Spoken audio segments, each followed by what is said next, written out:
After 4 days of the WEC, we are finally here on the last and final day where only the best of the best will head into the grand finals. Welcome back to the World Esports Championship 2025 live from Kuala Lumpur, Malaysia. This global event is proudly brought to you and organized by the IESF and MESF with ESI as our strategic partner. It is also supported by KBS, Rakan Muda, and Rakan Digital with our official partners IQ, Monster Energy, Red One, CK Music, Solos Merch, and Razer as our official chair sponsor. Ladies and gentlemen, my name is Rose, and today we will find out who stands at the peak of Mobile Legends gaming. Will Malaysia clinch a back-to-back championship, or will a new champion emerge today? But before that, let us see who is the first team to head onto the grand finals. And with that, there's no better way to kickstart our day than throwing it to our beloved casters. Casters, throwing it to you guys.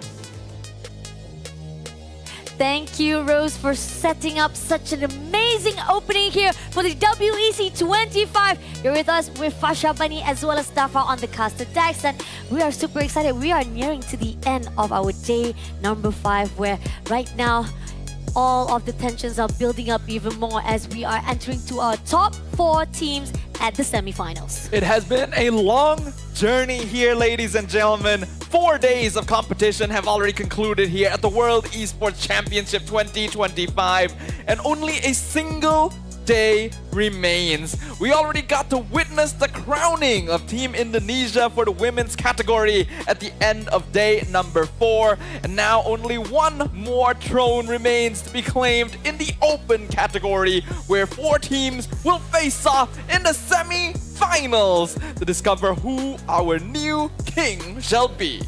Is it going to be the team that will be able to actually retain their title? Or will there be a rise of Garuda coming in to actually catch up? Or maybe there will be a rising of a dark horse that we haven't been seen so far, because so far we are seeing that Cambodia have doing their best at their own group stage as well. Indeed, all of these teams have made it this far. They've proven why they deserve to be here. But that throne only stands empty for one squad, and they will have to take down every obstacle in their path to get there. Once again, as a reminder to all of you about the prize pool that we are going to be looking at for the open category here, the champion will be walking away with 32,500 USD, with second place coming out with 19,500, while third place will emerge with 13,500. This shows that pretty much from top of the 4 teams, right? Malaysia, Indonesia, Cambodia, as well as Turkey. One of them, unfortunately, even they managed to actually survive to the semifinals, might not actually have the share for the prize pool as well. But it's okay. They made it here far. This is so much of already their pride coming in. They already have a lot of lights for their names. But looking back on all the brackets that's already been done, start out with the quarterfinals. Malaysia taking down Mongolia with 2-0. And that is the reason why they're going to meet off with Indonesia, who also trampled against Nepal. And we're talking about from the group stage, these 2 teams have been clean sweep record on their own team fights itself. Continuing on to Team Cambodia, who managed to shut down Kazakhstan previously yesterday with 2-0 as well. Now Turkey making a huge history right here, as yes, like we talked about 2024, they didn't actually even manage to the playoff itself. Indeed, we've got some new names, we've got some old veterans, but all of them vying for a single title.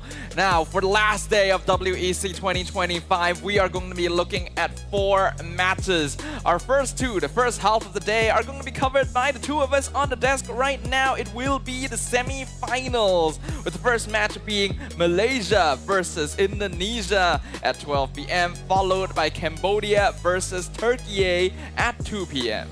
two of the teams that is still new into the grand finals or even half of the line into the grand finals. These two teams, Cambodia and Turkey, definitely is hunger for a new record to be set up here for 2025. But before we get into that, this is it. We have our host country to have to build up that strength to make sure they get that first final slot for the grand final. It is unfortunate that this is a single elimination bracket, which means that every single match is just that much more dangerous. Team Malaysia going up against Team Indonesia is an age-old rivalry. I'm sure we all know the history that these two regions have had with each other in various international tournaments, and they'll be kicking off the final day of WEC with their matchup. Going to be tough, definitely, but then again, we are going to see what is going to be like between these two teams. Again, we talked about how they are right now with a clean record. No one able to actually been dropped to a few or actually build up the tension, because we have a little bit of video teaser from both teams, Indonesia as well as Malaysia. Let's see how the players set things up here for the fight itself right at this semi-finals.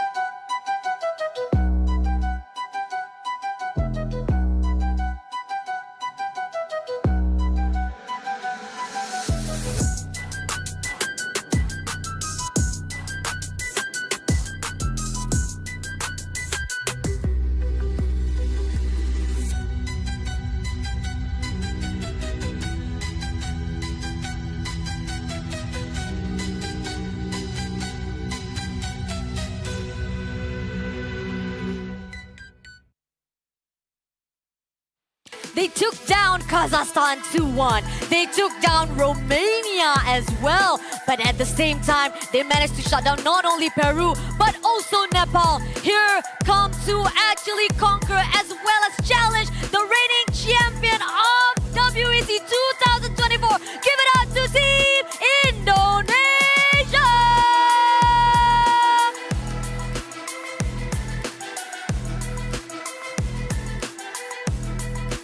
Last year's WEC throne currently belongs to them, and they're not eager to give it up to anybody. With their vision fixated on the future and on this current matchup, we welcome our host country, hometown heroes, Team Malaysia!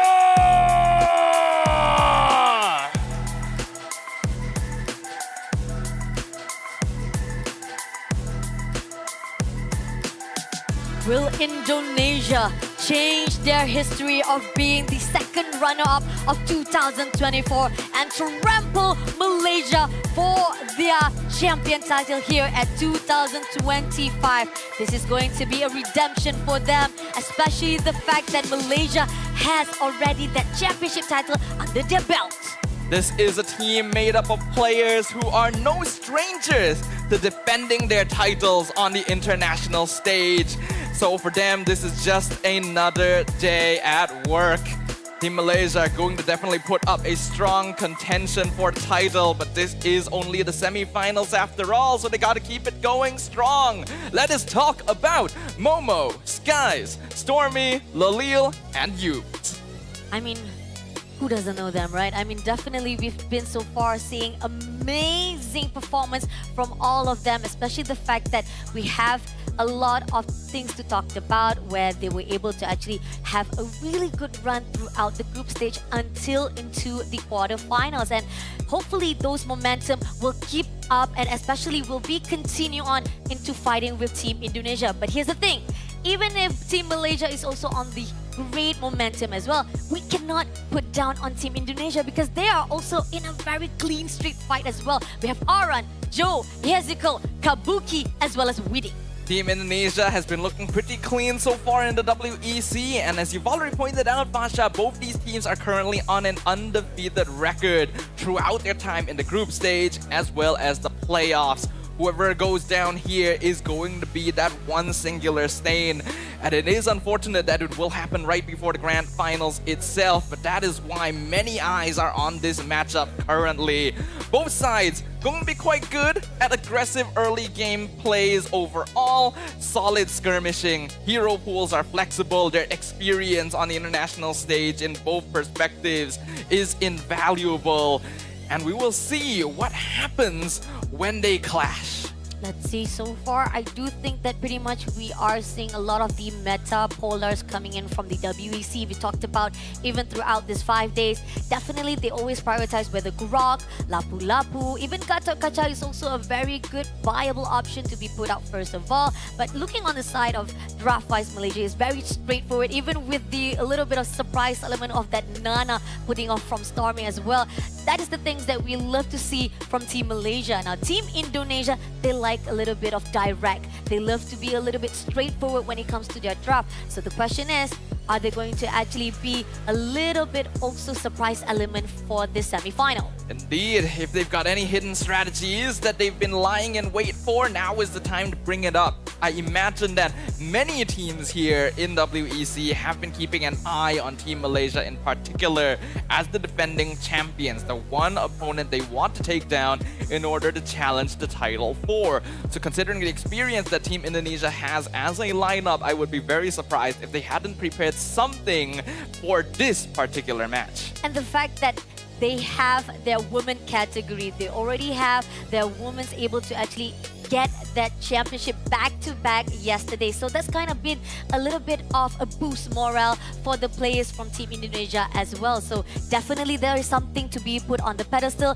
It could also build up a little bit of pressure. So I'll say like, hey, if our team women can do it, must be that men can do as well. But moving into our first map of the day, it's going to be Broken Walls. Why is it that whenever it's in like women category, we always keep seeing flying clouds, but when it comes to the men, I keep on seeing a little bit of challenge from their own RNG god, you know? So, but it's okay. I'm liking it. This is why I'm able to actually have the opportunity to cast for the semi-finals men category.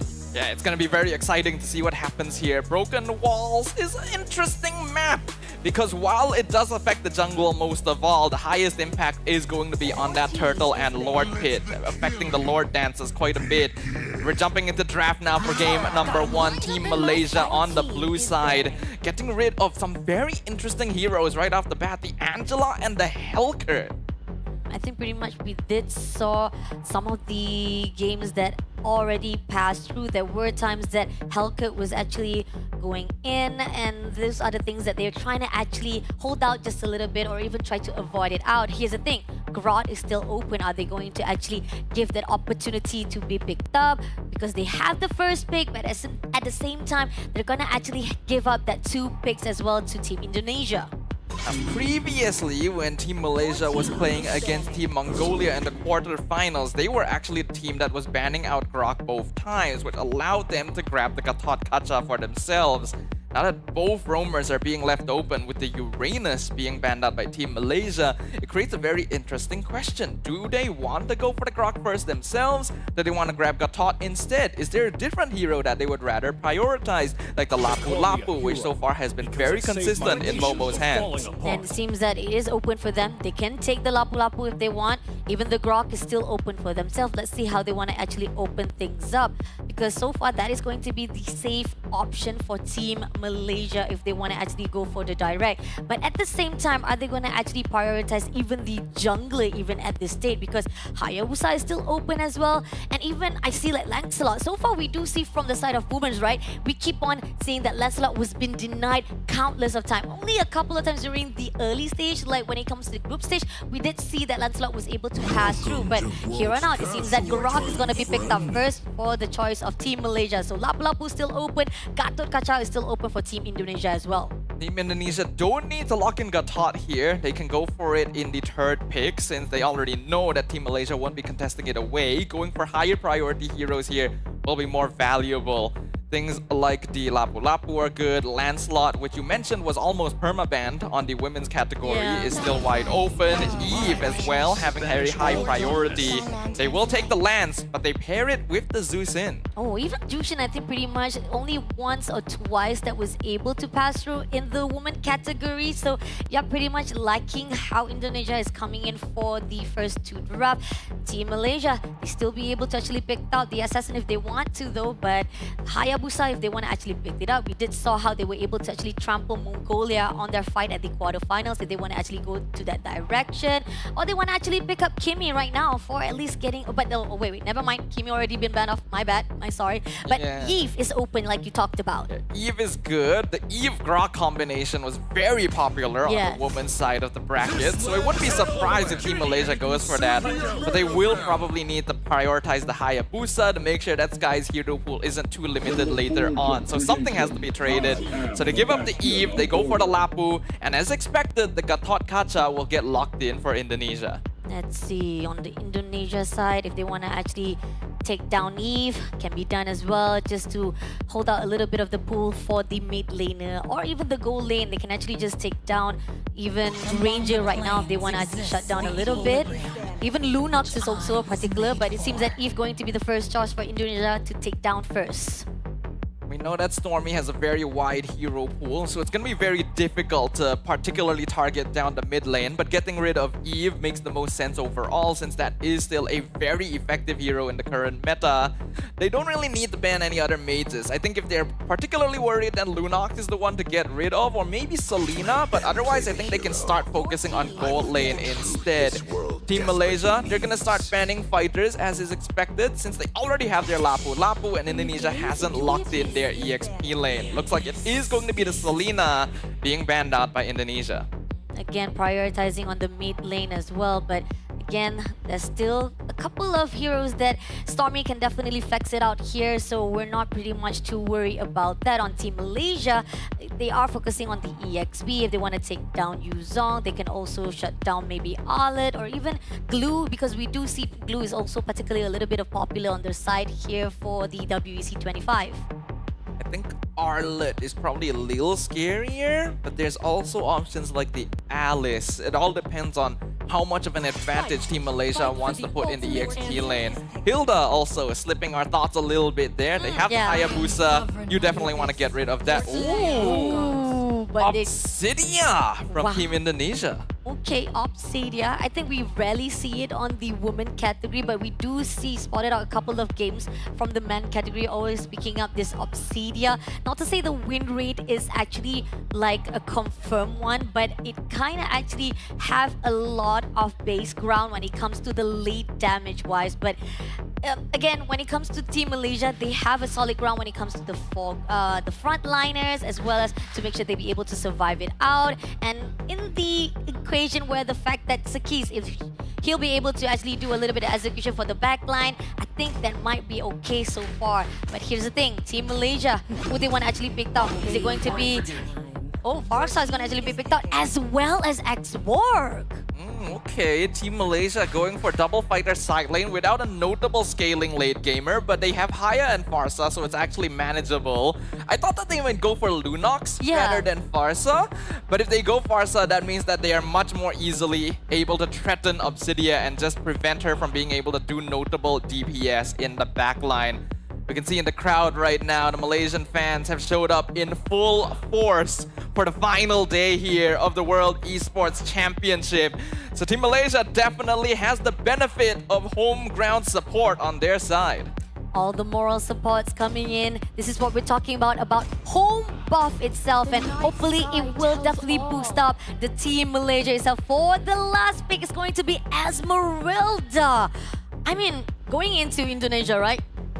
I like their draft as well. It has a lot of counters as well against Team Malaysia. Malaysia also be able to actually do a really good backline engagement with Farsa for the damage-wise. But here's the thing, when it comes to execution, this is what it's going to be like. And I'm not sure if you guys can actually catch up or even able to hear the sound of the roaring, the crowd just screaming out and giving all the supports coming into Indonesia as well as Malaysia. Right now, as draft is already been written, I feel like both sides has their answers. Yeah, both sides have their strengths, they have their weaknesses. Team Indonesia is going to be the slightly more scaling composition. Their early game pressure not going to be very high unless Joe is able to make big plays across the map, which means that Team Malaysia will generally have advantage around that first turtle timing, and if they get the lead in the mid game, might be able to close it out early against their rivals here in game number 1. Welcome to World Esports Championship 2025. One of them will go to the grand final. Who will it be? Is it going to be Team Indonesia or Malaysia? We hear the cheers of the crowd. They grant energy to the players up on stage right now as they engage in the Land of Dawn for game number 1. And we are already seeing Skies doing some sneaky business here, stealing the orange buff away. Team Indonesia has no idea. Wow. Sneaky, sneaky, stealer right there. And somehow the rotation-wise is not aware by the team of Indonesia. This is going to be good. Movement-wise, Malaysia is doing well. But at the meantime, red zoning comes through, goes into a mighty swing, and a rapid as well. Got a lot of hits right there. Is it going to be enough? Ezekiel comes in just to drag out Yums, but they're going to be able to do so. But goes in for the puncher. Yum survives it out. But at the same time, burning the ground! Lolia gets the full blood! And this has been a key point of Lolil throughout the entire tournament. He's always known to be an ego challenger, but the number of times he has won out these gold lane trades has been stellar throughout WEC so far.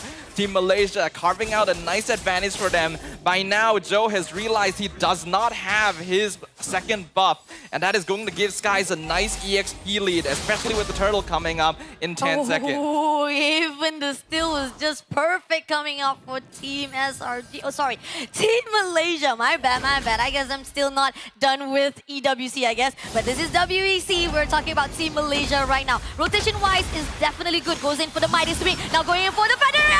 Stormy doing some damage. Takes down Weedy. This is a classic Stormy hero. You don't get to see it very often because it is quite easily picked off, but the Farsa just has so much burst damage at level 4, and Team Malaysia knows it.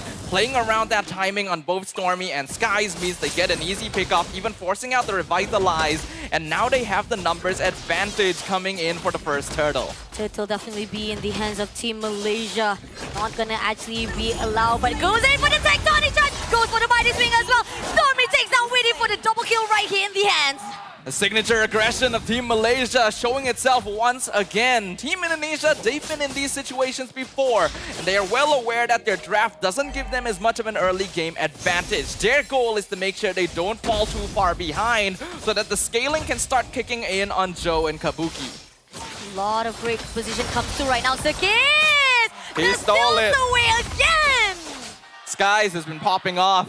Hayabusa stealing multiple buffs away. We are looking at a near 2-level lead between the junglers already.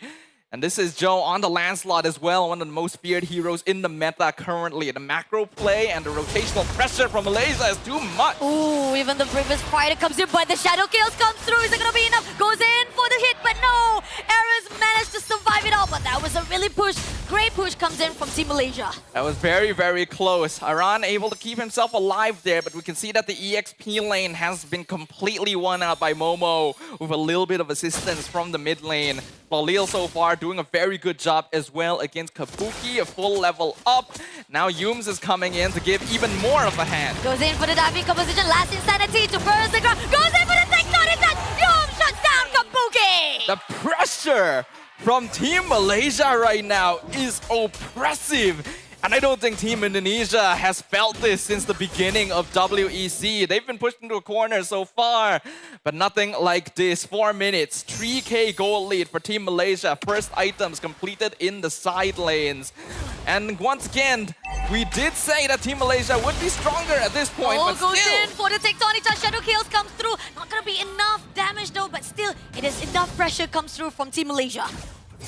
Team Malaysia playing for their strengths. They're well aware that this is the time where they just need to play for tempo and get as much of a snowball as possible. Obsidian is definitely an off-meta pick, but once you get into the later stages, this is a hero that can punish you quite heavily if you're not careful. Malaysia wants to avoid that and just close out the game ASAP. Great composure, just trying to actually hold out the position of Team Indonesia. They're being denied every countless attempt, especially the movement has been controlled by Team Malaysia. And this is why they are so aggressive to a point that there's no chance whatsoever. Setting up just to make sure that all the pushing of the wave comes through. Team Malaysia still has a lot of the macro gamings as well as objective in their hands. Joe could be in a bit of trouble here. Going in for a fight, Mighty Swing comes through, goes in for the tectonic charge. Joe! Shuts down in the hands of Momo! That timing from Humes was actually incredible. He knew exactly when Joe would be popping out of the iframes and landed the tectonic charge on time. There's really nothing that he could have done there. Team Malaysia still popping off currently. For the side of Team Indonesia, they're gonna need to figure something out. Their goal right now is to slow down the game as much as possible. Witty going to need to play an important role in providing information because Team Malaysia just has too much freedom on the map currently, and that is affecting their advantage over the side lanes. You can pick up Yums as much as you want. Yums gonna be able to survive it all. He just comes in with a Mighty Swing and shriek, shriek, shriek. You're done for good. You're not gonna be able to pick me up. I'm as heavy as rock. Who are you to move me around, bro? But at the same time, right here, more pressure comes in from Team Malaysia. They know for a fact that they will be able to set things up for the third turtle.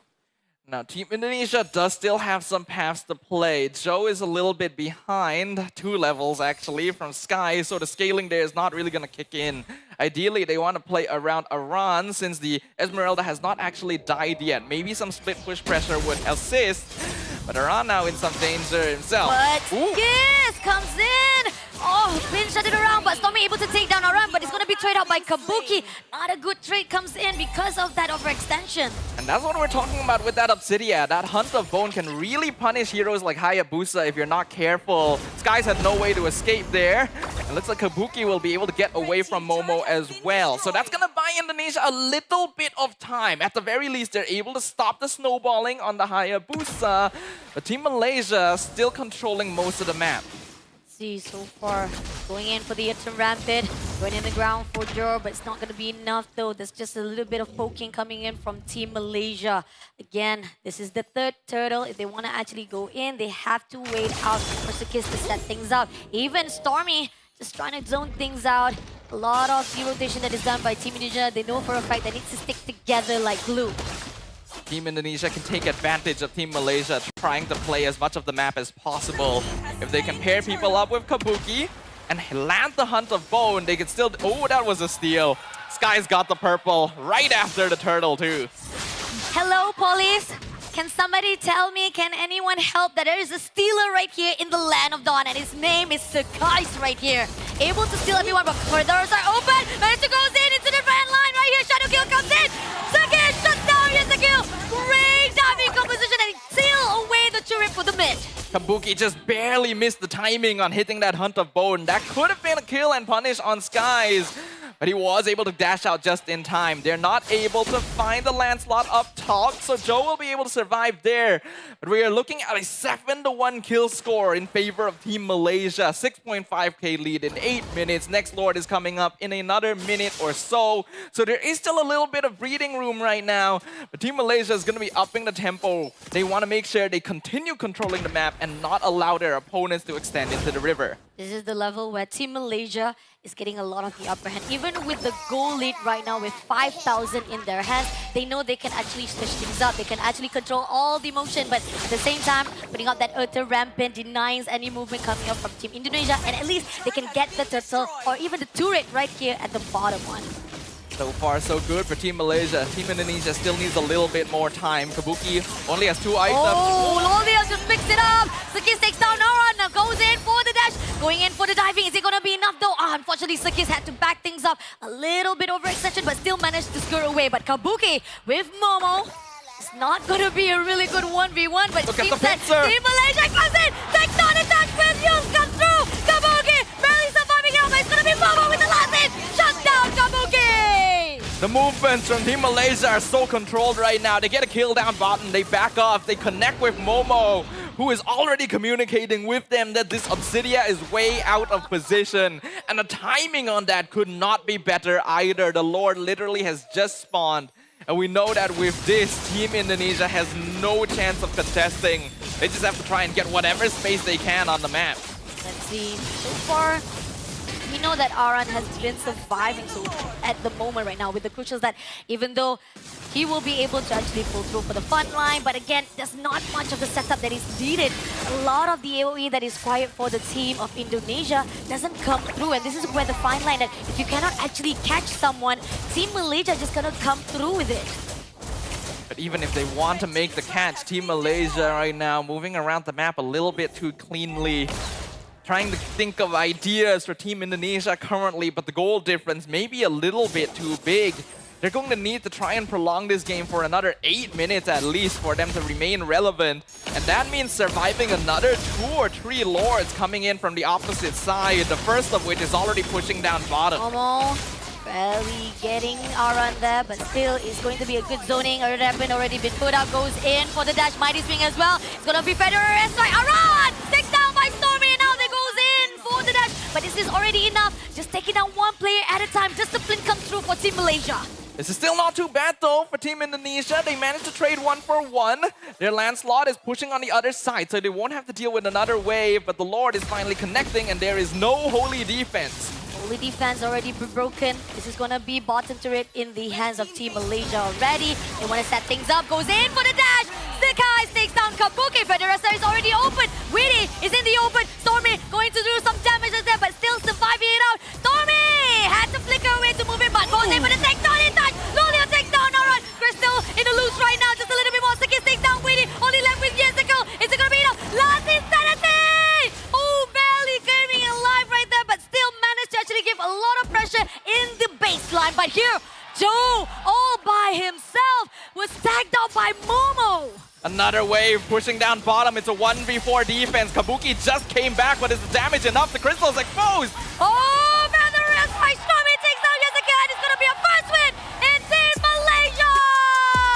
In dominant fashion, the host country representatives steamroll over their longtime rivals. An absolute dumpstering in game number 1, where it didn't look like Team Indonesia could do anything to stop them. Can the audience help me? We gotta call the police, because there's a stealer on the loose at the Land of Dawn. Every single buff, every single creep, all resources has already been taken by Sakais. So that shows how much dominance from Team Malaysia and Indonesia. Yes, they had the answer. Again, like we talked about, they have a capability to actually lock on, maybe doing a little bit of divide and conquer. And that was what we saw from the team of Indonesia. They actually let Lancelot do a little bit of split push. But again, there's not much of a damage to actually support if they want to actually go for the team fight. Yeah, I feel like Team Indonesia's draft here was actually a little bit reactive if we talk about anything. A lot of their hero picks came out not of their own volition, but as a way to respond to things that they were seeing on the opposite side. The Zuzin being their first pick because they saw the Grok, the Obsidia being locked in because they knew it could punish the Hayabusa. But in doing so, you kind of miss out on the cohesion that you would normally have if you're just sticking to an original game plan. And knowing that they're going to be losing out just straight up in terms of damage and map control due to the way their draft works gives so much space that Team Malaysia can take advantage of. Hot take. I think maybe there's a possibility, yeah, Zushin might be okay to be picked out even though it was earlier on. But that Obsidia though, it's too late. Here's the thing about Obsidia, right? Yes, during the first introduction of Obsidia, she is massive. But here's the thing about her right now. She is a little bit of needed time as well as scaling on going into the game. Even yourself that coming into a minute or even 10 minutes right there, they still need 8 minutes for them to actually step things up so they can have the same level to fight off your Team Malaysia. So maybe there's a possibility that Obsidia could have been changed into another hero, then things could be a little bit different for Team Indonesia. Yeah, I agree. I don't think the Obsidian needed to be locked in. I feel like there were still possibilities for Team Indonesia. They could actually went into something like a Ruby instead for the fighter gold lane. Then they would have had an easier time dealing with Team Malaysia in the initial stages. That final pick, Esmeralda, as well, is only really going to help out in lane against Lapu Lapu. You will end up not having a very good time against Lolil. So Team Indonesia didn't look to have the best draft here to deal with what Malaysia was throwing at them. And that is also going to be their first notable defeat here in WEC all the way in Game 1 of the semis. 14 over 2 kills with 14k total goal. All objective in the hands of Team Malaysia. How more dominance did you want to get right here? This is only the opening of our semi-finals and we're already seeing so much fire burning from the hands of our Team Malaysia. But again, this is going to be the best of 3. That means if Team Malaysia can keep up again with the second round, they will go to the first slot of Grand Final unless Indonesia have something to say about it. I hope that they do, because this has been a rivalry brewing for a long time. The match that many of us were hoping to see before WEC 2025 even started. Looking at the statistics, obviously a lot of it is going to be in the favor of Team Malaysia. They were dominating right from the very beginning. And I feel like this is information that any team needs to register. You cannot give Malaysia's mid-trio an early game combo. Farsa with Grok as well as the Hayabusa enables them to move so quick around the map, and then they have lane prio in the side lanes as well, so it was already a recipe for success. Top key players, yes, this is it. Please, Police, please, can you handcuff the keys for stealing every single buff in the Land of Dawn? He is the goal hunter with 831 GPM. He is also the goat with 38,810 total damage deal. Our tanker, definitely, we talked about how Esmeralda with the skill set definitely will be able to survive it out with every the swish, slash, whip, lash. But then again, no matter how much you survive at the front line, if you don't have much of the damage to actually build up from the follow-up, they will also falter out. But Yums with that tectonic charge every single time just lands it off, making sure a good setup for Team Malaysia. Yums' timing on his crowd control is just on another level entirely, recognizing the iframes to be able to get the lockdown when needed. But our MVP of game number 1 is definitely going to be Skies. You might want to put handcuffs on him, but you gotta catch him first. This man is a ninja in every form of the word. Starting the match by stealing the buff straight away, and then putting his teammates defensively in his jungle to make his opponents think that he is actually there instead. It's such a risky maneuver because if they scout you out, you might be punished and you might end up losing already from the beginning, but he took the risk. Then he continued playing aggressively, supporting the Farsa to get picks-offs and stealing more buffs away from Indonesia. Great first blood coming in from Loliel. I mean, talking about between Xbox as well as Obsidia, we talked about it because when it comes to damage-wise, Obsidia just needs a little bit more time to set things up compared to Xbox. If they already go into the level 3, the burning of the Ignition is already good enough to just burn the ground with the damage. But coming off to that steal-wise, I think pretty much this is where the fine line of Indonesia, they will try to learn from the mistake of not overestimating or even not focusing on all the location or the maps wise,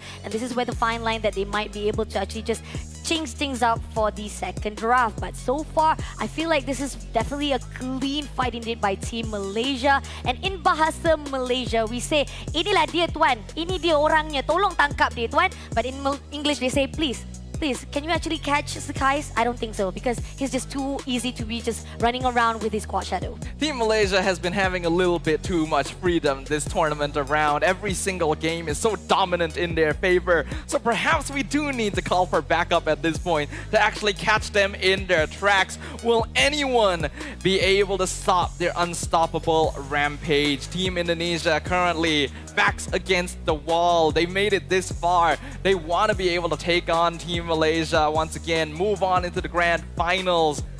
But what needs to change is the question we need to ask now. We did talk about Obsidia. I mean, there's nothing wrong with picking up that Obsidia, right? But here's the thing. If only Team Indonesia, just a little bit of awareness was actually up a bit for that first round, they might be able to actually control a bit the movement of Team Malaysia, because it was pretty much how Team Malaysia was freely roaming around the Land of Dawn, getting a lot of the buffs, stealing every single crypt. And this is where the fine line that if you give so much of resources or even the objective in the hands of your opponent, it's not going to be easy for you to step things out. And you talked about how snowball effects happen. It's not just going to happen just because of the fight or getting kills. It's also because of how much of the gap that you were able to be built from the early games itself. I think if we look at it objectively, both Team Malaysia and Team Indonesia are squads that thrive if they are given freedom of movement in the first couple of minutes. And the way you earn freedom of movement is by having lane prio in multiple parts of the map. That's why we've already talked about both these teams can be quite aggressive early game because they want to claim those factors for themselves. And a large part in claiming those factors is having a good draft. Team Malaysia had a very solid one. They had lane prio in basically every single lane, which meant they could move around unpunished almost anywhere they wanted, while Team Indonesia tried playing a reactive composition that scaled into the late game. That means that you have to take the risk of losing out on rotational pressure and just generally play defensively to allow yourself to scale. Team Malaysia, though, are quite used to dealing with those sort of strategies. They up the ante so much. The way they move around and coordinate with each other means that you cannot afford to pick a draft that loses to them early. And talking about how the ban-wise coming out from Team Indonesia, right? They actually give away Grok from the first time. And not only that, for the second pick as well, they actually as well focusing on getting the Jushin, and then they picked up, if I'm not mistaken, they actually take, which one was it? I think... they went Lancelot. Lancelot, yeah, they go for the Lancelot. But then, here's the thing. There's a lot of the heroes of Assassin that we talked about how it is a meta. It's either you actually take down Lancelot or you actually take down Hayabusa. And when you actually give that opportunity for both sides to have it, this is where the fine line that it's too much of freedom or even open for you to actually play around with the draft. I think it's fine to keep it open. It's because you want to keep it basic in the end. And I feel like Team Malaysia was actually attempting to do that, right? When we look at the heroes that they banned out initially, the Angela, the Helker, these are not what you would normally see nowadays, but they're good cheese strategies. So Team Malaysia is basically posing the question. We're gonna take you on in typical draft fashion, typical front to back, play the game, the style that it is meant to be played, and we'll see who's better. In this case, Team Indonesia tried to switch it up by going for a draft that should be able to counter individual pieces of Team Malaysia, but you gotta be able to deal with it as a whole. And I do think that when it comes to the mid laners, right, we talked about how when it comes to Stormy, too much flexibility. I'm looking on our FCB even saying that, hey, talk a little bit about Stormy, right? That Farsa, we talked about how, yes, it's either going to be Farsa or Lunox, but when it comes to mobility-wise, Lunox has the capability not just for the damage, but Brilliance-wise comes in, will be able to move around very freely and having a really composure to just back things up and have a very quick movement or involvement into the team fight. But Stormy just showing off how, from the backline, he can do so much damage. But here on out for our second round is going to be Dangerous Grass. Okay, for now I'll say that man category is so fun because every single time when I cast for the woman category, it's always the flying clouds, flying clouds. Hello, God of RNG. So very biased there, right? But it's okay. At least I have the opportunity to cast for the men category for the last day, so it's okay. It's okay. Thank you so much anyway. I like how you're so passionate about this one particular aspect. I hate that map. Though, you know? I hate flying It's not the heroes. It's not the metas. It's the map. You know? Yeah. You just don't like clouds. No. No? I like cotton candy, but I don't like clouds. You know, there's one meme on the internet where it's just a news article, old man screams at cloud. That's you right now. That's me, yeah. That's exactly the situation we're looking at. At the very least, it's going to be grass this time around, and we all know that we love to touch grass, right, everyone? Game number 2. Team Indonesia gonna be on the blue side this time. Rock as well as Kimi been taken out. I think pretty much we did see that Kimi was already been picked off from the last map or even last draft. But Grok definitely needs to be banned out, even though, yes, you can able to open it out, but it's too risky if you actually give that opportunity for your opponent. It's either you actually take that for yourself because Indonesia has the first pick, so they say like, nah, we gotta actually take out that Grok. Don't give them. So maybe there is a hero they want to pick out first of all before giving that opportunity to Team Malaysia. It is interesting that they would ban the Grok. It basically means they have to go Kacha first, otherwise it gets stolen away. Unless Or they even intend... Lapu-Lapu if I they want. think they might be thinking of going Eve first. Oh yeah. And then if the Gatot gets picked by Team Malaysia, then they can go for the Hylos. That might be the idea we're looking at right now. Looks like Team Malaysia will just take out the Baxia. So let's see what Team Indonesia's idea is for their first pick. Let's see. Are they gonna actually go for the year first? That can actually change things around for Team Indonesia. But again, I kind of feel like they are also particularly looking on the side of Gatot Kaca instead to be picked up. So Malaysia is still open if they want to actually pick out that Yi for themselves, or they want to do the same thing where they picked out their own assassin jungler again for the first time for their two first heroes. Now, Team Malaysia has the option of both Lancelot and Hayabusa this time around. Team Indonesia will just probably grab whichever hero Team Malaysia doesn't go for here. Eve with a Lancelot combo is not too bad, but the synergy of it is going to be a bit lacking. And they're also going to be needing to look for a roamer now that both Grok and Gatot have been taken off the table. With Gatot on the opposite side as well, Kalea is also not as viable. Looks like it's going to be the Lancelot and the Zeus Sin. What is this? This is a challenge face on or saying like, nah, this is how you use your Jushin actually, Indonesia. So we're gonna show you how it is. So this is Team Malaysia picking up Jushin for themselves. So Eve is still open for Team Indonesia if they want to actually pick it up. Great combo coming in for Gatot Kaca as well. Even another assassin to be picked up if they want to actually take that Hayabusa as well. Yeah, I think Eve should be prioritized. It should be Eve Hayabusa unless Indonesia really wants Lapu Lapu. That's the choice they have to make. I think regardless, they have to go Haya unless they're particularly confident that their assassin hero pool will still be okay going into the second half of the draft. But Eve Gatot is just such a solid combo overall. It is going to be the Hayabusa with the Uranus instead. Okay, I think pretty much this is kind of a bit of the repeat of the draft, I think, when they fight off with Romania, yeah. But without Gatot Kaca to be picked out, they actually had Lapu Lapu, Hayabusa, as well as Uranus as their combo. And it was successful. Great rotation coming in from them. They were able to actually control some of the movements from the early on. So this is the aggression they are looking for. At least they can be able to survive it out for the early rotation. I think they saw how what Malaysia was doing for the first round. They want to make sure at least early game, they will not be easily taken down. But picking Uranus at this point is still risky because there's a lot of fighters that can deal with it. Team Malaysia has the chance to lock in one right now. Something like the Esmeralda would be fairly safe. But the Hilda also slipping through the cracks. This was banned in the second half earlier by Team Malaysia. So they're gonna use it to try and threaten this Haya as much as possible. Once we go into the second phase of bans, Team Malaysia should start getting rid of mid laners, Eve being the priority. Indonesia probably wants to ban heroes like Xborg, Alice, and Glue. Let's see. Not just Eve, Lunox is also can be also taken out as well. There's a lot of the focus right now can be done for Team Malaysia. So let's see who they want to actually take down. I think Yif will definitely be the first pick to shut down first of all. Just sold out a little bit of the mid laner for Team Indonesia. Among the planes exists the equilibrium. As is expected right there, Eve gets taken out. So Indonesia should probably ban Xborg in this phase. I'd be very surprised if they don't. Besides that, getting rid of other heroes that'll give Uranus a hard time is also fairly important. So those are going to be Alice, Esmeralda, Glue. Those are the ones that they might be the most worried about overall.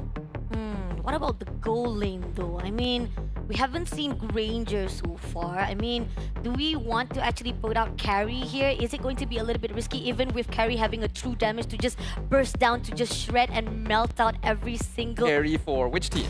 For Malaysia actually. For Malaysia. No, Xborg is scarier. Yeah, definitely.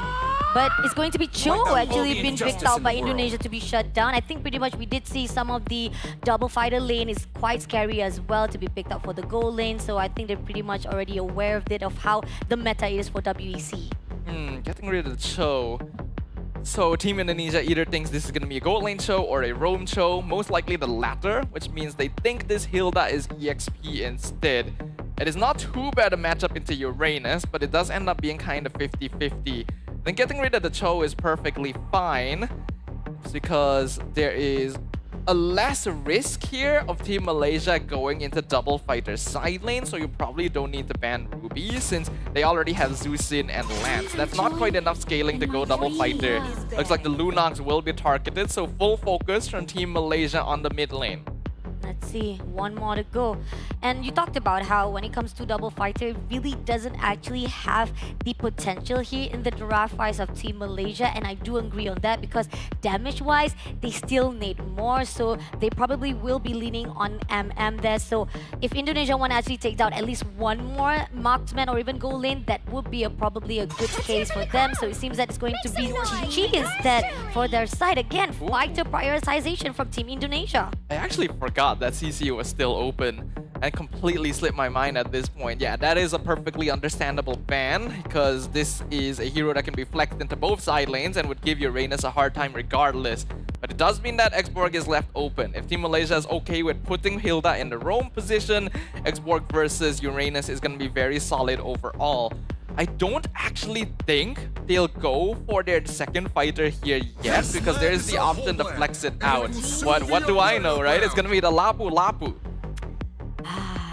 Malaysia always surprises off, but Lapu Lapu has been a great addition coming in for the WEC. I think we pretty much have seen a great ground solid coming in for the initiation. That Rivals Fighter comes soon. It pretty much is a great meta to be straight up used here for their semi-finals. But Team Indonesia, how they want to actually contest this out with Team Malaysia. They still need a little bit of that damage, so they pick up Obsidia again, as well as stealing out Farsa from the hands of Team Malaysia. Again, it is a little bit risky because Team Indonesia did kind of actually have a falter case when it comes to the first draft. They didn't had enough time to actually scale out this Obsidia, so let's see if maybe after that first loss, they will be able to patch things up. Going for Obsidia a second time. This is a marksman hero that can punish assassins. That is the main reason why Indonesia is going for it, to see if they can cheekily catch off Skies. But it already didn't work too well for them the first time around, so I am a little bit concerned. The Farsa as well might find herself in a bit of difficulty since there's a lot of dive heroes on the opposite side. One thing that Team Indonesia can play for is their mid lane duo is very strong overall. But looks like Team Malaysia will still go double fighter regardless of the lack of scaling. The Xborg in the gold lane for a second time, which means they want to play hard and fast again for the early mid game. Oof, this is scary. I mean, when it comes to damage scaling wise, yes, it is a little bit risky on Team Malaysia, but hey, this is where we say we're just going to langgar. We're just gonna straight away crash everyone from the get-go, and hopefully that will be a great execution for Team Malaysia. Right now, we have one more point to go. Can they actually clean it up with them right here at the semi-finals? Only one can move on to the next level, and those who actually drop for this last match, or even they may be able to actually prolong our semi-finals, will have the opportunity to have the going for a fight with Team Malaysia. Is it gonna be the best of one, or is this the end for Team Indonesia? Give it up for World Esports Championship 2025! Can Team Malaysia go to the grand final, or will it be trampled by Team Indonesia? Our defending champions one step away from making it back to the final stage of the WEC. And it is only their longtime rivals who will be able to stand in their way. Who will come out on top this time? Will Indonesia be able to bring out a second stage now that they're pushed into a corner? Oh, I feel like, again, we talked about how the draft-wise, right? Now we are seeing that Team Malaysia is just going to continue to keep up the pace, making sure that they'll be able to actually pressure out Team Indonesia. Going to actually pick up. Nooms comes in, goes in for the dash, but it's not going to be enough though. Still, Stormy just tried to actually pick up one after another just to give a lot of pressure from that mid lane. Now, one advantage that Team Indonesia has this time around is that they do actually have mid lane prio. Gatot and Farsa together pair up very well. Kabuki not having a good time in lane, as is expected of anyone dealing with an Xborg. But Team Indonesia can take advantage of their mid lane rotational pressure. It means that Yums isn't able to aggressively invade. It looks like Skies will still try to be a little bit annoying. Yeah, Sakai is definitely going to actually just invade a little by little, getting all the gold crabs as well. Now pushing in, Winnie managed to score away just safely there. But still, Team Malaysia looking better than ever, making sure that they will be able to put a lot of the constant pressure. Again, just try to actually make sure that Kabuki just don't goes over the line. Skies is here to clear the wave as much as possible to make sure that Lolil can actually join the turtle fight. So Team Malaysia will just have the direct numbers advantage. Even if Momo hasn't been having a very good time against Iran, they have an X-Borg. Indonesia cannot contest here. Ooh, barely surviving that, but Momo? Momo? No, definitely not. But it is going to be a free turtle in the hands of Team Malaysia, right? In instant, giving a lot of the grounds to be covered things out, especially with the gap as well. But here on out, burning greedy just a little bit, also picking up as well. Federer Center is already open. Joe managed to actually move away with a shadow, but at the same time, a lot of pressure has already been done by Team Malaysia. I think the timing from Joe could have been a little bit better there. If he waited for the Feathered Airstrike to break the Faraga armor, he could have actually entered afterwards with the Quad Shadow and attempt to take out Lolil. But it's still pretty even currently. Team Indonesia has been playing defensively, trying to make sure that they don't fall for the same tricks that happened to them in game number 1. Gold lead is minuscule, though slightly in favor of Team Malaysia. For Team Malaysia goes in for the dive again, but goes back, just making sure a lot of the continuity of pressure going off for Team Indonesia. Malaysia, they know for a fact that early game, they can definitely push the Indonesia from the back and making sure that they just don't overextend. Team Malaysia knows there is actually a timer on their heads this time around. Yums has not been able to get a lot of value out of this Hilda so far, and Team Indonesia wants to keep it that way as much as possible. They have multiple sources of mid to late game scaling, where once again, if they don't fall too far behind in the mid stages, we'll just be able to carry them through to the end game. But Malaysia... The Kiss goes in for the punch-up, but missed out a little bit, so Kabuki will still be able to survive things out. So far, we're seeing actually very good movements from Team Indonesia. They have adjusted, even if we're looking at some of the similar heroes from last time around. Not attempting to make overly aggressive plays onto the opposite side, even though they have a Farsa. They're playing defense. They're keeping themselves safe to play for the late game. They know that Malaysia is the one that needs to be creating pressure. Here's the thing about Dangerous Grass. This is why it is called Dangerous. You don't know where they are coming out for the fight. But coming in right now, they picked up Daran. Goes in for the punch and missed it out. But goes in, oh well, they for the fight. Goes out, going to stun it off immediately. But can they actually go there? No! Goes, immediately shuts down Aran. And now, living off this second turtle in the hands of Team Malaysia. A good attempt by Iran. Survived for a very long time, but not long enough. This is going to be a free turtle for Team Malaysia. And I want to bring attention from everyone to Yums' positioning in that fight as well. Specifically, cutting off the backup from the rest of Team Indonesia and then pincering around to ensure that the kill goes through. Things like this are what makes the difference in those situations. I like the fact that no matter how much they try to actually tone it down, now going in for the bottom, goes in for the puncher. Momo gets the kill instead, making sure that every pressure is done by Team Malaysia. There's just something about the way Team Malaysia plays. They know how to get under your skin. As an EXP laner, you know, they just committed so many resources to kill you the first time. Surely, they won't be around a second time. But no, they're hiding for the ambush, especially when Aran doesn't have his stacks built up yet. Goes in for the quad shadow. Feather is already open, but I think Yums will be able to survive it out. Shadow kills, comes in, one last hit. Dojo takes down Yums immediately, but there's going to be just a little bit of trade for Team Indonesia. But Stormy on the other hand say, did you just take Yums? You are in the no man's land, my friend. The kiss comes in, he goes in on, but the ambush comes through and Stormy says, Joe, you are down! There is no escaping from the eyes of Mage Prodigy himself. Joe finally able to get a kill on the side of Team Indonesia, but the trade of the jungler for the roamer is simply not worth it currently. Even though they've been trying to play defensive, Malaysia has already built up a 2K lead once again at the 6-minute mark. Next turtle up in 35 seconds. Indonesia's gonna need to slow this down even more, but it's difficult to do so now that Aran has been focused as hard as he was. Now, trying to actually go in for a fight. Kabuki backs off, doesn't have much of the setup that is required for Team Indonesia. So they're playing it slowly so far, but again, it's the kiss. I told you guys, you gotta call the police. This is a stealer right here. He is a thief. He keeps on invading every single corner of Team Indonesia. And he's gonna keep doing it too unless they can do something to stop him, which so far they have not been successful with. Map control, even though it was being held on preciously by Team Indonesia before, is now slowly being reclaimed by the Malaysian side. Next hurdle gonna be hard to contest. Joe is not even around. He's just gonna try and get farm on the opposite side of the map instead, giving up the objective once again. The fact that right now, trying to do best to make sure that at least there is going to be a split push. Is it going to be enough though? So much pressure has already been done. Even on the side of the turret itself, we do see that the first layers has already been scrapped out by Team Malaysia. And again, they want to take things a little bit slow, but Malaysia doesn't want to.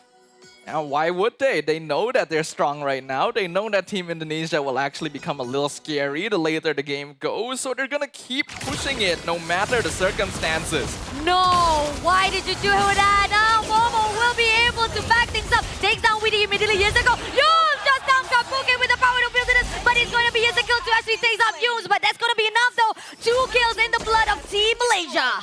Yumes sacrifices himself there, but it's perfectly worth it to get a kill on the enemy marksman. And once again, Team Malaysia perfectly positioning the punish overextensions on the opposite side. Indonesia cannot feel safe even in their half of the map right now. And their tower is slowly being taken more and more. Joe, at the very least, is able to secure his orange buff from Skies this time. But while he's doing that, his purple is being stolen by Stormy. For one trade, and for another to be lost as well. So that's a sacrifice that is needed by Team Indonesia. But what can you do when every single corner is already been guarded out by Team Malaysia? Again, this is such a clean fight for the 8 minute 24 seconds. Team Malaysia have proven themselves so powerful to a point that Team Indonesia haven't found the answer for them to back things up. The gold lead still looking pretty big right now for Team Malaysia. Team Indonesia, they have the late game scaling, yes, but they do still need some control on the map in order to achieve it. And they're not even letting Witty go home! Witty! Oh, Witty was just shut down immediately. Again, this overextension that was done by Team Indonesia just falters. It gives so much of the body to the hands of Team Malaysia. The AOG was cancelled 2 times in a row there. That feels bad. Gatot Kaca is popular right now because he has ways of getting in and out of fights for free. But when you have a Zeus in focusing you down and all the crowd control that Malaysia is throwing at you, even the tankiest member of Team Indonesia is not able to survive. Without their Gatot, Team Indonesia cannot come anywhere close to contesting this first Lord of the game. And yet another objective goes in the hands for Malaysia without any form of contention. And the fact that Yumes was just looking around, making sure that the players of Indonesia just overlooking him, and he's just like, hey, hi guys, what you doing? And now coming off for the Lord that's marching in, it's going to be a little bit of steal of the buff as well. They will be able to secure it out, but somehow Team Malaysia, they know they can be able to actually steal away or even break down that last turret coming in before goes into the inhibitor, but goes out right here. Now, Joe, there's a little bit of danger. Punches come through. That's the case. Takes down Joe immediately. That is just not worth it. You shouldn't be sacrificing your life to protect your tier 2 like that. There is a Lord pushing down bottom. We're 10 minutes in, and Team Malaysia might already be looking at a potential endgame angle. That's just how far apart the goal difference is looking at right now. Towers being taken down left and right. Holy defenses are intact, so Indonesia should be able to survive this push at the very least. But the damage done is going to delay their potential scaling for so long. Holy defense already been broken. Lord can be able to clear things out for a while, but still, it's not going to be good. Fort Shadow's already out. They're looking for a way whether they want to actually go into the fight, but somehow they are hesitant. They're making sure there is going to be a discipline so that they can set things up for the defense first. Clear out all the minions with so that they can actually do a little bit of trade. But here again, this is just timing for Team Indonesia, and they're leaving all those space for Malaysia to just get a lot of their own buffs, getting all their stacks as well. So it's a little bit of risky coming up for Team Indonesia. Considering the goal difference we're looking at right now, Indonesia being able to keep all of their inhibitors alive is actually a pretty good scenario. And even that is after losing all of their external towers. Team Malaysia continuing with the snowball, continuing to threaten every part of the map. Team Indonesia has to stay together to avoid being picked off. And even when they're together, they can't really find anything on the map. The fact that right now goes in for the burning ground. Can they actually go through? Federer Strike has already opened, but it's going to be Joe who will be able to take down by Stormy. Comes along right now. They had to forfeit. They had to actually disperse because Team Malaysia, they also don't want to overextend, but it seems like Yums is overlooking, trying to find a way. Can they actually do a little bit of setup right here? Team Indonesia fall with 4 players only to survive it out. Step by step, the defending champions are getting closer and closer to the returning to the battle for the throne that they were at a single year ago. Indonesia, their chances are not nil, not 0, but they are very, very small. They need a miracle to happen, a massive mistake being made by their opponents in order to get the scaling necessary. They need to find shutdowns. But it's not like Team Malaysia actually has that many kills either. They've been pressuring Shirley through macro. And because of that, the gold bounties, even if they were to get picked off, are not as high as you would think and not sufficient. Team Indonesia needs multiple teamfight victories in order to get the scaling necessary to compete. Who they want to catch? How they want to catch? That's the question for Team Indonesia. This is going to be a free lot again for the team of Malaysia itself because they're definitely going to actually not contest it off. They're going to make sure they clear it out. But at the same time, right here, AOG had to be pulled out by Weedy just to survive it out. Even Aaron seems a little bit lost there, doesn't know how to actually do a little bit of surprise element. And Team Malaysia, again, this is where they're just punishing as well as pressuring Indonesia to just set things up for defense. This is just perfect textbook play coming in here from the host country representatives. They are ticking every single box, fulfilling every single objective and condition to completely deny their opponent space on the map. And we can see that snowball coming up as a result. The Lord now going to be pushing in bot side. There are only inhibitors left standing, no holy defenses. It's a 10k gold difference, which means that the damage from Team Indonesia is still not sufficient. Haas Claws only just completed on Kabuki to try and keep himself in the fight a little bit longer.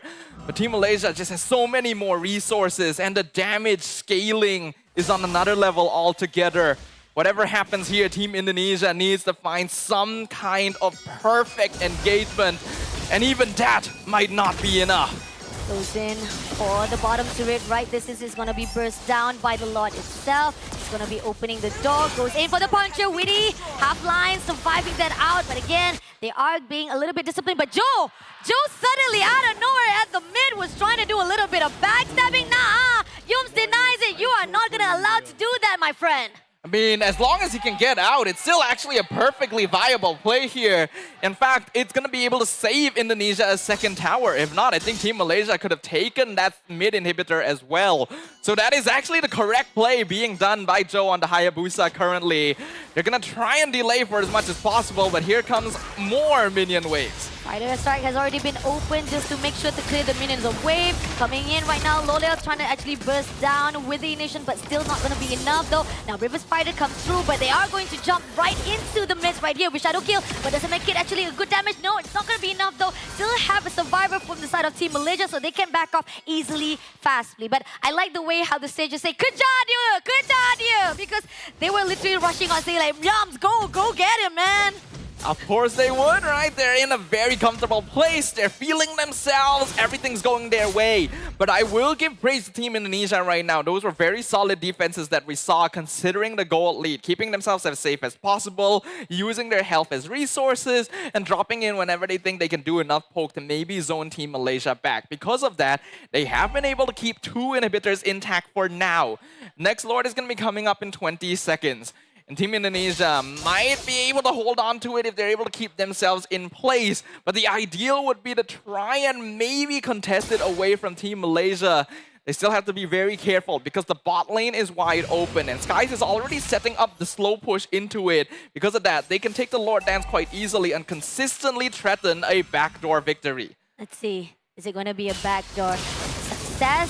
Goes in for the VS strike, but at the same time, they goes in for the last insanity. Somehow doesn't manage to go in, but Yums able to take down Kabuki. Goes in for the AOG. Witty just managed to actually disperse Team Malaysia. But is it going to be enough though? So far, they are managed to actually trade off 1 player. A beautiful ambush again from Team Malaysia. They have their front line threat in the jungle, then they come from behind. Comes in, yes, touchdown by Sakis immediately. 3 more players to go. Goes in for the puncher again. Joe, Haveline still surviving it out, but unfortunately had to back things out for the fountain. Now they're going to actually push in for the turret. Immediately trying to actually make sure that another turret will be opening it up. Goes in for the quad shadow. Doesn't manage to actually go in for the shadow kill. Joe just also lost in the midst right now. Doesn't know what to do. Goes in for the last instant and then Lolio takes down Winnie, leaving Aron as well as Joe. 2 more players to go. They are going to lock into Aron. Now Aron will never be able to grab the wave from the hands of Stormy. Crystal is on the loose right now. Goes in for the puncher as well as for the Dawn Rose, but Crystal is in the midst of it all. Malaysia will be the first ever grand finalist! The defending champions return to the final stage of the World Esports Championship in spectacular fashion. They have systematically dismantled Team Indonesia. Not a single opportunity given, not a single mercy spared. This is the strength of Team Malaysia on full display. Such performance. Definitely, this is another history to be made for our Team Malaysia. They know for a fact that they want to contest. They want to keep that title under their belt. And this is why they're making sure that the first game of the day is a clean sweep. A well-deserved victory and a team deserving all the praise in the world. There's really not much more we can say about it. That is unfortunately the end of the road for Team Indonesia. And as per usual, we've got an interview up on stage with our host. So we'll let Rose take it away from here. The reigning kings have returned to prove that the crown was never up for grabs in the first place. Tuan Tuan Dan Puan Puan, this is your first grand finalist, Team Malaysia! Boys, that was such a convincing win. A very clean 1-2. How does it feel to be defending your title in front of your home ground? First of all, I want to say thank you and very grateful, Alhamdulillah, for this win, for this slot secured to Grand Final. And I'm really satisfied because we really working hard for this. Because we have only 2 weeks after MPL to prepare this, and I'm really grateful with our new lineup as ISF. We able to achieve this grand final. Maybe not champion yet. We will tomorrow. Today. Later. Okay, sorry. Later, we will get the trophy. Don't worry, guys. Wow, that is such a statement and a promise to the citizens. And of course, Stormy, with such an incredible win streak so far in the WEC, how do you expect the grand finals to play out later? And who do you think you guys will be going up against between Turkey and Cambodia? Cambodia. We want to fight Cambodia. Why? We miss fighting them in M Series last time. Yeah, you guys miss fighting them. And of course, how do you think that's going to play out? Do you think it's going to be like a very 50-50 game? We never know what is going to happen, right? So let's just see. All right then. Once again, guys, this is your first grand finalist. And later on in the evening, we will see the grand finals live in action. Thank you very much to Sakai's and Stormy for having a little chat with me. And with that, let us throw it back to the casters to give us a full rundown on this incredible match. Well, we never know what'll happen, but we will see indeed. But what we do already know is that Team Malaysia is on another level here at the World Esports Championship. A clean 2-0 sweep. And the games didn't even look like they made them break a sweat here. 17 minutes, but the kill score is 12-2. Systematic oppression, taking every single angle of the map away from their opponents. It's really definitely a great momentum building up right here for the first game of Team Malaysia, and it's actually setting up as well our prediction or even our expectation coming into that grand final as well. So looking on the stats right now, we do feel like it is heavier on Team Malaysia. They know for a fact what needs to be done. Their draft was just perfect. Again, how Stormy was just picking up that Jushin and showing off how this is how you want to play Jushin. You want to actually able to pick out, able to zone out, and making sure that there's going to be a good follow-up. Because a couple of times that we see from the first draft, what Ninja was trying to do was not successful. It was cancelled out immediately by Team Malaysia. And talking about how Humes making that game maker, even though it was just an overextension to actually sacrifice his body, but still it was enough to actually just shut down one of the players that is very, very fruitful or even useful in the hands of Indonesia, which is Joe. Because if you don't have someone to actually be able to go into the back line or even actually give the support for the damage, it actually kind of tones down a little bit of the team's fight if it happens to Team Indonesia. Personally, I feel like from the side of Team Indonesia, this is once again a bit of a miscoordination when it comes down to draft and the gameplay. Yeah. They went for the Hayabusa first with the Gathod, which is perfectly fine as an opening, but then they went for the Uranus, which can quite easily be countered afterwards and doesn't offer a lot of utility besides being a damage sponge. Yes, it might be a good target for the Zusin, but it can also be vulnerable to it. When they locked in the Farsa afterwards, I was expecting them to take advantage of mid lane prio with the Farsa Gathod duo and maybe get kills on the side lanes, but instead they played defensive to attempt to scale up for the Obsidian and heroes like that, but that gives, again, too much control and too much initiative freedom over the Team Malaysia. Oh, agree, definitely. But this is out our key player for our second draft. Again, can somebody call the police right now? Not just Seki's getting 2 titles right now, he's getting 3 titles all by himself.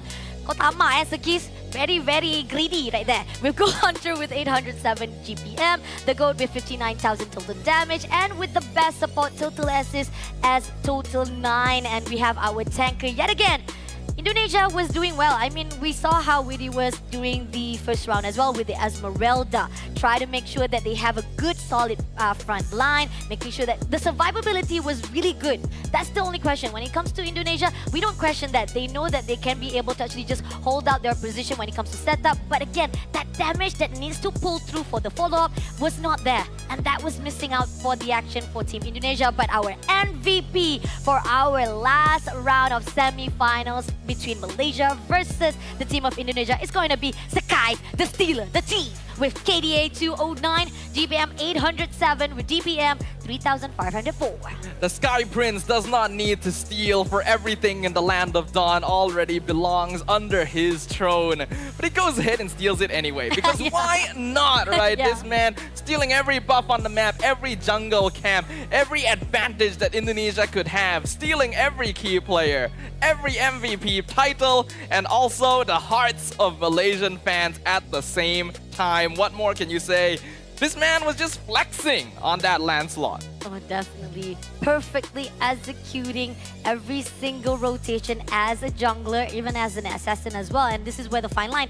You talked about how the players from Indonesia, will they actually give it a really direct, honest, straightforward draft where you actually give that opportunity for Hayabusa as well as Lancelot to be picked up? Now, going into the grand finals, between Cambodia as well as Turkey, will they actually deny it after all? Because that is going to be a little bit of risky if they actually let it out. Because when we actually compare to woman category, right?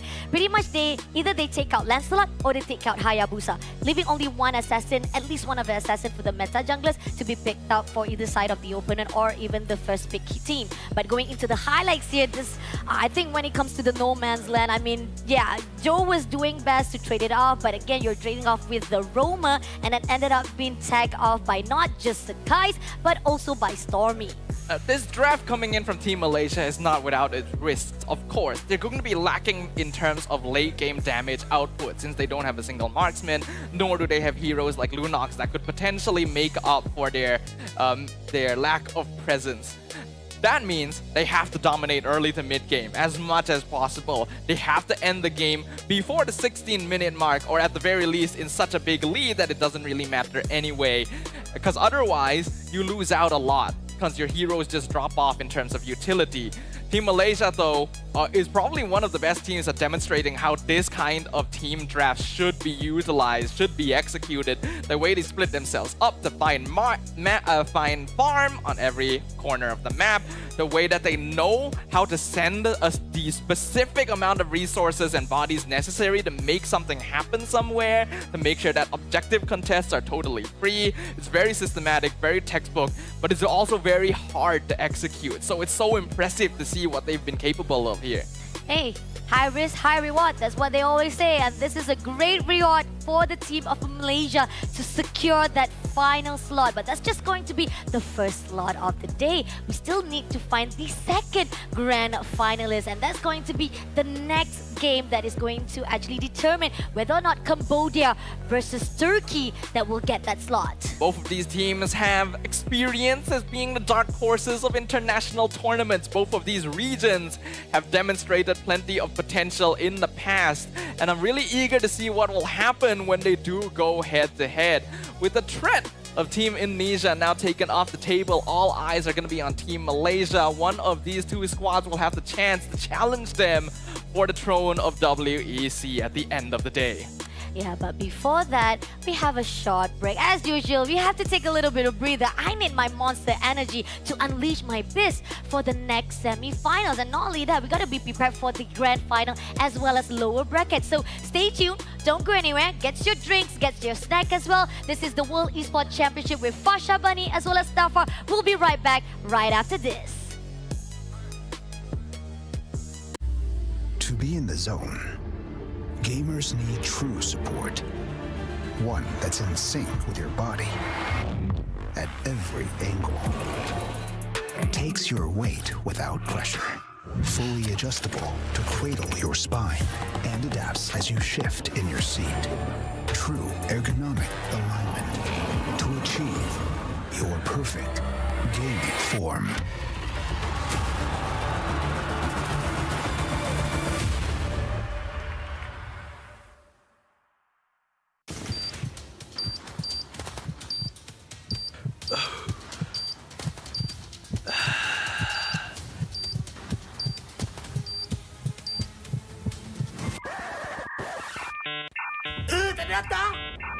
Data habis? Jangan risau.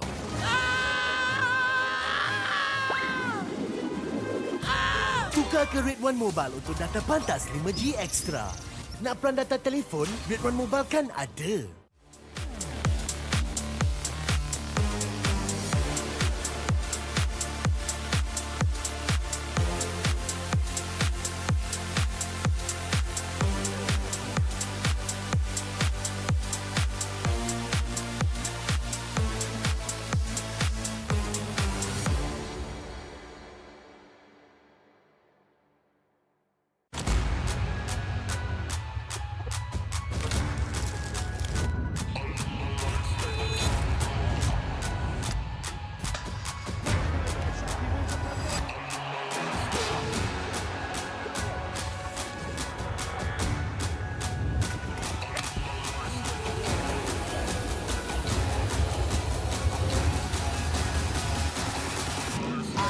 Toss a coin in the waterfalls in the wishing well. Now I get plenty coin, I'm self-made. You ain't gotta wish me well.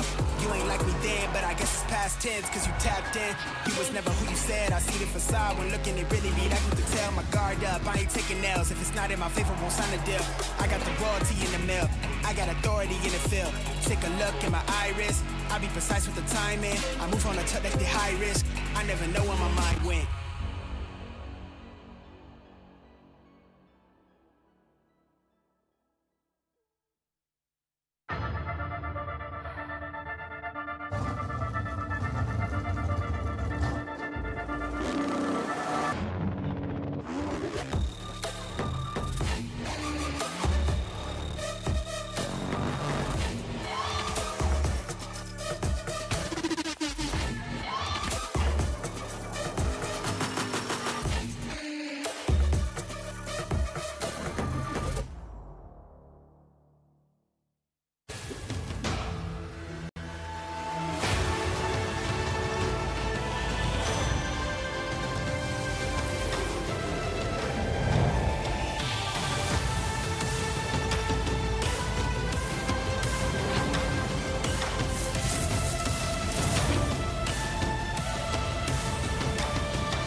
ICOO.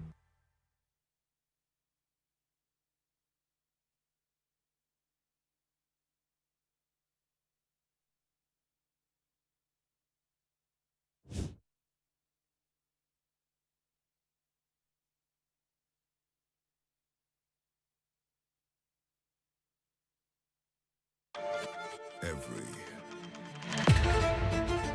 champion starts with one moment. Activate your place in the world of esports. Compete, manage, track, dominate. Everything you need in one platform. Gear up for WEC25. For results, streams, and more, visit IESF.gg. To be in the zone, gamers need true support. One that's in sync with your body at every angle. Takes your weight without pressure. Fully adjustable to cradle your spine and adapts as you shift in your seat. True ergonomic alignment to achieve your perfect gaming form.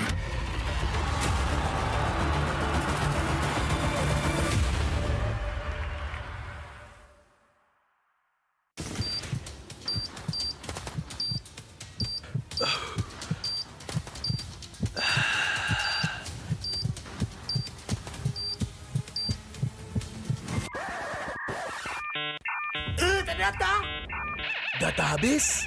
Jangan risau.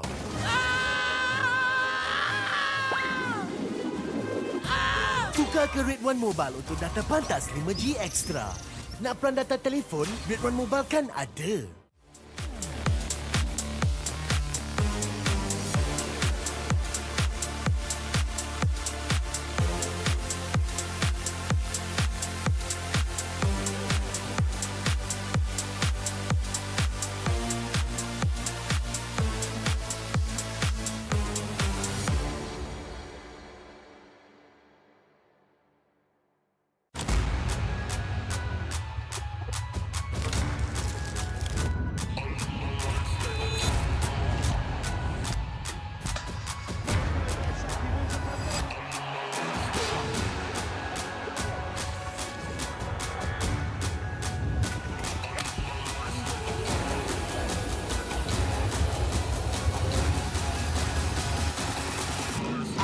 Toss a coin in the waterfalls in the wishing well. Now I get plenty coin, I'm self-made. You ain't gotta wish me well. You ain't like me then, but I guess it's past tense, cause you tapped in. You was never who you said. I see the facade when looking at really me. That can tell my guard up. I ain't taking L's. If it's not in my favor, won't sign a deal.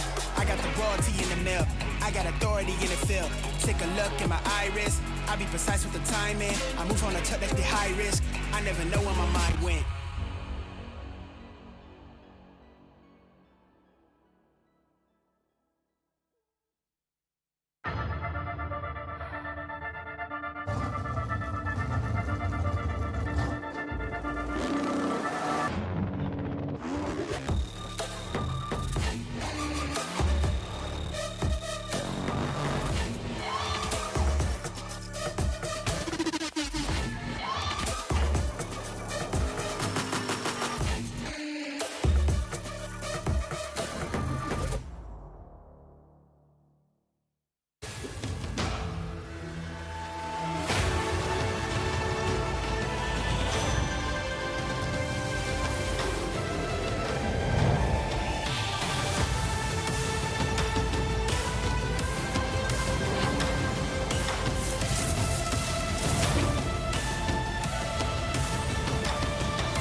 Every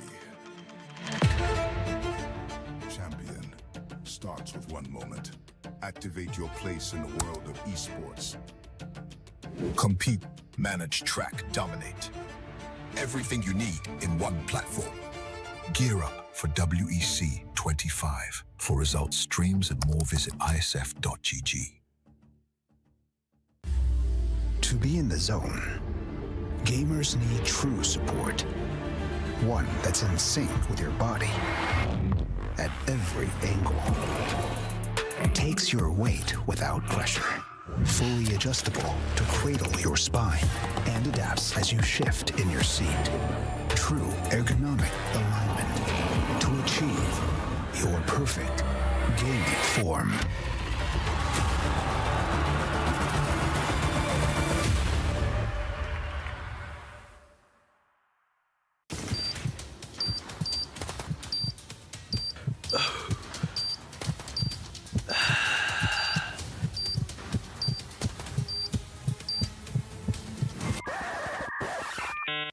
Tak ada data? Data habis? Jangan risau.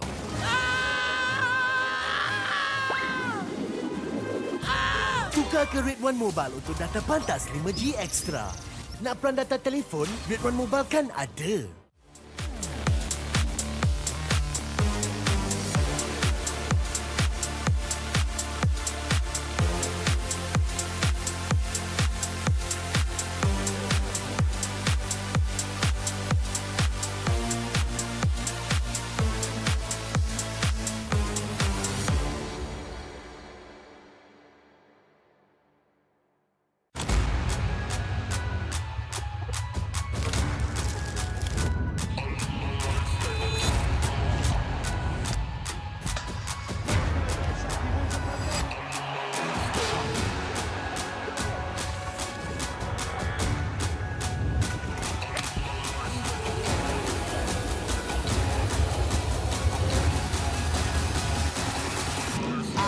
Toss a coin in the waterfalls in the wishing well. Now I get plenty coin, some self-made. You ain't gotta wish me well. You ain't like me then, but I guess it's past tense, cause you tapped in. You was never who you said. I see the facade when looking at really me. Like you could tell my guard up. I ain't taking L's. If it's not in my favor, won't sign a deal. I got the royalty in the mill. I got authority in the field. Take a look in my iris. I be precise with the timing. I move on a touch like the high risk. I never know where my mind went.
Every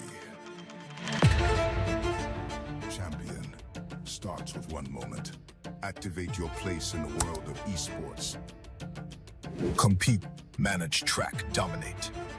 Everything you need in one platform. Gear up for WEC25. For results, streams, and more, visit IESF.gg. To be in the zone, gamers need true support. One that's in sync with your body at every angle. Takes your weight without pressure. Fully adjustable to cradle your spine and adapts as you shift in your seat.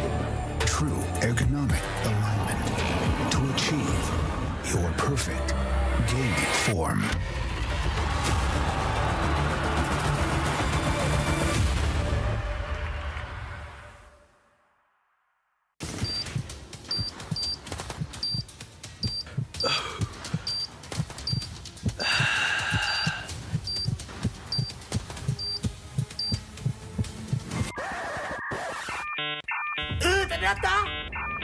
Data habis?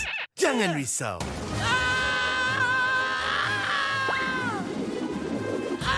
Tukar ke Red One Mobile untuk data pantas 5G Extra. Nak peran data telefon, Red One Mobile kan ada.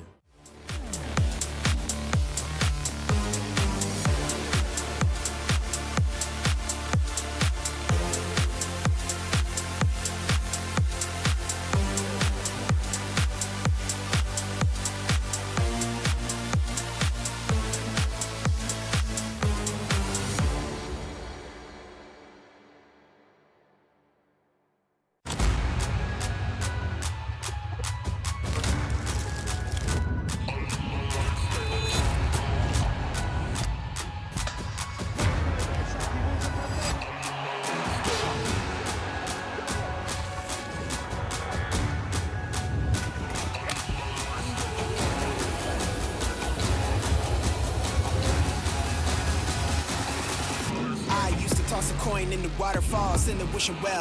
Now I get plenty coin, I'm self-made. You ain't gotta wish me well. You ain't like me then, but I guess it's past tense, cause you tapped in. You was never who you said. I see the facade when looking at really me. That you can tell my guard up. I ain't taking L's. If it's not in my favor, won't sign a deal. I got the royalty in the mill. I got authority in the field. Take a look in my iris. I be precise with the timing. I move on a tuck like the high risk. I never know where my mind went.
Every champion starts with one moment. Activate your place in the world of esports. Compete, manage, track, dominate. Everything you need in one platform. Gear up for WEC25. For results, streams, and more, visit IESF.gg. To be in the zone, gamers need true support. One that's in sync with your body at every angle. Takes your weight without pressure. Fully adjustable to cradle your spine and adapts as you shift in your seat. True ergonomic alignment to achieve your perfect gaming form.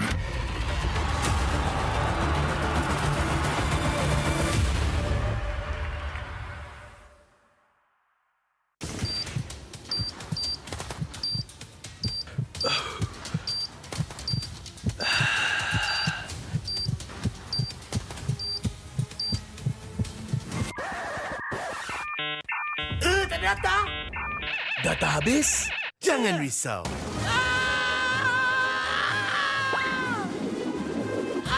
Tukar ke Red One Mobile untuk data pantas 5G Extra. Nak peran data telefon, Red One Mobile kan ada.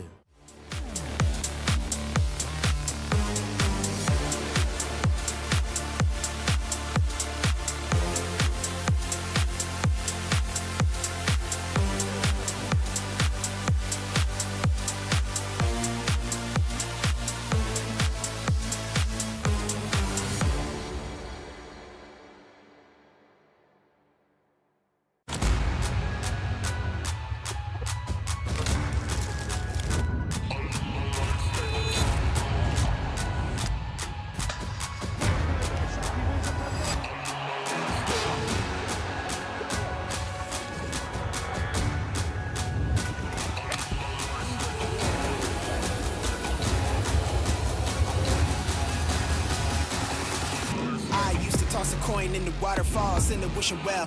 Now I get plenty coin, I'm self-made, you ain't gotta wish me well. You ain't like me then, but I guess it's past tense, cause you tapped in. You was never who you said, I see the facade when looking, it really be like you can tell. My guard up, I ain't taking nails, if it's not in my favor, won't sign a deal. I got the royalty in the mill, I got authority in the field. Take a look in my iris, I be precise with the timing. I move on a touch like the high risk, I never know where my mind went.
Every champion starts with one moment. Activate your place in the world of esports. Compete, manage, track, dominate. Everything you need in one platform. Gear up for WEC25. For results, streams, and more, visit IESF.gg. To be in the zone, gamers need true support. One that's in sync with your body at every angle. Takes your weight without pressure. Fully adjustable to cradle your spine and adapts as you shift in your seat. True ergonomic alignment to achieve your perfect gaming form.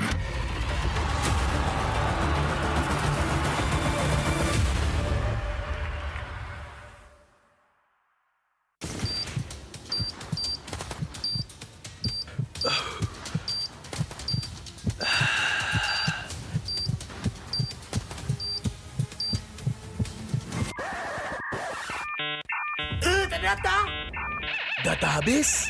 Jangan risau.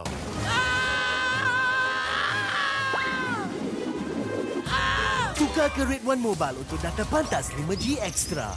Nak peran data telefon, Red One Mobile kan ada.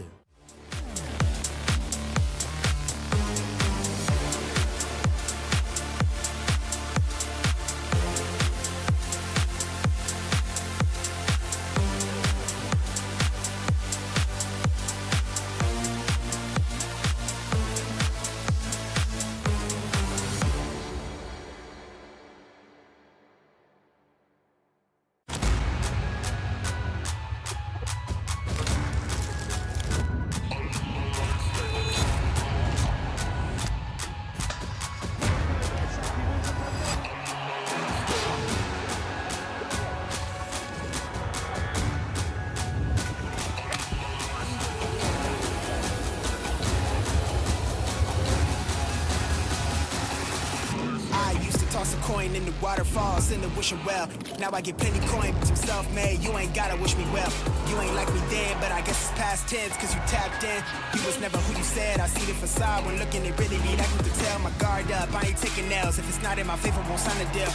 I got the royalty in the mill, I got authority in the field. Take a look in my iris, I be precise with the timing. I move on a touch like the high risk, I never know where my mind went.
Every champion starts with one moment. Activate your place in the world of esports. Compete, manage, track, dominate. Everything you need in one platform. Gear up for WEC25. For results, streams, and more, visit IESF.gg. To be in the zone, gamers need true support. One that's in sync with your body at every angle. Takes your weight without pressure. Fully adjustable to cradle your spine and adapts as you shift in your seat. True ergonomic alignment to achieve your perfect gaming form.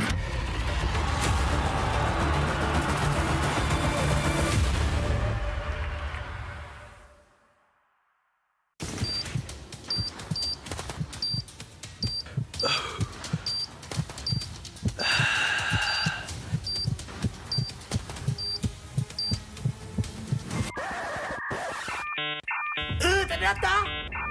Data habis? Jangan risau.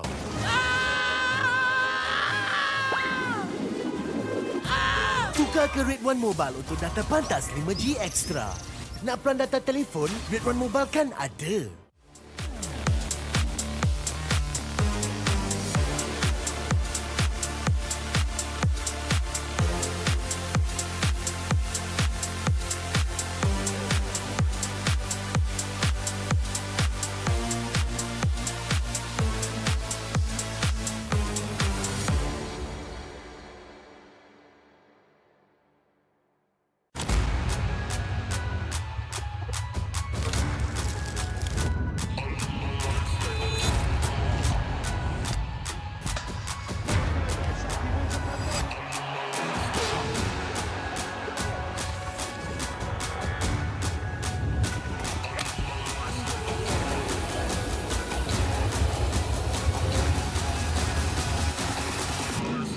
Toss a coin in the waterfalls in the wishing well. Now I get plenty coin, but I'm self-made. You ain't gotta wish me well. You ain't like me then, but I guess it's past tense, cause you tapped in. You was never who you said. I see the facade when looking at really me. That you can tell my guard up. I ain't taking L's. If it's not in my favor, won't sign a deal. I got the royalty in the mail. I got authority in the field. Take a look in my iris. I be precise with the timing. I move on a touch like the high risk. I never know where my mind went.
Every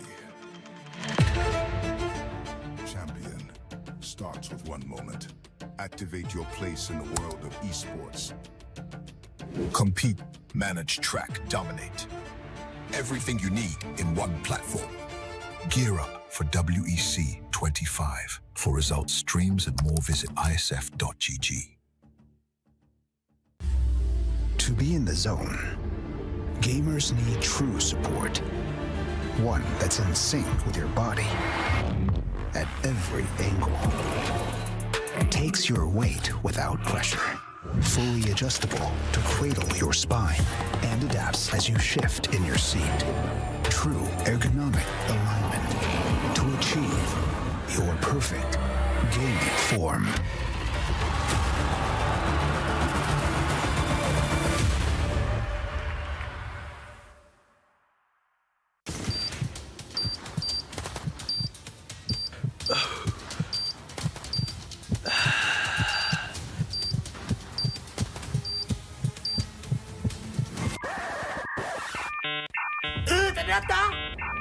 Data habis? Jangan risau.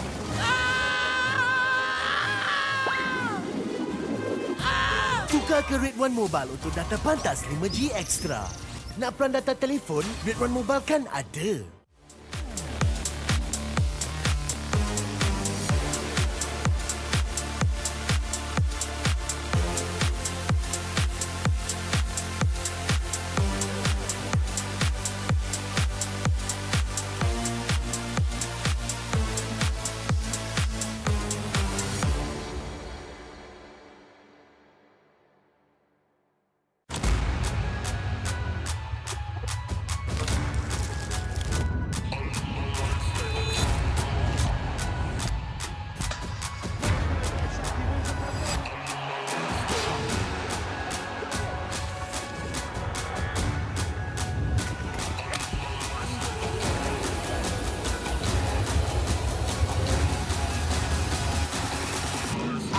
Toss a coin in the waterfalls in the wishing well.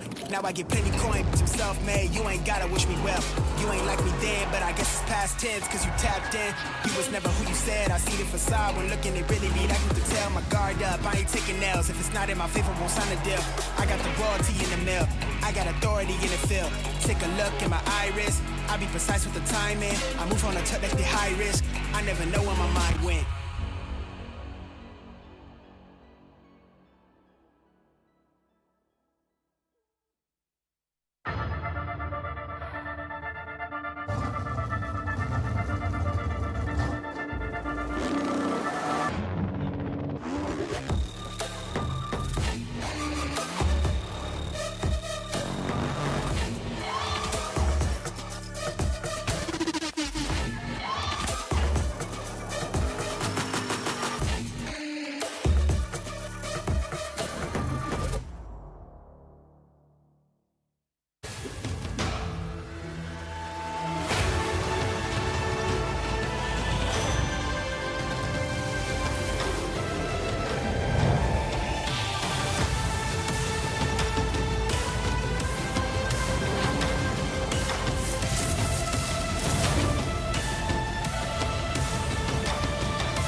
Every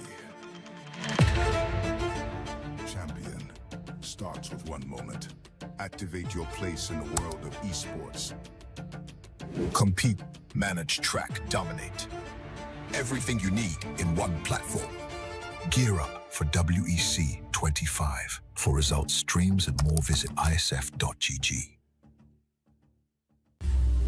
To be in the zone, gamers need true support. One that's in sync with your body at every angle. Takes your weight without pressure. Fully adjustable to cradle your spine and adapts as you shift in your seat. True ergonomic alignment to achieve your perfect gaming form.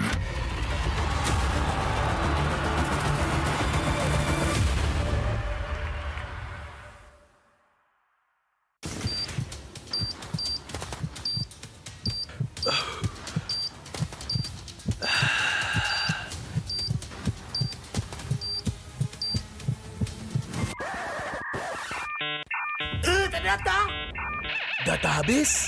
Jangan risau.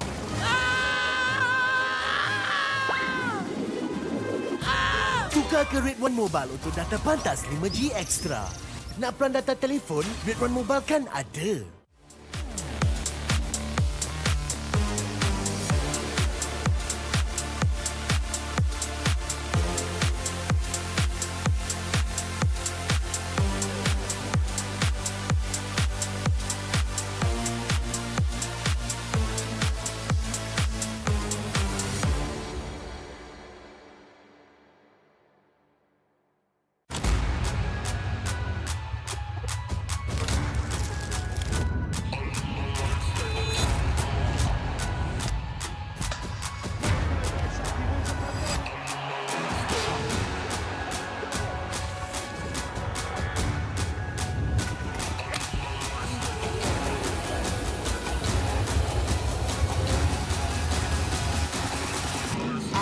toss a coin in the waterfalls in the wishing well.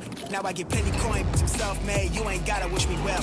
You ain't like me then, but I guess it's past tense, cause you tapped in.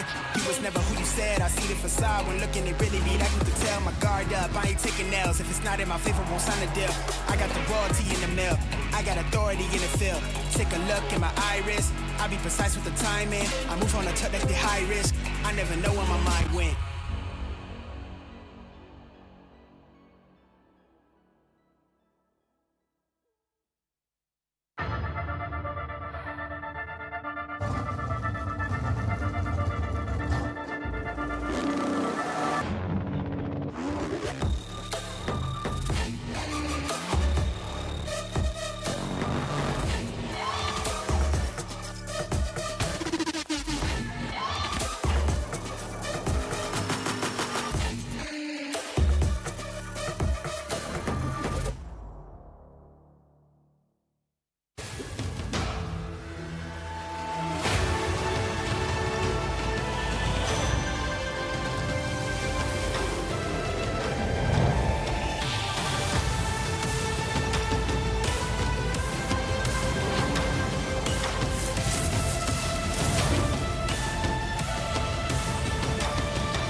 Every champion starts with one moment. Activate your place in the world of esports. Compete, manage, track, dominate. Everything you need in one platform. Gear up for WEC25. For results, streams, and more, visit IESF.gg. To be in the zone, gamers need true support. One that's in sync with your body at every angle. Takes your weight without pressure. Fully adjustable to cradle your spine and adapts as you shift in your seat. True ergonomic alignment to achieve your perfect gaming form.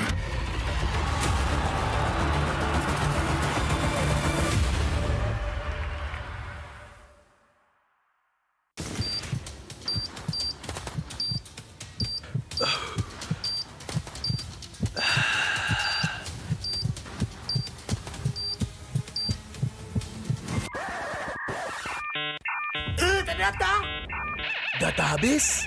Jangan risau.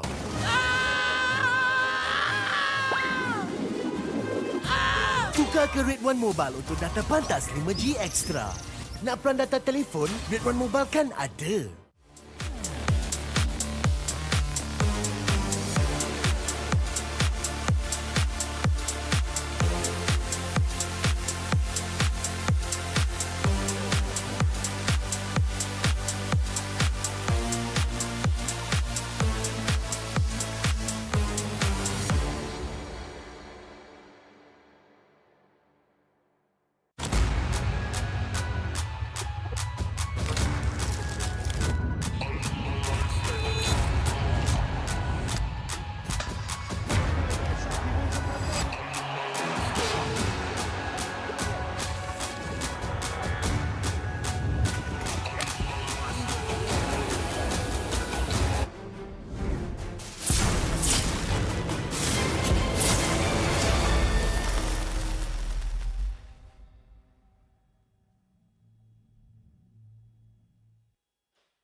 Our defending champions have locked in the first slot to the grand finals here at the World Esports Championship 2025, which means that only one seat remains in that coveted top 2 position for one final opportunity to aim for the throne. Welcome back, ladies and gentlemen. My name is Stafa, joined on the desk by Fasha to tell you that the World Esports Championship 2025, which is happening live in Kuala Lumpur, is proudly organized by the IESF and MESF with ESI as our strategic partner. And it's also generously supported by KBS, Rakan Muda, and Rakan Digital. And we also have our official partners as well. We got Solo's merch, Red One, Iku, as well as our Monster Energy drink to boost up our energy. And if you guys are looking for a good sound system, it has to be CK Music that actually provides that all.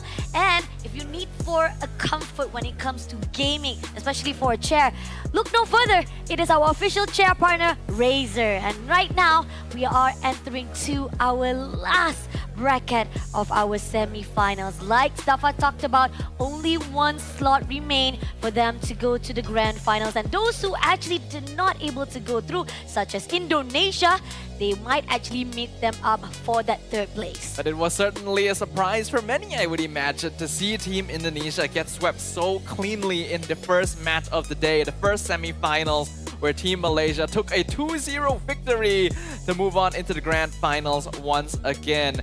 Team Indonesia, we will get to see them once more in the 3rd place match that'll be happening right after this. But before that, we need to find out who will get the chance to face off against each of these teams. Our second semi-finals between Team Cambodia and Team Turkiyye. I'm taking Cambodia. He's taking Turkey.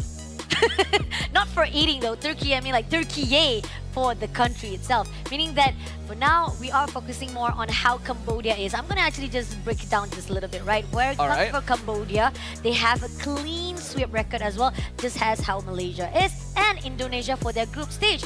Compared to on the side for Team Turkey, unfortunately for them, they were actually grouped with our powerhouse who are right now at the grand final slot, which is Team Malaysia. But then again, they were able to actually qualify for their brackets at the play-ins, for the quarter-finals, whereby they met off with the team of Myanmar, and that's when they actually were able to fought through to the quarterfinals, and now they're meeting off Team Cambodia, who were able to take down Kazakhstan, which we were actually part of the first-hand witness for that fight. Both of these teams, both of these regions have had an extended history when it comes down to the international scene, and both of them have been considered dark horses once before in the past. Nowadays, they're more like typical mainstays since they have definitely earned their position through their strength and experience.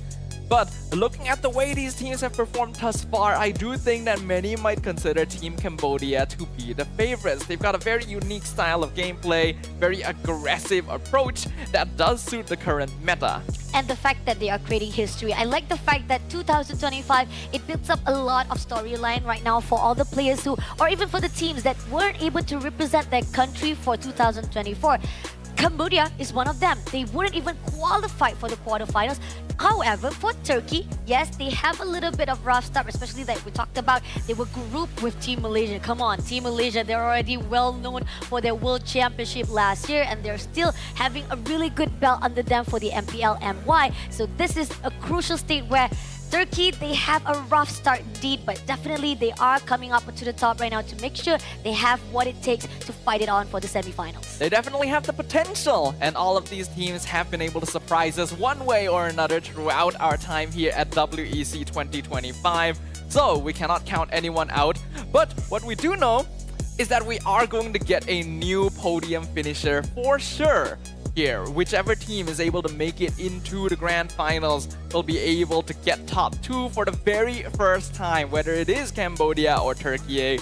So that is a very enticing offer, very exciting opportunity to have their name up there on that title.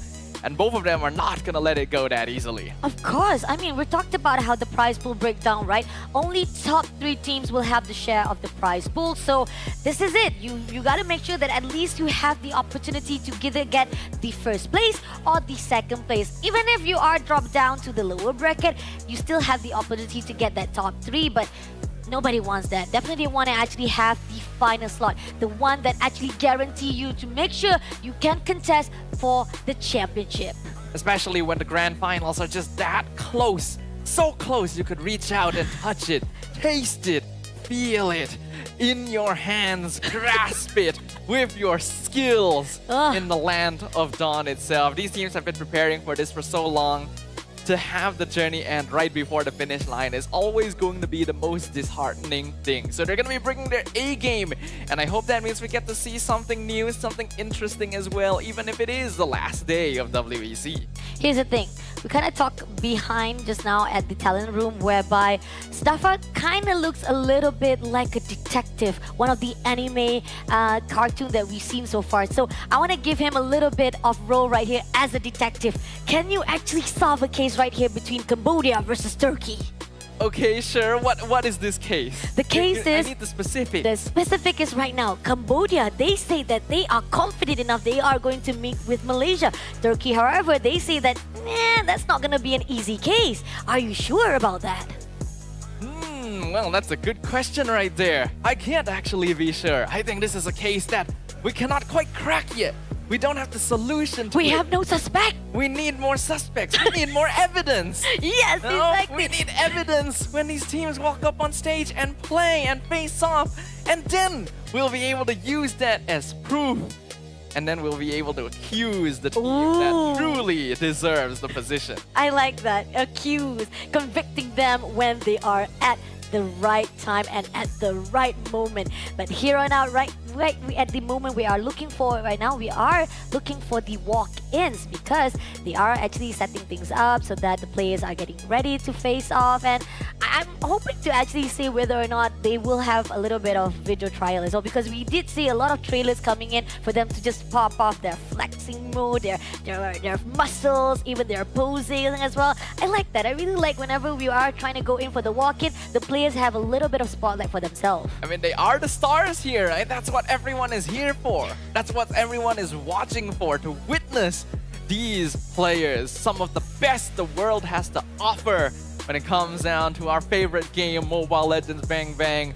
And they'll show us a thing or two, right? There's so much we can learn from these players, so obviously they deserve a little bit of that spotlight regardless of how things go. It is a memory of the time that they have spent. But for these players, they do not want to just leave memories. They want to leave a lasting impression.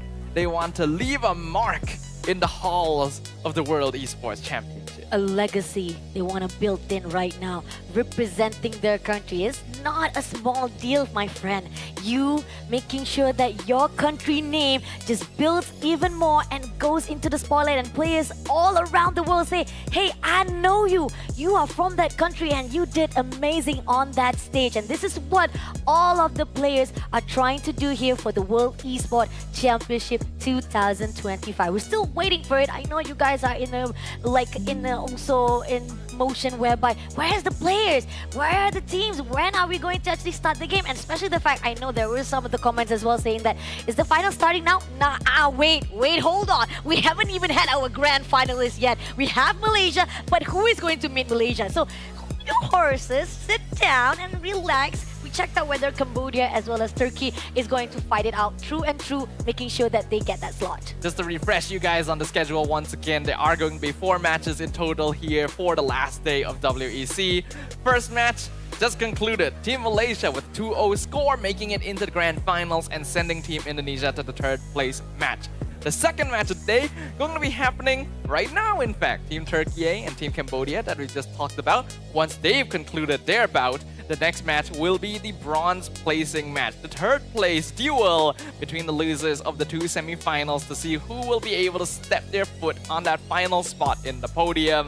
And then the capstone of it all, the grand finale at the end of WEC. The grand finals will officially be happening at 7:30 p.m. tonight, so keep your eyes peeled, and there's still gonna be a lot more MLBB action to go. Yeah, and I kind of hear that there is going to be a little bit of also show performance as well, where we are getting to set things up for the grand final. So that's going to be interesting as well. I love it when you actually set things up, build up the momentum with not just showing off the games as well, and then you're actually able to actually portray all the skills as well as all the talented citizens from Malaysia as well here in Kuala Lumpur. I'm looking forward to see our traditional dance as well.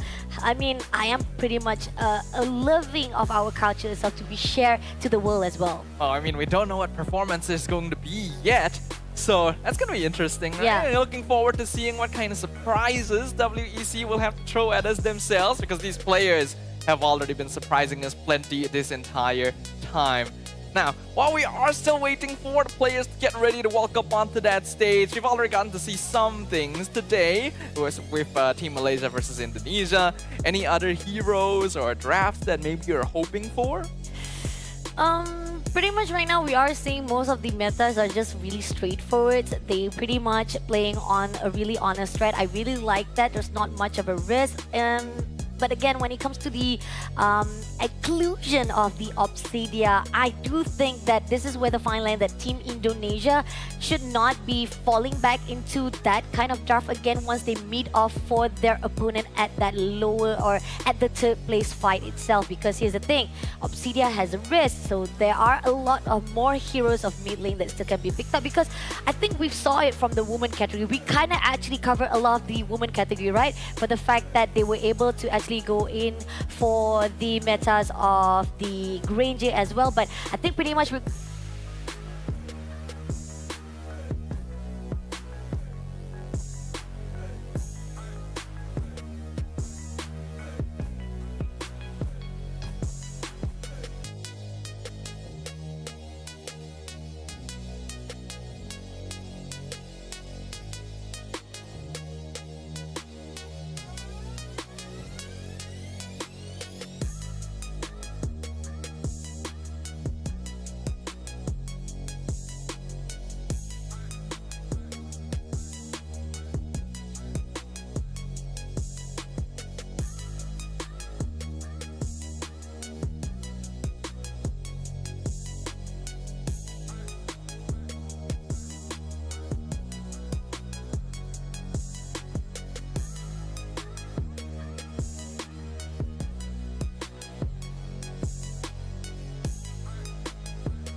Look alive, ladies and gentlemen, because we are back. And thank you very much, everyone, for being patient with us while we were resolving some small technical issues happening to make sure that everything will proceed smoothly as we jump into our second semi-finals match at the final day here at WEC 2025.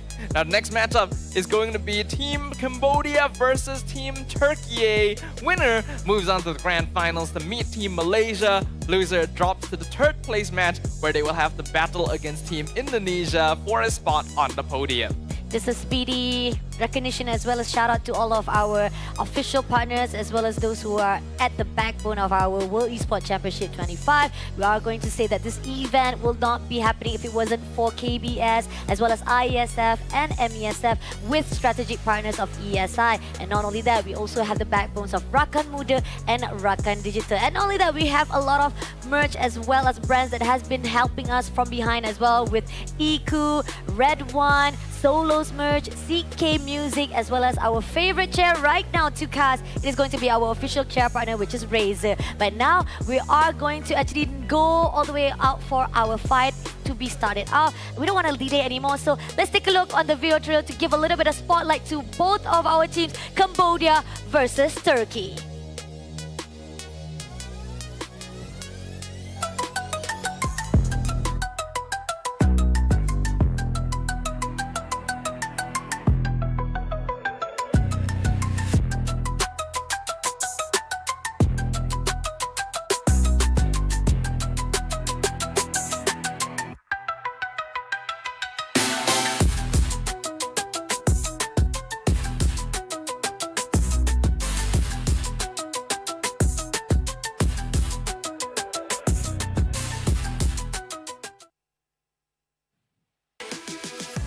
The start of their adventure at WEC was a little bit dicey, being put in the same group as our defending champs, but that did not stop them. They battled their way through every single obstacle and kept their heads held high regardless of the challenge to make it to the semi-finals. It's Team Turkiyye!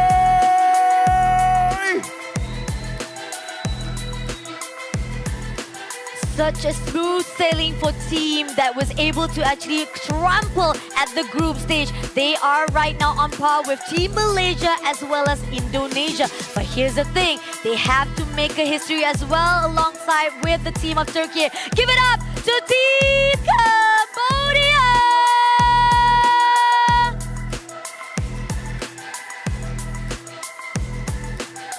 Let's commence with the fist bumps between our two teams.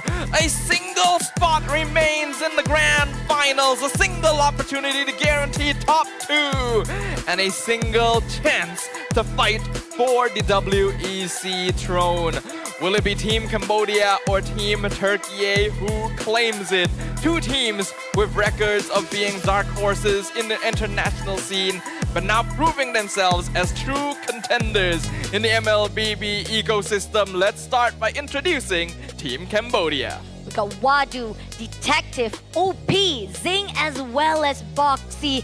They are well known to make a really good setup. Give it up to OP as well, was making a great game maker when they fought off with Kazakhstan, putting out that RWM, which shows how much potential if you let go of that Eve in the hands of OP. And Boxy, that show just going all the way for the goal lane, shows how much of potential if they giving up all this potential to all of the players of Cambodia. But the question is, does Cambodia has what it takes to trample the one and only their opponent right here at the semi-finals, Team Turkiyye? Team Cambodia is definitely one of the flashier teams in the tournament. They like aggressive gameplay. Detective likes his assassins. Boxy likes going damage items, especially when he is playing on that roam show. Their opponents, on the other hand, Team Turkiyye, like to keep it standard, but that doesn't mean that they don't have deep pockets to draw from. Lunar, TNZ, Rosa, Sigiboom, and Apex 47 have demonstrated that they're capable of pulling out many different types of compositions. They can play tank jungles, assassin jungles,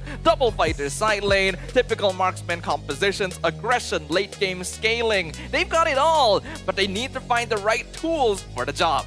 Let's see if this is going to be the case for Team Turkey.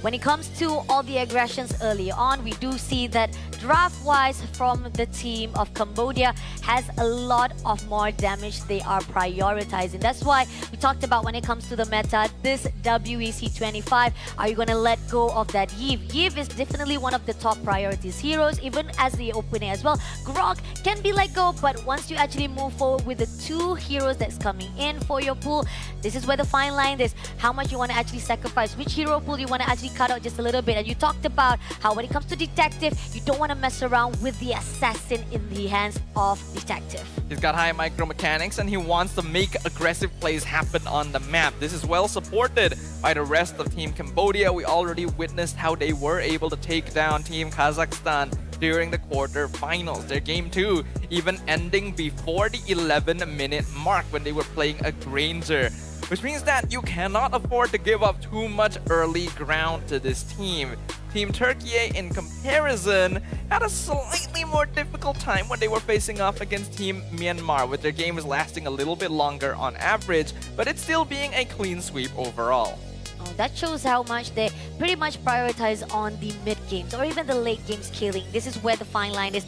Who will be a little bit more disciplined when it comes to fine line, and especially the fact that we saw how it was for Team Malaysia. They know for a fact that they will make sure that if you want to actually go for the late scale, they will deny it immediately for the early aggression. And this is what Cambodia is much well put, or even so, they are a little bit of mastery on that. So Team Turkey, if they want to set things up again, just like they did with Kazakhstan, they need to make sure they slow things down for a while for their draft. And making sure that you're able to draft the right heroes for the right situations is going to be crucial here. I feel like that is what eventually made the difference when it came down to our previous match between Malaysia and Indonesia. And we've seen it throughout the World Esports Championship so far as well, where despite the mechanics that are displayed by the players, if the heroes they have aren't the right ones for the job, then you end up with flaws in timings of the game, in the way the heroes interact, and the dynamics of the team composition that end up costing you, especially now that we are in the last legs of the tournament. Yeah, and the fact that I do feel like there's one game that we see from the side of Turkey that surprised us off on the first day itself. They picked up that Harley though, but going into the map, right?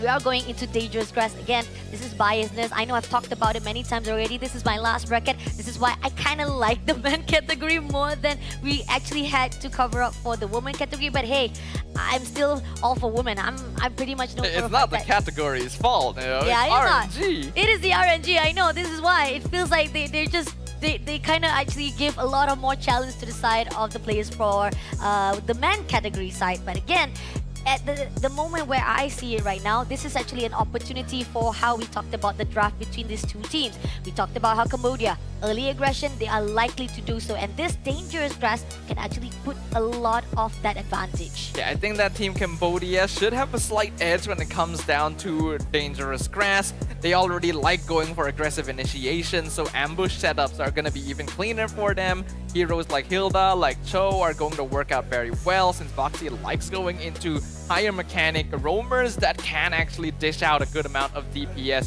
for the side of Team Cambodia. And Assassins as well, going to be an interesting contention. I expect them to probably take out the Hilda themselves, just to make sure that Detective can go on his comfort picks. Let's see if that's gonna be the case. But I do see that Turkey did actually had a fight at Dangerous Cars against South Africa, and they kind of actually had a really good win rate that shows how much potential they have as well, especially with 10 minutes 52 seconds. That I think that pretty much show how they are also quite comfortable at that map. So let's see how they're gonna actually draft things out for the first round itself. Again, reminder to all of you guys here at the stage as well as at home who was watching this World Esports Championship. This is for the semi-final, the last semi-final. One of them will be getting the last slot to the grand finals, and those who didn't might actually have to fight off for that 3rd or 3rd place for our share of prize pool. So to everyone who is watching from home right now, make sure you guys share in the comments about which of these two teams you are supporting. Who do you want to see make it all the way to the end goal and face off against Team Malaysia? We'll find out very, very soon what kind kind of dynamics we will be witnessing here as we are going to be jumping into the draft for game number 1 in just a little bit. But those assassins definitely need to be contested. Eve, also a very high priority hero for both sides currently, alongside the typical roamers of Grok and Gatot Kacha. Without further ado, let's see what happens. Fanny been taken out as well as Gatot Kacha, and then we see Cho also Grok been taken out. If they want to actually just also shut down some of the mid lane, they can actually just take down Eve as well. And also Chi-Chi is also still open for them to ban off because we do see a lot of the Chi-Chi was taken out from our previous fight. But we are already seeing a little bit of respect going to both sides. Now I have to note, this Fanny was also banned out twice by Team Myanmar when they were facing off against Team Turkiyye. We haven't had a chance to really witness them play it on the main stage yet, but it means that multiple teams are actually giving respect over to Turkiyye for this potential jungle pickup. The Cho also being banned out very early on in the draft as a direct respect to Boxy, who so far has had the most consistent performances throughout the entire tournament with it, and is just generally a nuisance if you want to play a front-to-back composition. Yi Sun-shin gonna be the final ban for Team Cambodia, so now Team Turkiyye's got a choice to make. Like I said, Chi-Chi still will be able to actually take out if they want to actually let go a little bit more, but it seems going to be the side of Yuzong to be shut down. So again, Chi-Chi is open, Gatot Kacha is not there anymore, but it seems it's going to be Lapu Lapu. No, it's Lancelot actually been picked up. Lapu Lapu is still open, Yiv is still open as well. So let's see which of the heroes Turkey want to actually prioritize now. Safe opening would definitely be Eve Lapu Lapu. You could also go Eve CC if you feel particularly confident. Looks like it is going to be Eve Lapu Lapu, keeping it standard as expected of Team Turkiyye. Now Cambodia prioritized the Lancelot because we've already mentioned that Detective really likes playing these assassins, and he pops off really hard if given enough space. This means that Team Cambodia needs to prioritize a mid laner that can actually match up to the trading and wave clear of the Eve.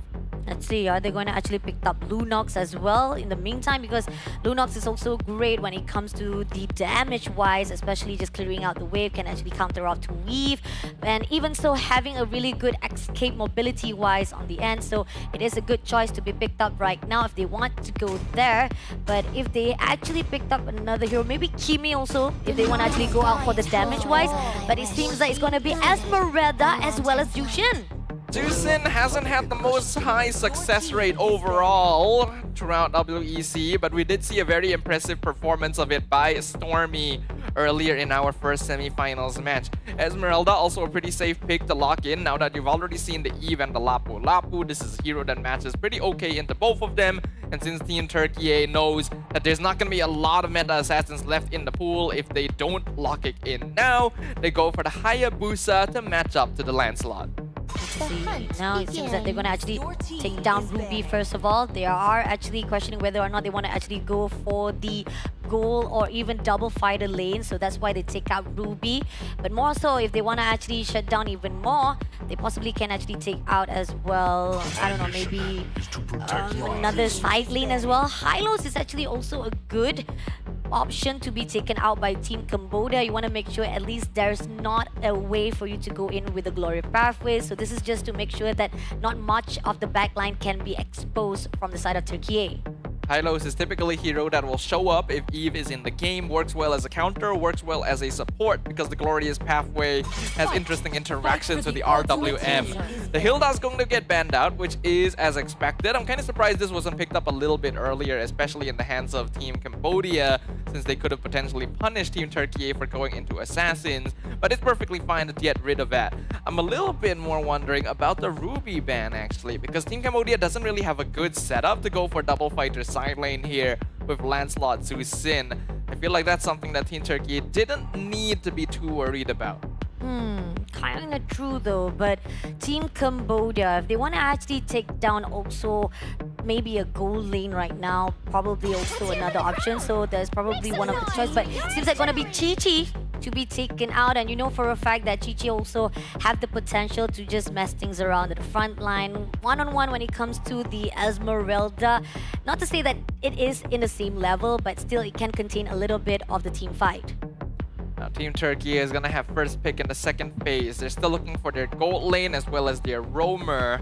The fact that they've kept their roamer up until this long makes me think that it might be better to leave it for last, just so you have the most counterability possible.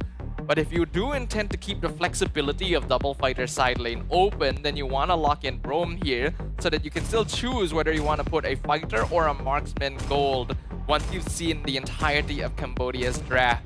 Both of these roles have some flexibility. It's up to Team Turkey to decide which one they want to select first. It looks like it will be the roam. Kalea gets locked in. Okay, good choice coming up from Team Korea, but comes along the Granger as well as Badang. Okay, this is where the final Team Cambodia finally named. They know for a fact they need to do a lot of those damage coming in. Setup's good with the fist break as well as fist crack. This is where the final Team Cambodia, they have the answer now. Team Turkey, with a single lockdown comes in from the Kalea side. They need someone that can actually even burst even more all the setup that is done by Team Cambodia. I mean, for now I do feel like maybe there's a possibility they can actually just pick up Glue. Is it possible? Glue? And Lapu gold? I don't think so, yeah, no. no. It's a marksman here for Team Turkey. They probably can consider Harif. We know that Iritel is the direct Granger counter, but I don't think it works too well into the rest of Cambodia's matchup, so I'd prefer that. Uranus going to make an appearance. So this is Lapu gold lane then, I presume, which is interesting. Team Turkey does have some scaling, but in comparison to Lancelot and Granger, they are going to be the ones that need to make things happen in the early to mid. Very interesting final choice.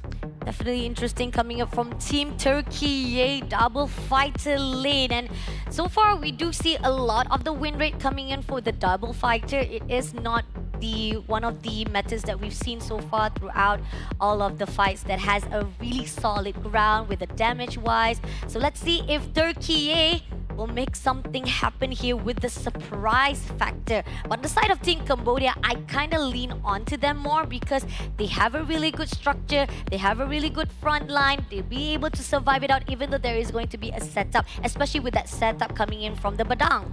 Yeah, Thing is, even though Team Cambodia does have better scaling with the Granger and the Hayabusa, when it comes to that mid-game, Team Turkey is just going to straight up be stronger. They have a lot of team fight potential. Because they have fighters, they rely on a 2-3 item power spike, which means that they can come online earlier and put a lot of pressure onto Team Cambodia. Basically do something similar to what Team Cambodia will typically perform in their matches instead, and take advantage of the fact that they may have slightly less early game pressure to maybe punish. But I'm not too sure if Uranus was the right pick for the job. This is being selected into an Esmeralda, so it's a bit more of a 50-50 lane. But Uranus ideally doesn't want to go into a 50-50 lane either. It's a hero that relies a little bit more on momentum. So it's a bit of a tricky spot. This is kind of an unusual draft dynamic. Thinking the fact that we are seeing Turkey right now trying to make sure that they will be able to actually have a really composition with the Esmeralda. Again, I do feel like they are much playing off in a comfort zone. I do see they are having some of their drafts picking off that Uranus in their side. So this is probably them just trying to say like, hey, maybe there's a possibility that we can play with all the confidence that we have. They did actually manage to win against Iran with the Uranus, but the question is only because they were able to actually have a goal lane, a MM in their own draft. So again, damage-wise was really good, and they have an opportunity for them to actually rise to the occasion for that late game. But compared to what they are here right now with the draft, they have Lapu Lapu in the goal lane. Yes, they can actually do a little bit of punishment to Granger, but Granger has a great mobility as well as a great space gap. There's no problem whatsoever for Granger to move away from that bravest fighter. Yeah, that is the thing. don't actually have all that much dive and reliable lockdown coming in from Team Turkey here. It's very dependent on the Eve to be able to set up team fights and for you to generally take fights within it. I still don't know if Uranus was the right choice for the end, because that is going to be the hero matched up against Esmeralda in the EXP lane, and Esmeralda does have a slight advantage there, which is not ideal for the hero. I would have recommended maybe something like the X-Borg, but at the same time it wouldn't have been as good because they are handling a Lancelot that can bypass it somewhat, but it may have been still a little bit more consistent overall.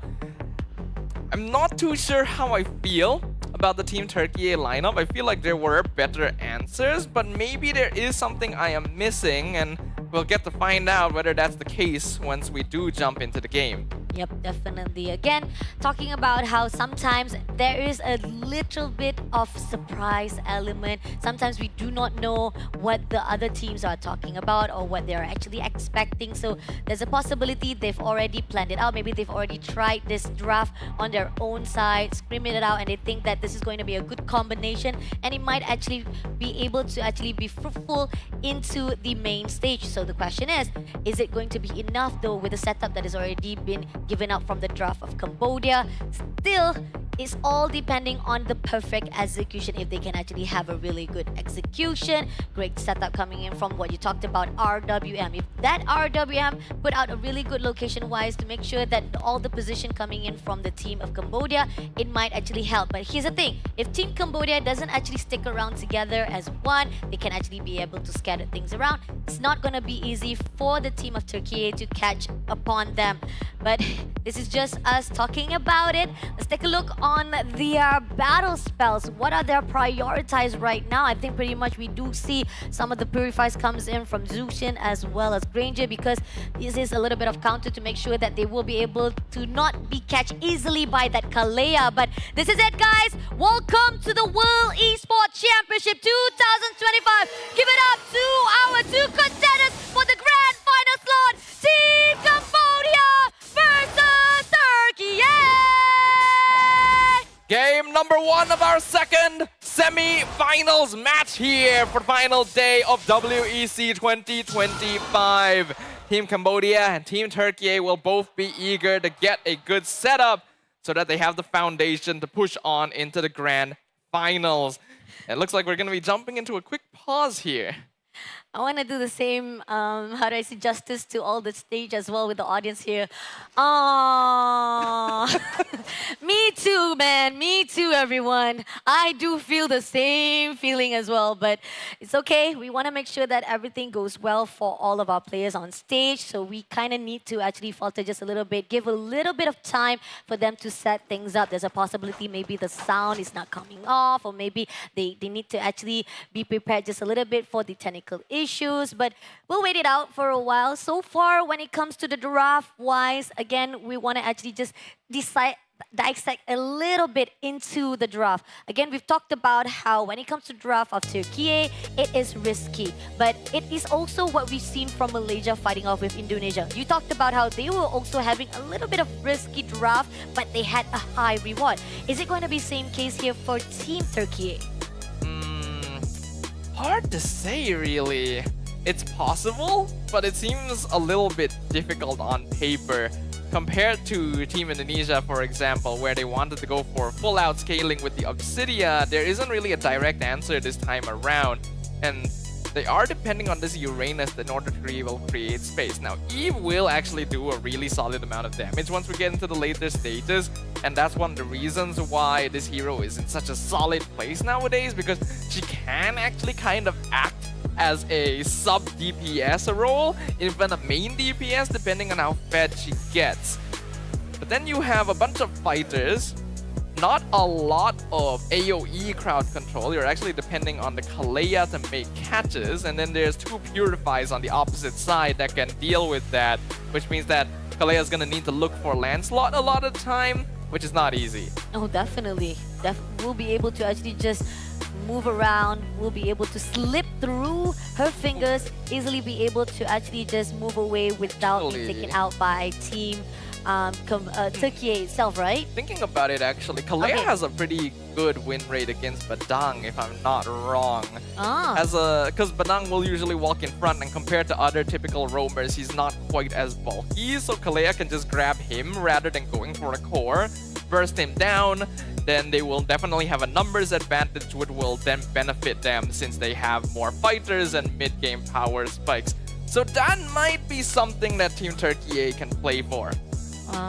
Okay, when you talk about Kalea versus Badang, right? This is the two heroes that I've kind of actually spot out some of their tactics to play around with it is by surprise, ambush-wise. It's either Badang comes in, goes in for a setup to actually go for a lock-on, 2 players or even 3 heroes coming in front with the freeze break as well. And this is where also Kalea comes in as well. We'll be able to do a surprise. And we're at the dangerous grass, and this is what are the setups or the landscape of the map itself that they can actually take advantage of. But here's the thing. Kalea-wise, when it comes to lock-on, it's single, individual. Compared to how it is when Badang's, right, when it goes for the setup of the fist break, they pretty much actually have potential to grab 2, even more 3. If it happens like 4 players right in front, might as well Badang just take it all. I mean, Badang is a hero that can get AoE grabs, yes, but that relies on enemy mispositioning. Compared to heroes like Gatot or Grok, who have very good ways of just initiating with AoE CC, Badang's AoE is very short range and basically requires his enemy to be right in front of him, and if he wants the AoE, then they all have to be stacked together right in front of him. Which is possible here considering the number of fighters there are, but you're typically just going to be seeing the Badang catching the Uranus a lot of the time, or the Lapu Lapu if it jumps into the enemy team, and then otherwise, not a lot else. That's the issue with the hero. Badang has a bit of a low success rate in WEC. I would not say it's low rate. It's pretty much because we haven't seen Badang been picked up a lot here for WEC. I mean, a few times he has, it hasn't gone well. Yeah, it doesn't go on well because I think it didn't really mash up with how the meta is right now. So that's why we didn't actually see Badang being prioritized a lot. That's why right now we are seeing rising of Rock. Gatot Kaca still has been relevant throughout the years as well. And then we are also seeing that no matter how it is, go back to the basic that Lapu Lapu has been phenomenal throughout this month. That's true, still very consistent hero overall. So they can rely on that somewhat, but I'm gonna be honest, this is the kind of match dynamic that we're not gonna be able to talk very much about because True. it is largely unproven with the way that the hero interactions are. That's why I kind of was hoping to see what would happen in the game itself, but well, seems like fate had other plans. Interesting. Going into the draft, looking at the team of Turkey, right? My question is, yes, they will be able to survive things out, a lot of sustainability, a lot of them will be able to actually, not to say they are a slick heroes that are in the hands of the players, but at the same time, I do feel like coming along for you to survive out all those team fights or even every damage that has been pulled out by Team Cambodia, can you actually counter-attack back? The reactive that is needed from Team Turkey, is it going to be enough though? What are your thoughts on that? I mean, it's possible. They have an Eve. The Yeah. Eve is the key point, Yeah. basically. They also have the Lancelot was on their side, right? Yeah, on the Oh wait, yeah, Cambodia. Lancelot's on the Cambodia side. yeah. They have Hayabusa. Okay. Hayabusa though. Yeah, it's mostly gonna be Eve then. So Eve is the main core, Eve is the main DPS, Eve is the easiest catcher besides the Kalea when it comes to like starting up team fights. So for the side of Team Cambodia, the main goal is try and disable the mid lane if possible. If they're able to win that out, which is difficult since they have Zeus in, they can actually control the game quite well. Even if the Eve does have a solid early game, the moment it goes down once, right, the moment you're able to figure out a strategy to dive backline and take it out of the fight, then Team Cambodia should have the advantage. Which is better? Direct approach or is it a sneak attack approach that is better off right now? Because so far we are seeing, compared to how it is between Cambodia as well as Turkey probably prioritize on direct approach, right? They will definitely want to face head on because they have a lot of tenacity to pull in, making sure that every resources that will be taken out by the team of Cambodia will be wasteful and they will strike back. But here's the thing, does direct approach is good for Team Turkey? I mean, Team Turkey has a lot more flexibility in this. Yeah, exactly, right? They can go direct, they can go from flanks. They should actually go for flanks because there is a Granger on the opposite side. But then that also leaves themselves a little bit more vulnerable. They have to play in a way where they can protect the Eve while taking out the opponent's artillery fire, which is possible with the tools they have, since they also have a Hayabusa that could potentially threaten Granger. So the Kalea can stand in front, maybe grab Badang, take him out of the fight straight away. Then the Lapu Lapu responds by jumping into the backline to create the distractions, give time for the Hayabusa to find the angles necessary. But the longer the game goes, the more difficult it is going to be to do this. Side lane priority is important since they are playing double fighter. Team Turkey needs to have side lane prio, ideally. So we should see them rotating a bit more in the first couple minutes, I think. Again, welcome everybody to the World Esports Championship 2025. Sorry for all the technical issues, but let's give it up for Team Cambodia versus Team Turkey. This is the fight to go to the grand final. All right, let's see how things will go here. Looking at the emblem setup, nothing too out of the ordinary for either side. As we already pointed out, 2 Purifies on the... Oh, hold on. Oh, goes in for the Rift Break, comes in as well for the Wave Breaker. Managed to actually disperse, but now goes in for the Shuriken attack. But does it manage to actually go in? Boxy in a danger zone, goes in for the grab for OP, goes back for the Fist Break, but at the same time, still surviving out. AB right now will be able to move away, jumps from all those dangers known. Genzi is still waiting. He just hit level 4. But that is actually slightly unlucky timing for Team Turkey. TNZ was this close to hitting level 4, and an Ogi Shadow kill would have actually gotten maybe 2 kills there. So Team Cambodia able to get out of that situation without feeding farm over to the Haya. And even so, a lot of invasive coming in from Turkey right now. Team Cambodia, they are a little bit of push right now. Boxy comes in, try to actually trap Luna, but it's not gonna be enough. Comes in for the follow-up with the Wave Breaker. Push in with the RWM. They are making sure that they're zoning out this turtle, but goes in for a 1v1 fight. Is it gonna be enough? Boxy managed to survive it out, but two right now with AP want to survive with the Adu, but somehow they're going for the puncher. Rosa gets the turtle first of all for Turkey, but it's gonna be a first blood as well for Sigibum right at the bottom. Well, that's an interesting turn of events right there. As we already pointed out, this Eve is going to be the most consistent damage for the side of Team Turkey. Really well played to Rosa to identify the failed timing on the Retribution to steal that away.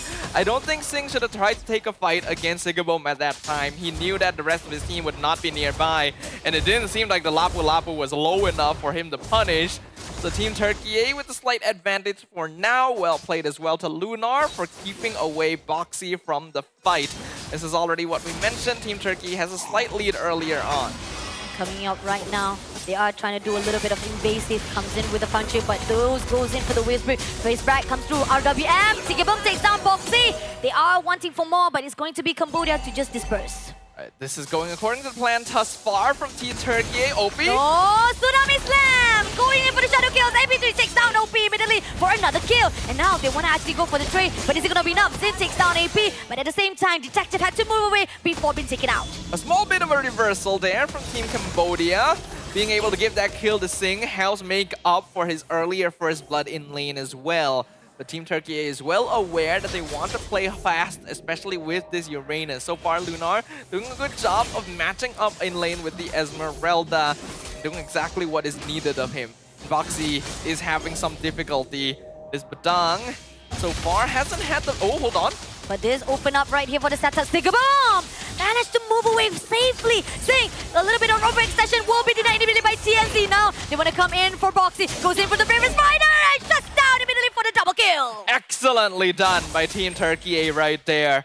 Blocking the hits for the Lapu Lapu. Sigibum being able to jump back in with the extra shield from the enhanced auto attack and punish Singh for trying to go for the snipe. Now Lunar is buying time as well. Goes in for the Falling Star, but at the same time, right here, Quad Shadow comes through. TNZ just trying to pick a little bit for Oppie. Somehow they will not be able to actually take down anyone just yet. Turkey doing a lot of composition, a lot of pressure to the side of Cambodia. And that is exactly what they need to be doing right now. Boxy is going to try and be annoying here, but he is surrounded. Tsunami Slam picks up Boxy. Boxy will be able to move away safely with a flicker, but at the same time, Luna zoning out Wadu, OP as well as Boxy. They goes in the front line, going to fight with TNZ. Our damage has already been picked up. Shadow kill, doesn't get anyone. Unfortunately, shit! TNZ will be shut down by Wadu instead. Now moving on, Sigmund takes down Detective for the trade-off. So it's gonna be only Wadu to be surviving for the front line. Still managed to actually go away, but Boxy, lifeline, a little bit of deep play. So danger zone going in for that recall for the side of the grass, but still, they will be able to move away safely. It ends up being slightly in favor of Team Cambodia because both the junglers were traded, but Singh was actually not part of the fight and was able to get a free tower down bottom. However, Team Turkey seems to be repositioning for the turtle faster due to their sustain. TNZ has respawned. They will claim that turtle. Net worth lead still slightly in favor of Team Turkey.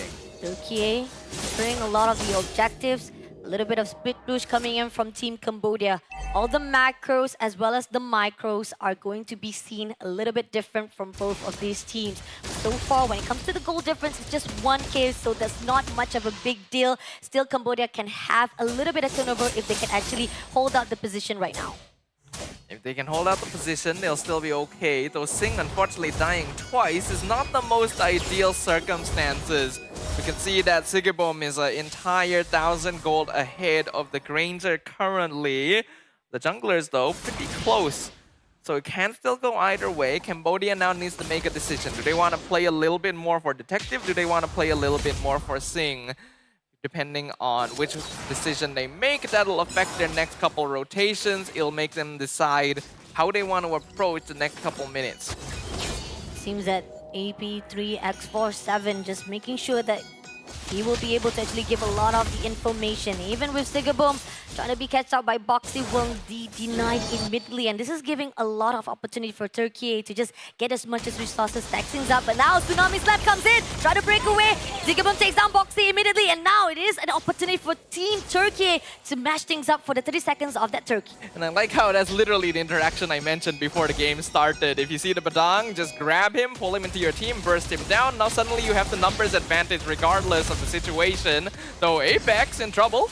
Apex, a little bit of overextension as well as confidence comes in. Wadu goes in, giving a little bit of damage, but somehow it's not going to be enough to shut down. But it's going to be Sigaboom who goes in for the dive, takedowns in. And now OP want to make sure that can actually trade things out, but somehow Sigaboom is just too hard to be picked up. I can't remember if we've seen Sigibum playing on the gold lane Lapu Lapu up until now, but he is playing a mean game currently. 5-0-2 on the gold lane fighter. Being able to pick off his opponent multiple times means that Turkey can play off of this momentum and continue controlling.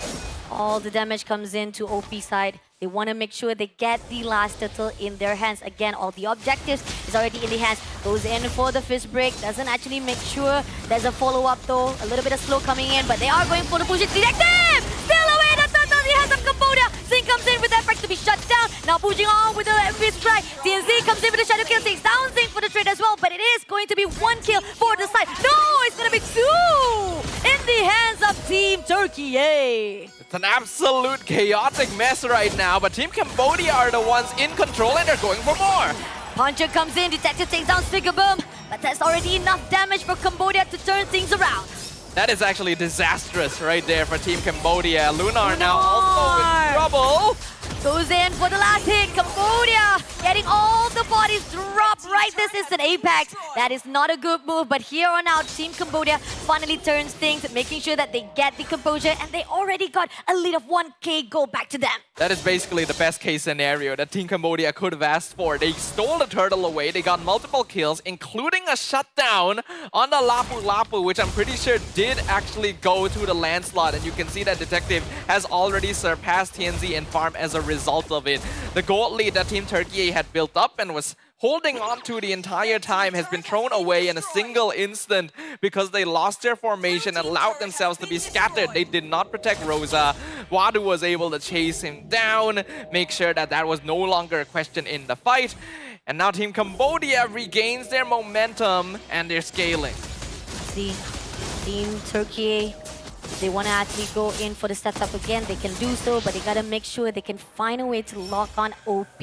So far right now, the only one that's actually giving a lot of the opportunity, RWM has already been picked up, goes in for a fight, but somehow we are seeing OP able to actually scare away, but he will be taken out by Sigaboom. Wadu will trade off with Rosa, but at the same time, Sigaboom will not be able to take down Wadu, so it's going to be a 1v1 right here for the side of mid lane. I think Apex 47 is going to need to make sure that he is able to defend Rosa from Wadu. This Esmeralda is picked up specifically to counter the Eve. And so far, this interaction hasn't actually worked out too well for Esme because the Eves have been able to position correctly with protection for their teammates. Team Turkey, though, playing a very snowball-oriented fighter-style composition means that they don't quite have as many tools of handling things. Most of their heroes just need to dive into the front line and hope to do enough damage to come out on top, which is not good news for their one and only backline DPS. Let's see if Team Turkey, this Lord, is already going to be a bit poke coming in from Turkey as well, setting up already. And we do see a little bit of pressure coming in from the top lane. So TNZ is quite far off, not actually too far off. Definitely will be able to jump in if he wants to actually pull in. But somehow, this is a discipline coming in from Team Cambodia as well as Turkey. They know for a fact they don't want to mess things up. Pact coming in right now from the back line. Conceal comes through, but already been spotted out. Doesn't manage to actually get in to actually kill someone or even to steal. Tsunami Slam comes through, gets Wadu, but Wadu survive it out. Detective takes down Rosa immediately. This is going to be Luna, also been catched by OP itself, but survive it out with the Transcendent Ward. Somehow, right here, Team Cambodia, they have a really good composure, managed to actually retreat back. But here, Wadu wants more, wants to actually contest it out. Is it going to be enough though? It seems that they want to actually pull through. There's a little bit of damage here from the side of Cambodia, but Team Turkey say, nah, slow things down, and this is going to be opening the lot for them. And now that we've reached the 11-minute point, I think everyone watching can see why I was so confused about this Uranus last pick. The moment that Rosa is taken out of the fight, really well played by Detective there to find the puncture straight through the heart of Team Turkey. The rest of them literally can't do anything. They're just walking around like headless chickens. Literally no target, no damage. They can only soak damage at that point. Team Cambodia is aware of this. That's why every single time when the fight starts, this Eve needs to go. And even here, we see Wadu is doing so much of the damage. This break comes in. Tsunami Slam, want to steal away Wadu. It's not going to be enough though. Apex in danger, had to move away. A lot of damage comes in, and now this is going to give that mid turret in their hands. Sigaboom, being in danger. OP trying to make sure that she will be able to actually pick that up, but OP somehow will make sure that at least it is going to be a pressure at that mid lane, and somehow the Lord pushing in as well for the bottom turret. Holy Defense is already out. Somehow it might be an opening for the team of Cambodia to just push through to make sure at least one of the lane is bare, but they still managed to survive it out. This is a really good defense coming in. Even Wadu just trying to actually tease a little bit. It was not enough though, so Team Turkey still have it in the back just a little bit for now. Pretty good defense for now, though they will lose all of their external towers as a result of that. Cambodia finally building up a sizable 4.7k gold lead. A big chunk of this going to be in the hands of Detective, since he was able to get a lot of kills sequentially. The gold lane farm is still pretty even, but this is the risk of going for a fighter gold lane. Lapu Lapu is a lot less efficient now that we've reached this point of the game compared to something like a Granger. And Lunar also falling very heavily behind in terms of farm compared to Wadu, which when you add on to the fact that consistent DPS is wholly lacking from the side of Team Turkey, means that it's a lot more difficult to get rid of the Esmeralda as compared to the Uranus. Timing is crucial right now for Team Cambodia. If they can actually have a really good composition, making sure that Turkey doesn't actually able to steal away, because no matter how much Apex trying to make sure that he will be able to steal with a Tsunami Slam, that Purify just denies immediately. And this is why Team Cambodia, they have so much of escape.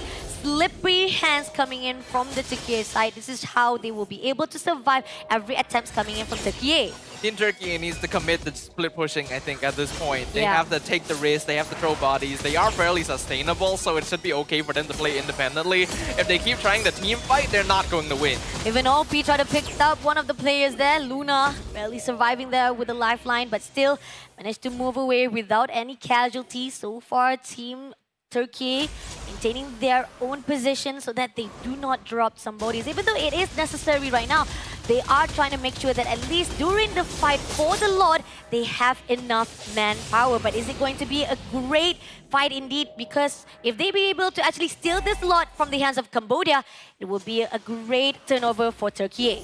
Main goal of Turkey is once again to try and just grab Boxy or even better Detective and burst him down before the fight starts. Then they'll have much more advantage when it comes to actually contesting the objective and going for the team fight. The Eve is still good zone control, but it's gonna be risky all the time because Cambodia can just run them down like this. Look at that. Everyone been dispersed just by Team Cambodia.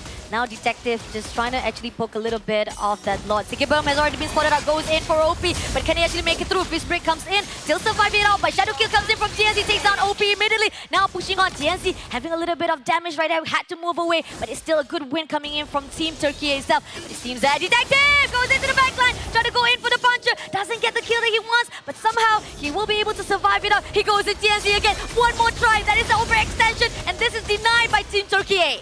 Really good dive here from Team Cambodia. Really good defense by Team Turkey. We're seeing solid micro mechanics overall, but now the dynamics of the draft are really rearing their ugly head in this game. Team Turkey played that pretty well. Sigibum got a great catch, jumped in alongside TNC, got the pick off on OP, but even though they had the numbers advantage, they still couldn't actually take the fight to Team Cambodia because they are lacking consistent DPS output and they need to keep Rosa alive. Look at Wadu. Wadu just at the front line, doing everything he can to make sure that that can zone out every single movement of Turkey. And Wadu doing what a Franklin should do. Luna comes in, gonna try to pick it out, but is it gonna be enough? Fist Break comes in, Detective gets the turn on the hands of Cambodia, and now they're gonna always strike back. Gets attacks as well. Moving on right now, still surviving though Sikibum. Sikibum managed surviving, but OP comes in for the take, and now they're moving on to fight it off. Stuns a bit, had to move away with the flicker, so Turkey will be able to survive it out, but Luna in the end will be also be taken out, but RDM has already been picked up. Is it gonna be enough though? Wadu comes in, Puncher comes through from Detective, now Shadow kills. Is it gonna be enough to get the Boxy? But Boxy still survive with immortality. One more hit, TNC! He will be surviving it over one hit for Wadu with a mega kill, and that's gonna be Turkey losing 3 lifeline in the hands of Cambodia. There were so many twists and turns in that last fight, but I think we can say for sure that Cambodia came out on top. They found their targets. Rosa and TNC are not going to be able to respawn for this Lord defense. Boxy goes down, but they trade for Lunar, and the Lord is pushing into the base. Pushing into the base, Sikibum trying to make sure Wavebreaker also comes through, but Apex, all the lifeline goes in for the Tsunami Sun, but Detective takes him down immediately with the Crystal in the hands of Team Cambodia for the first win. And with that, Team Cambodia sets themselves up. They are now 1 victory away from potentially making it all the way to the grand finals. A solid game performed there by the side of Team Cambodia, but the draft coming in from Team Turkey was not doing them any favors. Relax, Detective is here. And that is what Cambodia has said and spoken here at the stage of WEC25. I'm loving it. I'm liking the confidence that is coming in from Team Cambodia. But this is still is just a first win. And we talked about how when it comes to semifinals, we are going forward with the best of 3. So one more game to determine whether or not Team Cambodia will be moving on to the grand final. And there were so many things that I felt like could have been done better, but the draft itself already gave me reason to pause, I feel like. Again, the Uranus last pick, I don't really know why they did that, actually. You give up all your scaling, you give up all your control for a EXP laner that doesn't necessarily win the lane and doesn't offer utility beyond soaking damage, which Cambodia can just ignore in the first place.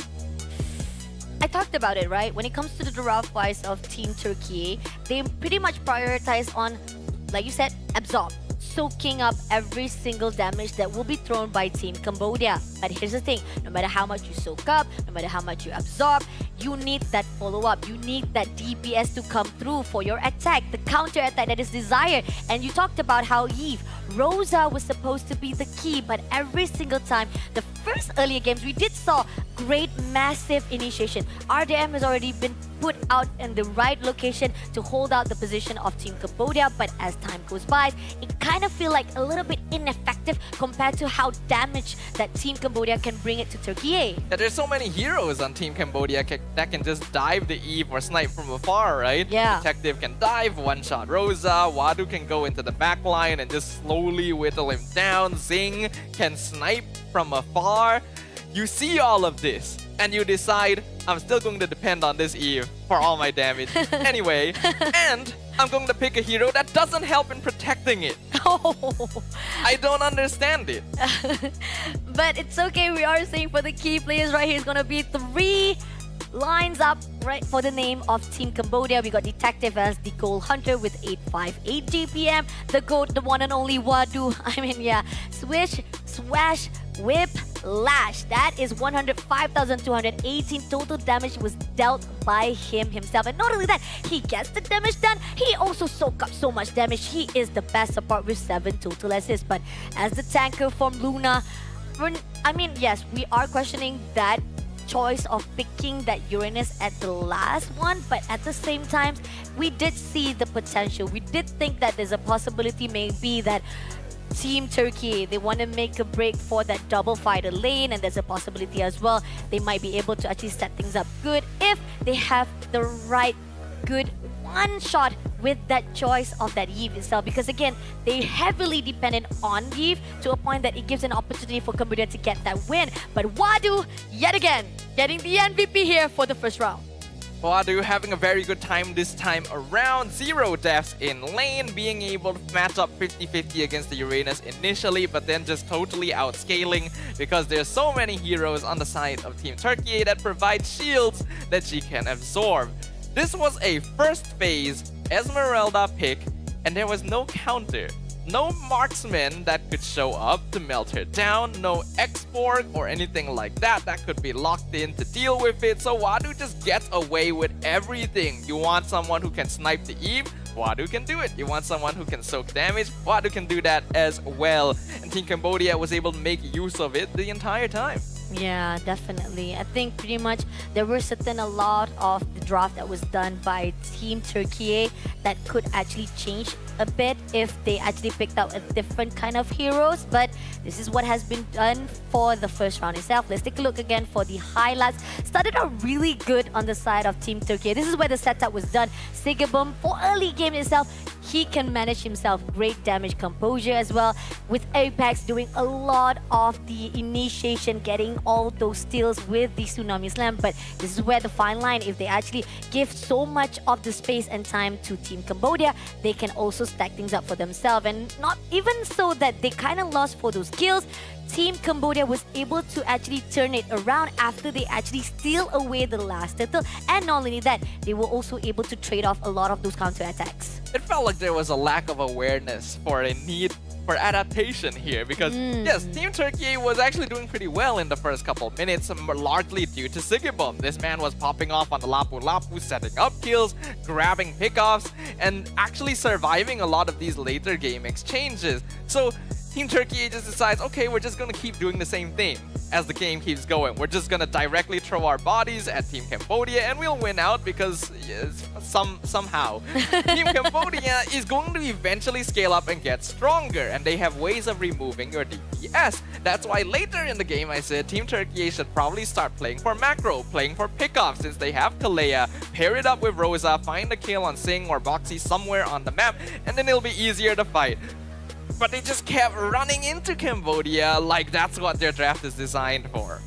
I think pretty much a lot of the base that was set up by Team Cambodia, that is what was eaten up by Turkey, when the fact is they were supposed to actually have the respawn, not actually waiting for the reaction. When they actually wait up for the first step or even first attack coming in from the Team Cambodia, they thought that maybe the counter attack would be better off instead of us starting the fight, when the fact is, compared to how the draft is, you talked about it, direct approach is better off. You go for your aggression, maybe it could have been a different kind of case for Turkey, but here on out, that is just the first round. Now we're going in straight to our second round. But before that, let's take a look again the mood here for both of these teams. Because again, if Team Turkey lost this round, this is going to be the end for them to actually go to the grand finals. But they are going to compete with Team Indonesia for the third place. Well, you obviously don't want to have your journey end up down there, though. You're this close to making it to the grand finals. Remember, both of these teams have not had the chance to taste the podium of WEC before in the past. Team Cambodia, one step away from creating history themselves. And I'm sure they're eager to do so. We're very focused right now. We saw good adjustments. We saw good gameplay coming in. If they can keep that up, then they should be able to meet up against Team Malaysia. We're going back to the flying cows here for our second round of the map. And everybody knows this is not my favorite map. It doesn't have much of an impact, especially when it comes to setting up fights. But it does actually give a little bit of potential for you to jump into your territory, pushing lane, clearing out the waves as well. And it might be also able to actually give a lot of mobility when it comes to movement. But again, there's not much that you can actually utilize here for the map. It's like you having a little bit of advantage with the flying cloud, but you still go to the basic of how it is on the land of dawn. But going into the banning right now, we are seeing Cambodia still again at the first pick. They are going to ban off Fanny, Gatot, as well as Yishan Sin again. On the side of Turkey, it seems that they are learning a little bit of respect bank, so they are going to take out Lancelot as well. But I like the speed of decision-making being done by Team Cambodia. You get rid of the Lancelot, alright, we'll go back to tank jungle with the Baxia to enable even more early game rotation. Now, Team Turkey does have the option to go into the Eve Lapu Lapu again. I think it is a very solid opening if they want to lean in that direction. But you do want to have a proper roamer this time, something that can match in speed. The Kalea is not going to be as efficient. You may actually have to consider going Cho yourself, since the Baxia will rotate very quickly across the map. Let's see. Is Eve going to be the priority again for Turkey? That's not a problem for them to actually pick that up right now. At the same time, let's see if they want to actually prioritize as well one of them, CXP as well. It seems that I can hear that Lapu Lapu will also be prioritized here. It's going to be a little bit of steal there from Cambodia, and they also picked up Hylos. Right, that Hylos is a pretty all-right roamer, actually quite solid here for helping deal with dive compositions as well. But that means the Eve is going to get let through to the side of Cambodia, and they're going to be very happy with that. Even pairing it up with the Granger in advance, this is 100% going to be a front-to-back for Cambodia. Definitely. And now Team Turkey, do they want to actually pick up that jungler now, or they want to actually just take that mid laner before the ban coming in for the second phase? I feel like they are going to actually pick up that jungler immediately with the Hayabusa. I mean, again, we've seen that Hayabusa was able to do a good amount of damage for the shadow kills, and it wasn't really that much that it was not fruitful on the side of Team Turkey. It's just that they need as much as input or even a lot of catch to go into Cambodia's side that it wasn't enough. So maybe with a little bit of drafting with the side of Turkey with that high loss, it might actually change a little bit for the second draft. I actually don't really like the Hayabusa here. I would have preferred... Oh wait, no. I would have preferred the Yisan Shin, but I just realized that the Yisan Shin was banned. So I guess Team Turkey didn't have too much of a choice here, which is a bit unfortunate. Hayabusa doesn't have the best matchup into Eve or Baxia. It's okay against Granger, but a good Granger can outplay it, which we've seen before in the past. They will cover their bases by getting rid of the Hilda, while it looks like Team Cambodia is going to start focusing on the mages. Let's see. Hilda is definitely one of the counter for Hayabusa. Now Farsa has already been taken out.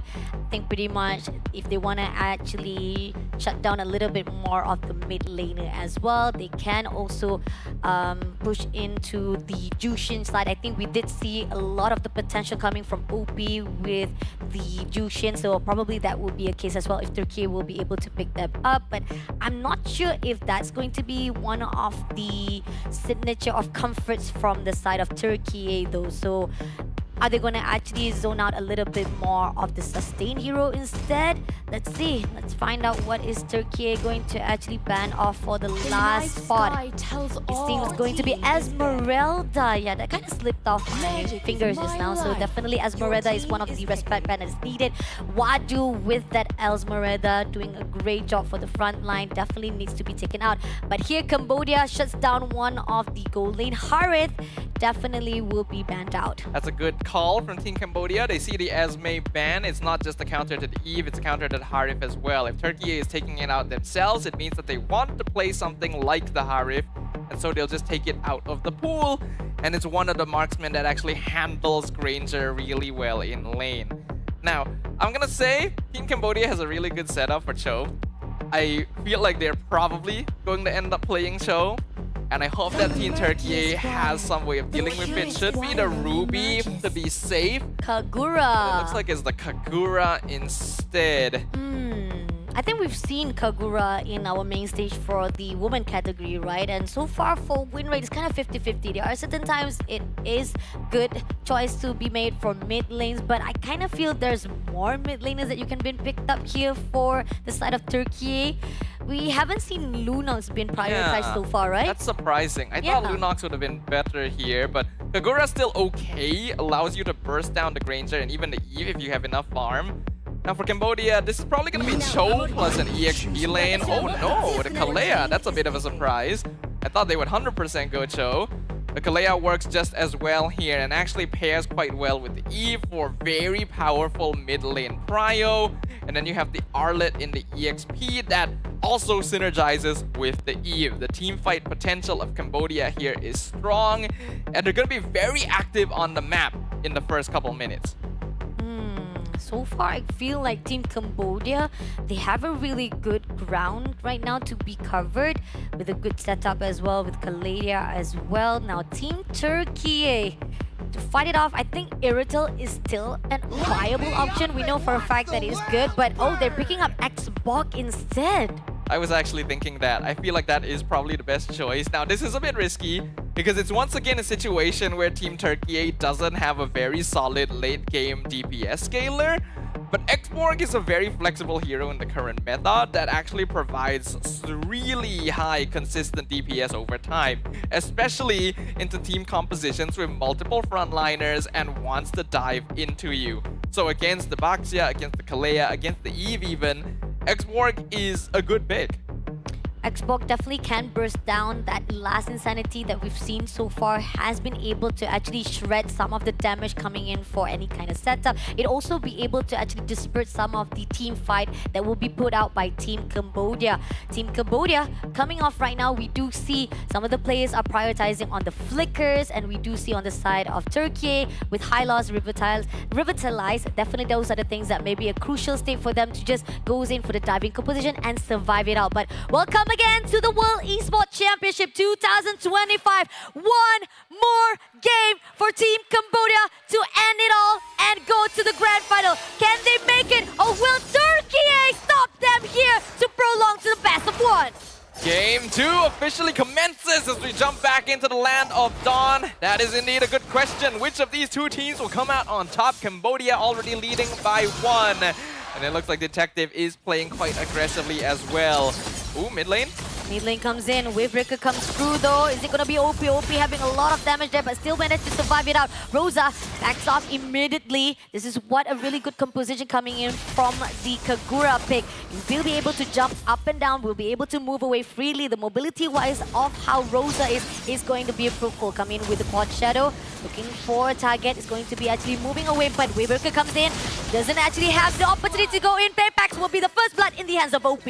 Great turnaround right there. Eye for opportunity. I don't know if it was Boxy or Detective who made that call, but it was the correct one. They saw TNZ and Rosa break off after the initial skirmish, so they knew that Apex was all by himself. And Apex didn't even pop the Revitalize because he knew that he was 100% dead.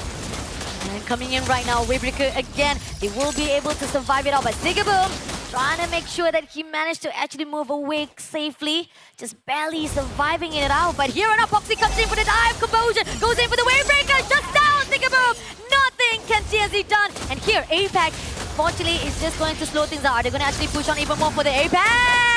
Immediately shredded by OP, giving more bloods in the hands of Cambodia. Well, I said that Cambodia were going to be active in the first couple minutes, and they have proven my suspicions correct. They can do so much on the map with this Kalea-Boxia combo. And both Granger and Eve offer a good amount of level 2 scaling as well, which enables them to be particularly aggressive. Detective will get a free first hurdle. Great composure. TNZ comes in for the trade of Boxy. Still, it is a small win coming up from Turkey to get that Roma, but still not going to be enough. This is going to be another turtle to be fight off with 100 seconds to go. So far, Team Cambodia got a lot of aggression. Turkey as well will try to take things up a little bit slow as well. TNZ was able to get one kill. Boxy doesn't really mind dying there, but the fact that the Hayabusa has something on the board means that there is still something that Team Turkey can play for. It's unfortunate that they've lost out in terms of the goal lead. It's a 2K already for Cambodia in 3 minutes, but it is not impossible to make up for this. They just need to play this slow, try and set up for the Hayabusa. And Apex 47 needs to be very careful with his positioning while still offering vision to the rest of his squad.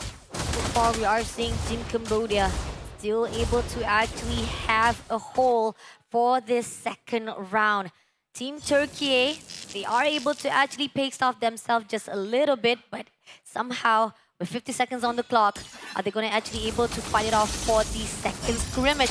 Goes in to actually open the grass. RWM already been picked up. Glory Pathway also want to take down Apex immediately. Now goes in for the shadow kill. Doesn't get enough damage right now. TNZ had to pull away. Team Cambodia gets away with that one kill. But Luna goes in right now. Wavebreaker Tsunami Slam also has already been done by Boxy. Pushing on to Luna. Luna will be burst by OP with that 2 kills in Cambodia hands. Really solid aggression once again. This is a specialty of Team Cambodia, but Team Turkey actually didn't respond too badly. They nearly took out multiple members of the backline, but Singh was able to back out just in time with the flicker. If the Granger had gone down, that would have been a worthy trade. But now Oppi is officially online. 3-0-1 on this Eve. And compared to the last game, Cambodia is not only relying on this hero to output damage. Now trying to tease a little bit of the buff, trying to do a little bit invasive. Glory Pathway already been picked up right there. Somehow they will be able to move away safely. Managed to actually disperse without any casualty whatsoever. A little bit slow for the follow-up of Team Turkey though. They can definitely engage on this now. Glorious Pathway is Team Turkey's best answer to the RWM. And OP actually held on to his ultimate, so he still has it. Oh, goes in for the slash, but somehow will be able to give a lot of damage right now. Even TNZ had to pull away from those damage, and now they will be able to get the turtle in the hands of Team Cambodia. Luna overlooking, not a little bit too slow, Luna. You're not going to be able to steal that, and somehow had to back away. A good attempt, though. It's the best thing that Team Turkey can do at that point, since they've already lost 2 attempts of trying to break into the river. They'll just decide to cut their losses and go split up for the farm instead. Lunar should be able to secure all of these minions, which is important since that is a lot of EXP in that wave. Team Turkey is once again playing from the back foot. So far, no turret whatsoever has already been taken out. So there's still a lot of defense coming in from Team Turkey to manage all the wave. But objective-wise, we are seeing that Team Cambodia is a little bit far ahead. You see me rolling. Are they going to fight? No, it seems that they're just going to be pushing a little bit of pressure to the side of Team Turkey. And Zing somehow will be getting the first turret in the hands of Team Cambodia. Sky Piercer completed. Not actually sure if that's the first or second item for Singh. This Granger has been free farming. Thank you again, production. Second item. He is very rich right now as compared to the opposite side.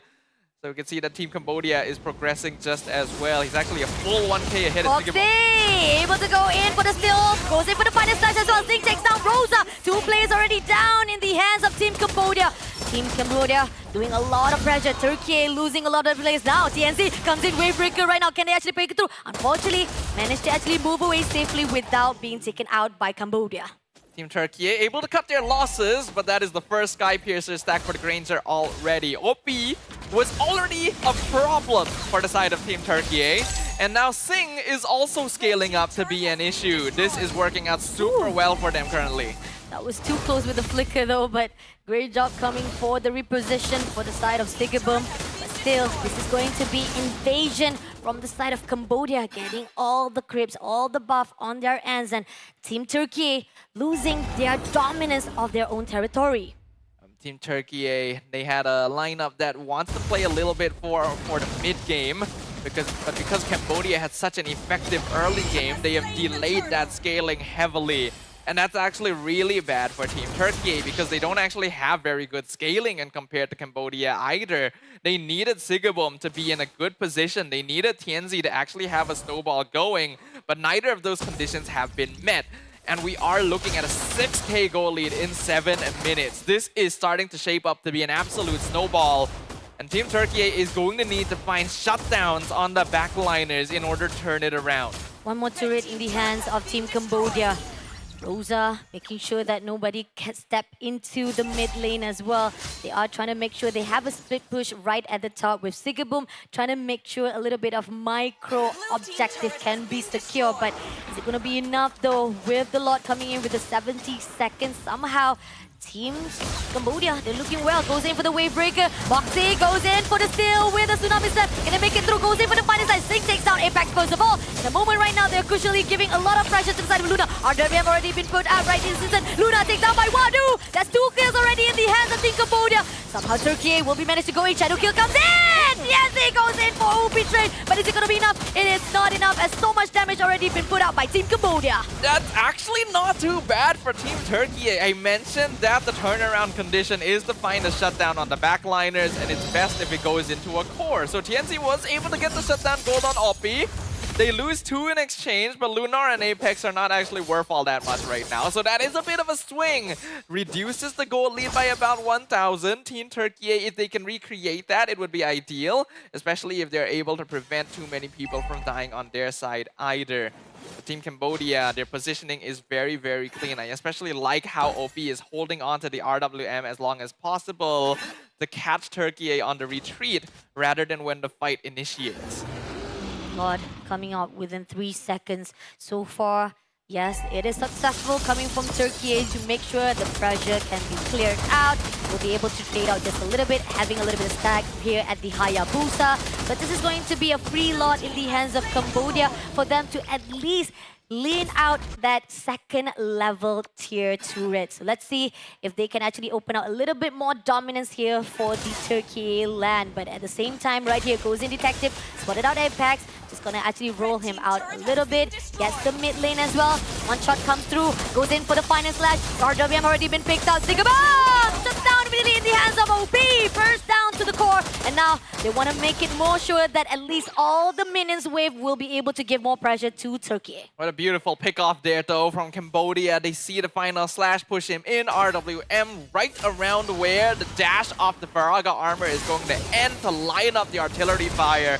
We can see the damage from Sing is really ramping up. Just a single shot drops Rosa by a quarter HP. The inhibitor is taken out without even any contention. There is no holy defense. The Lord is pushing down bottom. Can Turkey defend this? Team Turkey is leaving a lot of loopholes coming in for Team Cambodia. Now Detective rolls in, stuns it up. Glorious pathway right to the back line, but is it going to be enough? Wadu takes down TAZ immediately. Now moving on, Apex will be also trying to survive it out. Wavebreaker comes through, but RWM already been picked up. Surviving for the last insanity, doesn't get anyone. Sigabum takes down OP at least for the trade, but team right now, Cambodia will be able to do a lot of damage. Final strike comes through. Rosa barely surviving, but does get the last hit from Wadu itself. 2 players still surviving. Crystal right now is in the focus with all the initiation comes through from Sigabum. Sigabum, one last hit by Wadu again, taking double kill, and now leaving one more player. It's going to be the team of Cambodia clearing out with the wiped out in their hands. TNZ and Apex 47 will be able to respawn. They need to clear the minion wave. Ooh, dodges the final slash. Ooh, Shadow kill comes in, Glor Pathway as well, but is it gonna be enough though? Managed to move away into the fountain. Apex! 1 shot, 1 kill by Sing himself. And now, Team Turkey, they are back, but great discipline coming from Cambodia, not to overextend. I will say, Team Turkey surviving that is really, really impressive. A lot of things lined up for them to actually be able to do so. Rosa got a massive yin-yang overturn onto the backline, which dropped them low enough for the last insanity to force them back. And they were able to keep returning and rotating through the base to absorb enough damage to eventually clear up the minion wave. Team Cambodia, unfortunately, didn't target the crystal quite well enough. And that's going to allow Team Turkey to prolong the game slightly. But we are looking at an 11K goal lead at the 12-minute mark. And it is still an absolute snowballing. They still need to find a little bit more. Shutting down Sing is going to be their next goal. Let's see if they can do that though. So far, 40 seconds on the clock. This is going to be the second lot. TNZ just making sure that the position, trying to figure out all the positioning wise, but somehow they are going to actually drag out Apex, going in for the Glory Pathway for the escape mechanism, but somehow they will be able to slip through the fingers. But here, Stigaboom meeting off with Detective Luna, just overlooking, but Last Insanity doesn't get anyone, but one more shot to go. Zing comes in, takes down Stigaboom, and making sure that Luna spotted up by Detective all by itself. 1v1, what is going to be like right here? Luna tries surviving, but is it going to be enough though? Luna will be able to score away, but this is going to be 3v1 situation. Boxy comes in, surviving it out with the land checker, but somehow Sing, godlike comes through with Luna being wiped out. Shadowkill comes in, will be able to take down OP. OP will be able to survive on her own, and this is why this team, Cambodia, will be able to fall through. Glory Pathway just as a survivor. Final slash! Gripping into the hands of Apex, barely surviving that, and Team Cambodia showing off how much kill. Tsunami Slap comes in just to steal away Stigaboom, barely surviving it out by Rosa, flickers away to survive. Now they're pushing in to get the kills. They are focusing just to make sure all of the plays. Final Slash again comes in for Wadu. Sing takes down TNZ, now pushing out with Luna as well as Stigaboom surviving it up for the fountain, but gets the third bug kill, and now moving on with Stigaboom just not both for the trade. But it is going to be the end with the Maniac in the hands of these. Welcome to the grand finals to the team of Cambodia! An absolute brute force victory where Team Cambodia knows we are so rich that there is nothing you can do to stop us. The cannon fire from the Granger, the damage from the Eve, all of it ramping up to become one unstoppable snowball, rolling right through the gateway of Team Turkiyye. And with a 2-0 clean sweep, Team Cambodia secures their ticket to face off against Team Malaysia in the WEC Grand Finals. Congratulations to the team of Cambodia for making a great history here for 2025. Want to give a little bit of highlight to the team Cambodia. We'll have a little bit of interview at the stage with our beautiful host, Rose. So take it away, Rose. Thank you. Congratulations again. From the Kingdom of Wonder to the grand stage, ladies and gentlemen. Sekali lagi. Okay. From the Kingdom of Wonders to the grand stage, ladies and gentlemen, introducing your second grand finalist, Team Cambodia! Congratulations, boys! What an amazing win in the semi-final. And right now, I am with Sing and Detective as my translator. Yes, this time I shall not ask him any questions as he requested. Sing, how does it feel like to be back in the grand finals? អារម្មណ៍នេះវាបែកចិត្តភាសាយើងអត់ដែរឡើង grand final នៅ international. He said he's very happy because he has never advanced to the grand final in international stage. Oh, that is amazing. And you know what? I'm pretty sure a lot of the Malaysian audiences are also supporting you guys. Because look at them. It's still practically a full house watching your game this semi-finals. Now, moving on further, later on in the evening, you guys will be playing a best of 5 in the grand finals, going up against Malaysia. Sing, what is your team's preparation for this, especially since Malaysia is the home ground heroes? Do you guys feel any pressured? Are you guys scared?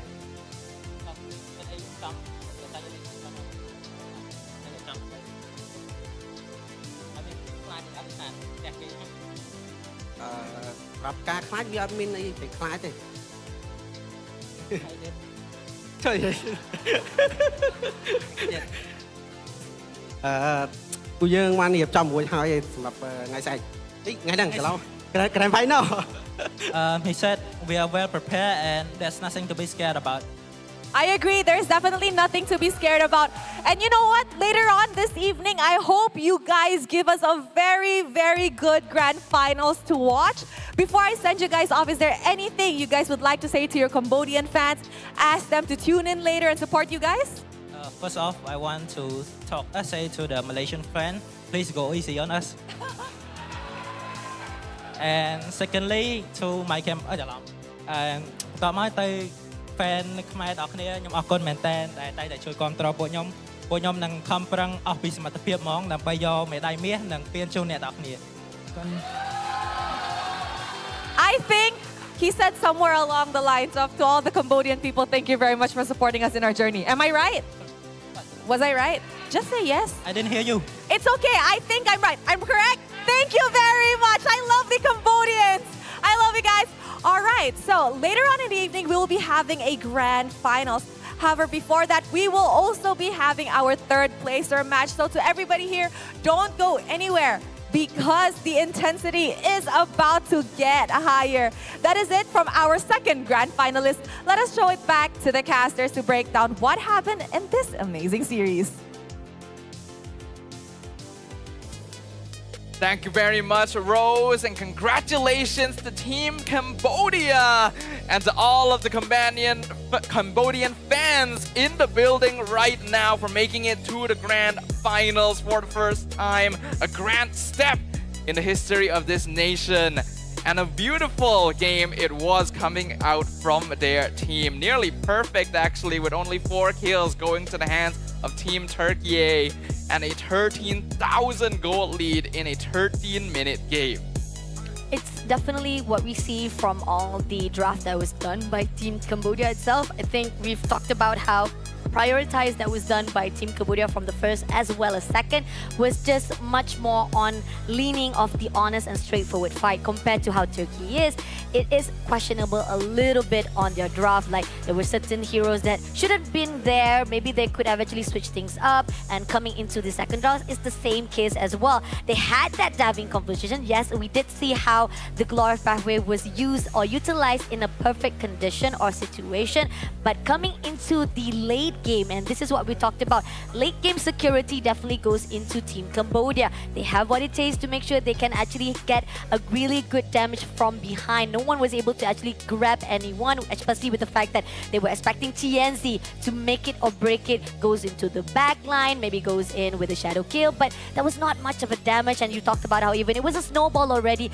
With goal lead is already in the hands of Cambodia, there's not much of the item as well as stacks that you can actually play around with. So congratulations again to Team Cambodia with them getting the 3 key players. We got Zing with Goal Hunter 927 GPM, as well as the Goat with 83,680 damage. And then we ask the tanker here, Apex. We do see how much that Apex was trying to set things up with the Glory Pathway, but sometimes it was a little bit too slow, and it was a lot of the fight, or even all of those skill set that was used by Apex, it was pretty much just to use for the escape mechanism for the team of Turkiyye. But the best support goes to the one and only this assassin, not just good for the tank wise, but also has the best support with 16 total assists. But is he going to be the MVP? No, it's gonna be Zing, who gets 2 key player as well as the MVP title with KDA 11, no 0 death whatsoever in his hand with 10 assists. Also, a 900 plus GPM is very difficult to achieve in the current meta due to all the nerfs to farming, which means that Singh was going absolutely ham. 11 kills, 0 deaths. He was being funneled and farmed all the way from the very beginning. If we look at the highlights here, unfortunately, once again, I do think this draft from Team Turkiyye was a little bit flawed. Going for double fighter side lane with a Hayabusa jungle needs you to be ahead early to mid. But then they picked it all into a Baxia, picked it into an Eve. The Kalea showing up at the end is just the cherry on top. Cambodia has the advantage in the early game. They have the advantage in the mid game. They have the advantage in the late game. It is a complete draft victory. Team Turkiyye had chances of making something happen, but it required high-level execution, being able to surgically extract the most important kills in the middle of Cambodia's death ball. And that was a bit too difficult to achieve. And even on the last fight itself, I like how Wadu just comes in, goes in for the last hit, as well as the final splash dives in. A great composition for zoning out the team of Turkey shows how much of confidence from Team Cambodia here when it comes to fighting Turkey. Again, getting that maniac in the hands of Zing shows how much prominent and deserving of the MVP as well here for the second game. But congratulations again for Team Turkey to make it here to the playoff. They're not done yet with their job. Just like what Rose has talked about, there'll still be a lower bracket coming up next before we close our WEC25 with the grand final. Two of our powerhouse has already been determined for their slot. Malaysia versus Cambodia. But before we get into that, we need to determine who is our third place. And that is between Team Indonesia versus Turkey. The grand final is the battle of the Southeast Asia. But is it going to be that case? But here on out, this is the end of our journey between me and Sadafa. So thank you again for those of you guys are tuning in. It will be taken over by Lafel and Husky. Truly sorry if there was any wrongs or mishap from our end. Hopefully we'll see you guys again in the future. Please keep on staying tuned and supporting WEC 2025. In the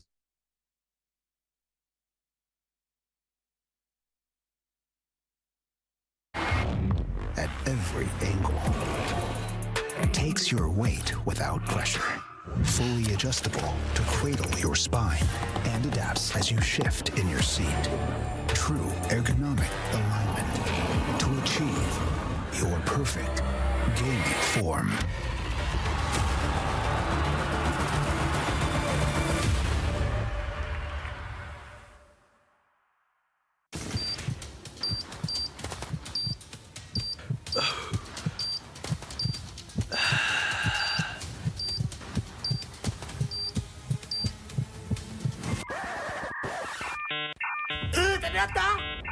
Data habis? Jangan risau.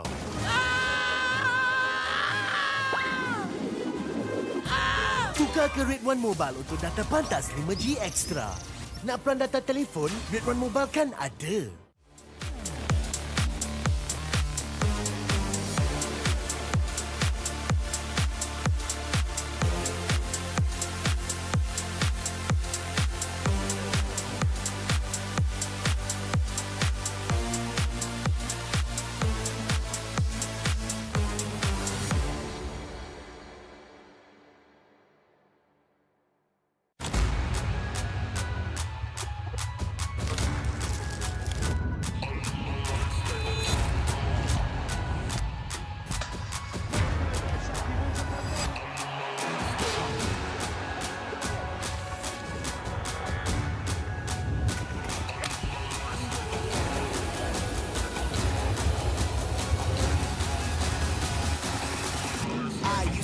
Coin in the waterfalls in the wishing well.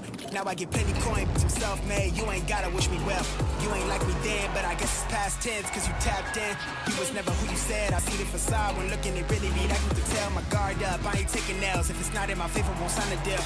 I got the royalty in the mail. I got authority in the field. Take a look in my iris. I be precise with the timing. I move on a tuck like the high risk. I never know where my mind went.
Every champion starts with one moment. Activate your place in the world of esports. Compete, manage, track, dominate. Everything you need in one platform. Gear up for WEC25. For results, streams, and more, visit IESF.gg. To be in the zone, gamers need true support. One that's in sync with your body at every angle. It takes your weight without pressure. Fully adjustable to cradle your spine and adapts as you shift in your seat. True ergonomic alignment to achieve your perfect gaming form.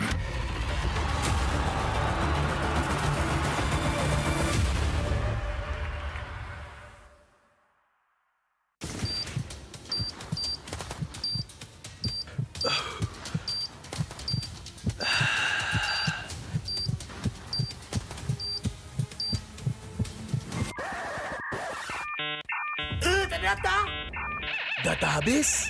Jangan risau.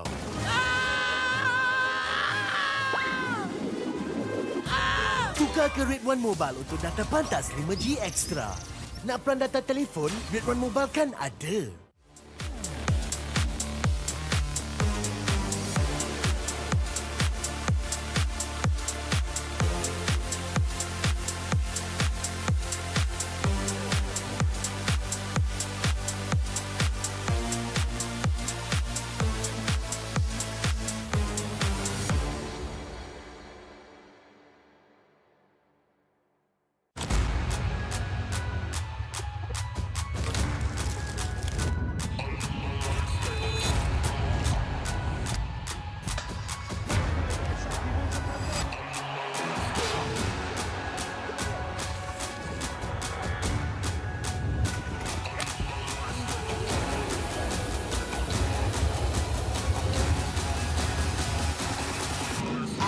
Toss a coin in the waterfalls in the wishing well.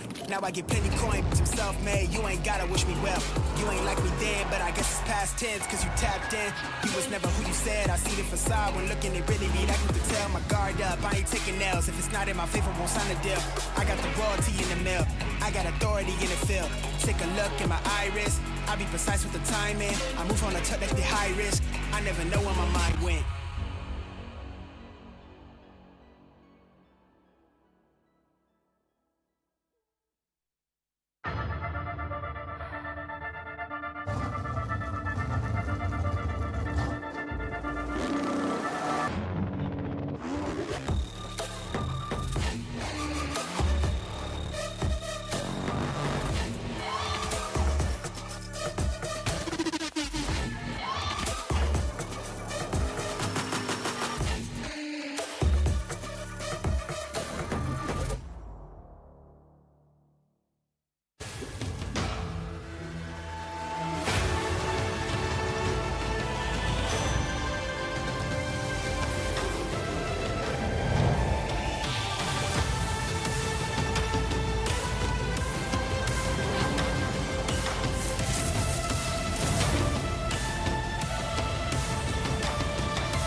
Every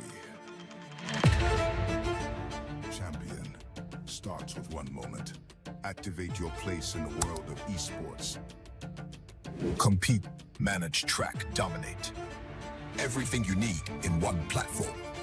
Gear up for WEC25. For results, streams, and more, visit IESF.gg.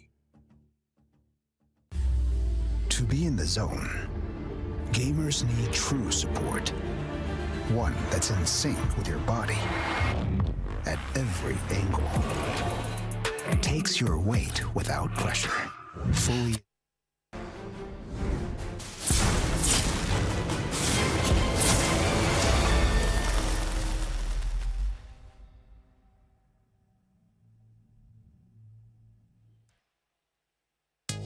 Ladies and gentlemen, we would like to officially welcome you to the bronze match for today. It is going to be Indonesia going up against Team Turkey. My name is Abel. Alongside me is Husky. It's going to be an interesting one because both contenders have been defeated in the semifinals earlier on in a 0-2 fashion, but the journey is not done just yet. They can still reclaim pieces of their glory by winning in this bronze match and placing themselves third. Indonesia was third last year in WEC24, whereas for Turkey, top 4 is already a milestone, but they want to go further. And again, we would like to say thank you to a lot of people. First of all, thank you to Fasha Bani as well as Tafa for casting the semifinals. But also, we wanted to say thank you because World Esports Championship 2025 is live from Kuala Lumpur, Malaysia. This global event is proudly organized by IESF, MESF with ESI as our strategic partner. And of course, generously supported by KBS, Raka Muda, Raka Digital, and our official partners, Red One, IQ, Solos Merch, Monster Energy, CK Music, and lastly, our official chair partner is Razer. Now we gotta talk about what they are fighting for here today. It's always about pride, but also it's about money. Yeah, pride and prize, they sometimes go hand in hand, especially in a competition. For the open category, the champion will walk away with $32.5 thousand, followed by $19.5 thousand for the second place.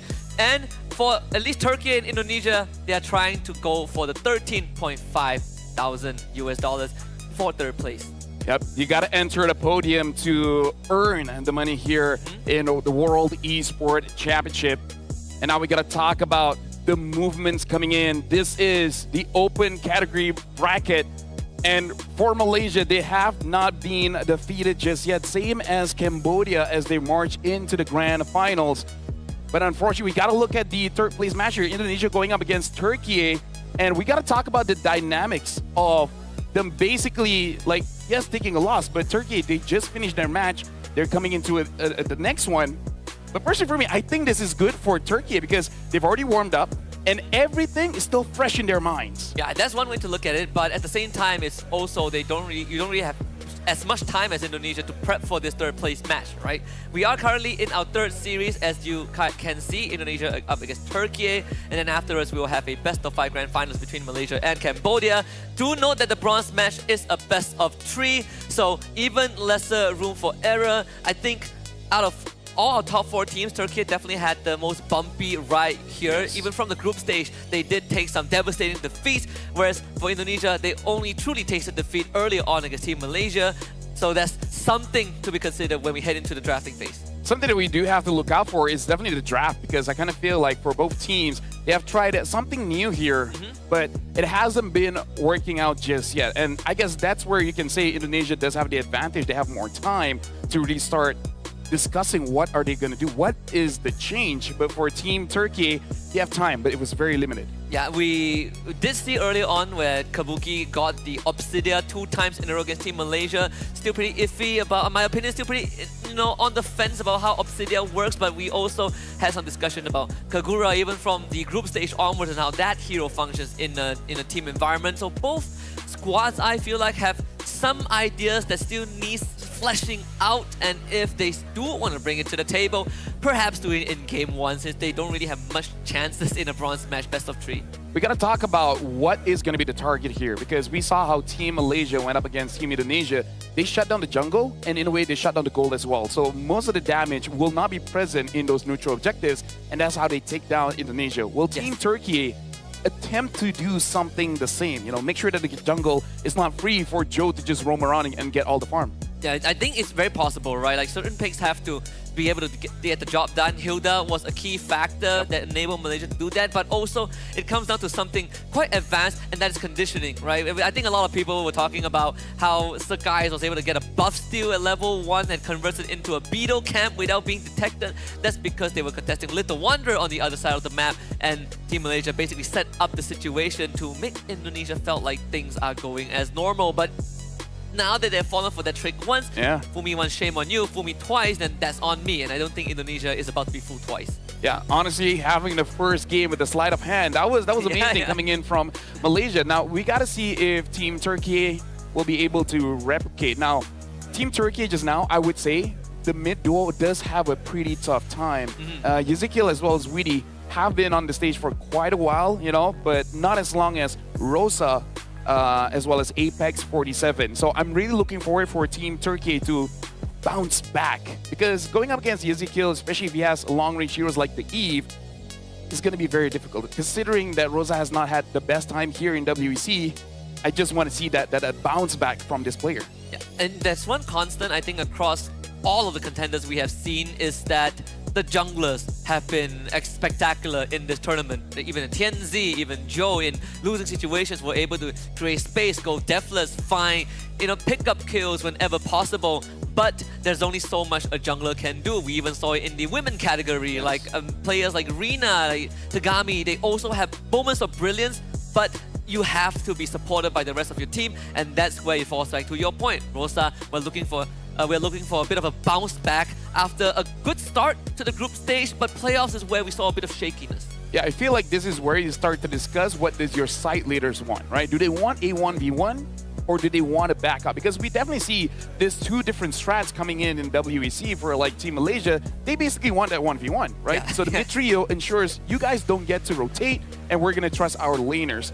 For both teams, what are they going for? Do they actually want an early rotation, or do they just want to make sure that everything is just bronze for bronze? Yeah, I think there has to be some give and take, right? Like, you cannot be sacrificing every single lane, right? Maybe you would lose a bit of agency on XP, but you secure mid and jungle. So I think that trade, that give and take, is what Team Turkey probably is a bit more worried about compared to Indonesia, because we have seen Indonesia in the games that they have dominated up to this point. It was all about fast tempo plays, something that I think Team Turkey also got a taste of in the group stage, but still are struggling to find the groove. Even against Team Cambodia earlier on in the semi-finals, we did see some moments, especially in game 1, where they had the lead, but just a bit of lapse of judgment, bit of chain dying, and then suddenly the lead just evaporates. So that's something that I feel like you also need to fine-tune a little bit on how to manage a lead. I'm also just slightly a bit worried if Team Indonesia is able to read out all of Team Turkey's draft, because I've been looking at my notes, and every single game, Team Turkey, they basically secure 2 frontliners first into a jungler. You know, they pick up Grog Box here early. I mean, like, it was open, so of course they're gonna take that. They take Lapu Kata in the previous game as well. So they always pick up EXP as well as either a tanky jungler or a roamer first, which is good. But again, these are the heroes that can get countered, especially in the EXP. So I'm just wondering if they might want to change things up, because Oran is an amazing EXP laner as well. Would be pretty good if Lunar just gets an advantage. Yeah, and I think you can also, just to follow on that, there's also some parallels to be drawn with what we saw in Game 2 early on between them and Cambodia, where the picks are a bit more reactive, which is something that Team Indonesia also kind of fell into the trap when they went up against Malaysia in the semi-finals. So let's see if that reactiveness is going to resurface itself.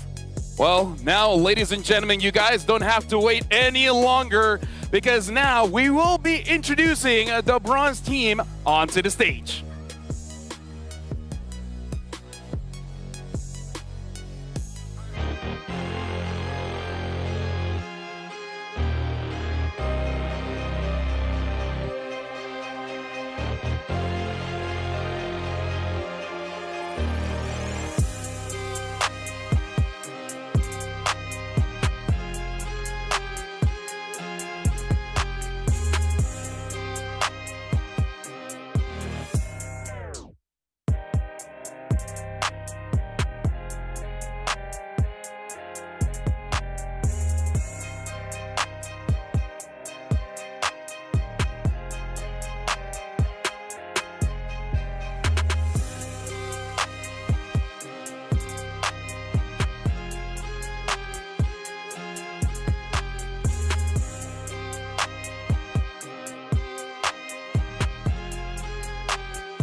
They have traversed the Alps of the competition through high and low, but the job is not done just yet.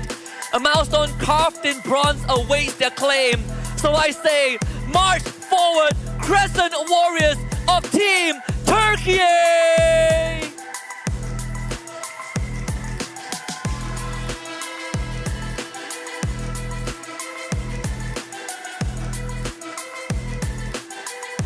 Introducing their opponents is a team that has showed incredible mechanical prowess and unmerciful aggression. Entering the bronze match with a vengeance in their eyes, they're eyeing to dominate this match with the spear of the Garuda, Team Indonesia!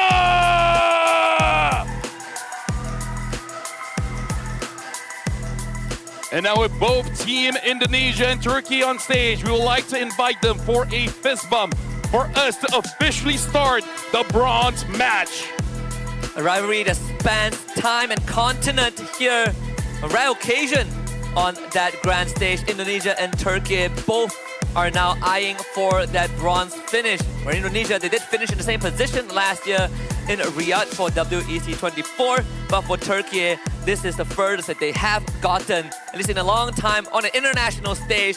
Let's see if they can cap it off on a good note. Starting with the main five of Team Indonesia, with Aran, Joe, Yehescu, Kabuki, and Widi. Yes, we definitely saw that in the matchup coming in from before. Joe as well as Kabuki was pressured a lot. So I feel like they have a lot to prove here going up against Team Turkey. So I want to see the change up here. I feel like for Joe, he's going to get the same heroes. The Lancelot, the Hayabusa. If the box is open, maybe. But I want to see the change here coming in from Kabuki. Yeah, Kabuki was dealt a pretty tough card, I think, in his earlier series. Both games on the Obsidia, but there were a lot of glaring weaknesses that can be exploited. Late game scaling, a lot of resources required, short range, and against lineups that right now have long range and can dive you, it's not easy to pull off.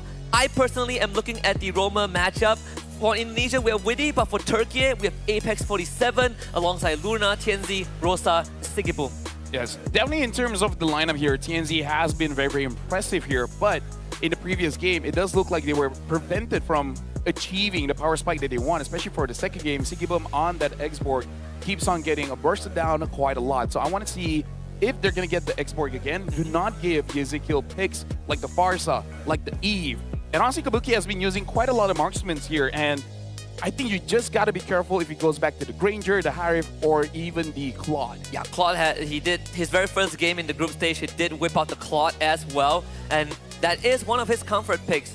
Though, if Malaysia has shown us anything, is that there is a method to shut down a Gatot Kaca. And they've shown it 2 games in a row. That hero is not invincible. And as always, Grok is still top of the priority list. So I wonder if any of these teams would take a chance and be like, let's open Grok. Maybe you force the trade between Grok and Gatot Kaca and see how that pans out. Personally, for me, I'm really liking the Grok because it does so much as a roamer right now, you know. It's able to control the terrain, especially resetting the turtle as well as the Lord. But more importantly, the peel in the instant engage is amazing. Looking at Indonesia's ban in the previous game against Malaysia, they've been banning Kimi for both games, and they do ban the Yusen Shin as well as the Grok. Considering they're going up against Turkey, I kind of feel like maybe Kimi still stays as a constant. They might be looking to open up the Yusen Shin, but I kind of feel like after facing Yums on the Grok, better just be safe and just ban out a Grok. I agree. We haven't seen Kimi today at all. So that is quite refreshing, you know, considering that Kimi was also one of the dominators in the group stage leading up to this point. I mean, even yesterday in the quarterfinals, Kimi was pretty prevalent.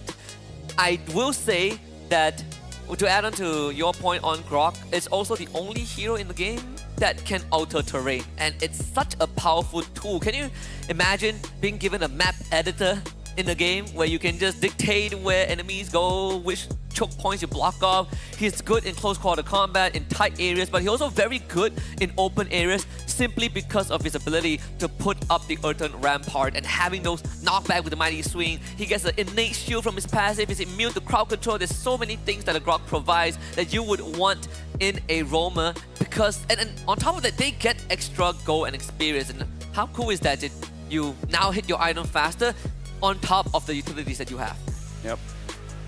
So now it looks like both teams are getting ready for this matchup, and you got to reset your mental here because we understand that it must be frustrating after a game going into another one, but I kind of feel like you just got to channel that, right? Like, okay, you know what?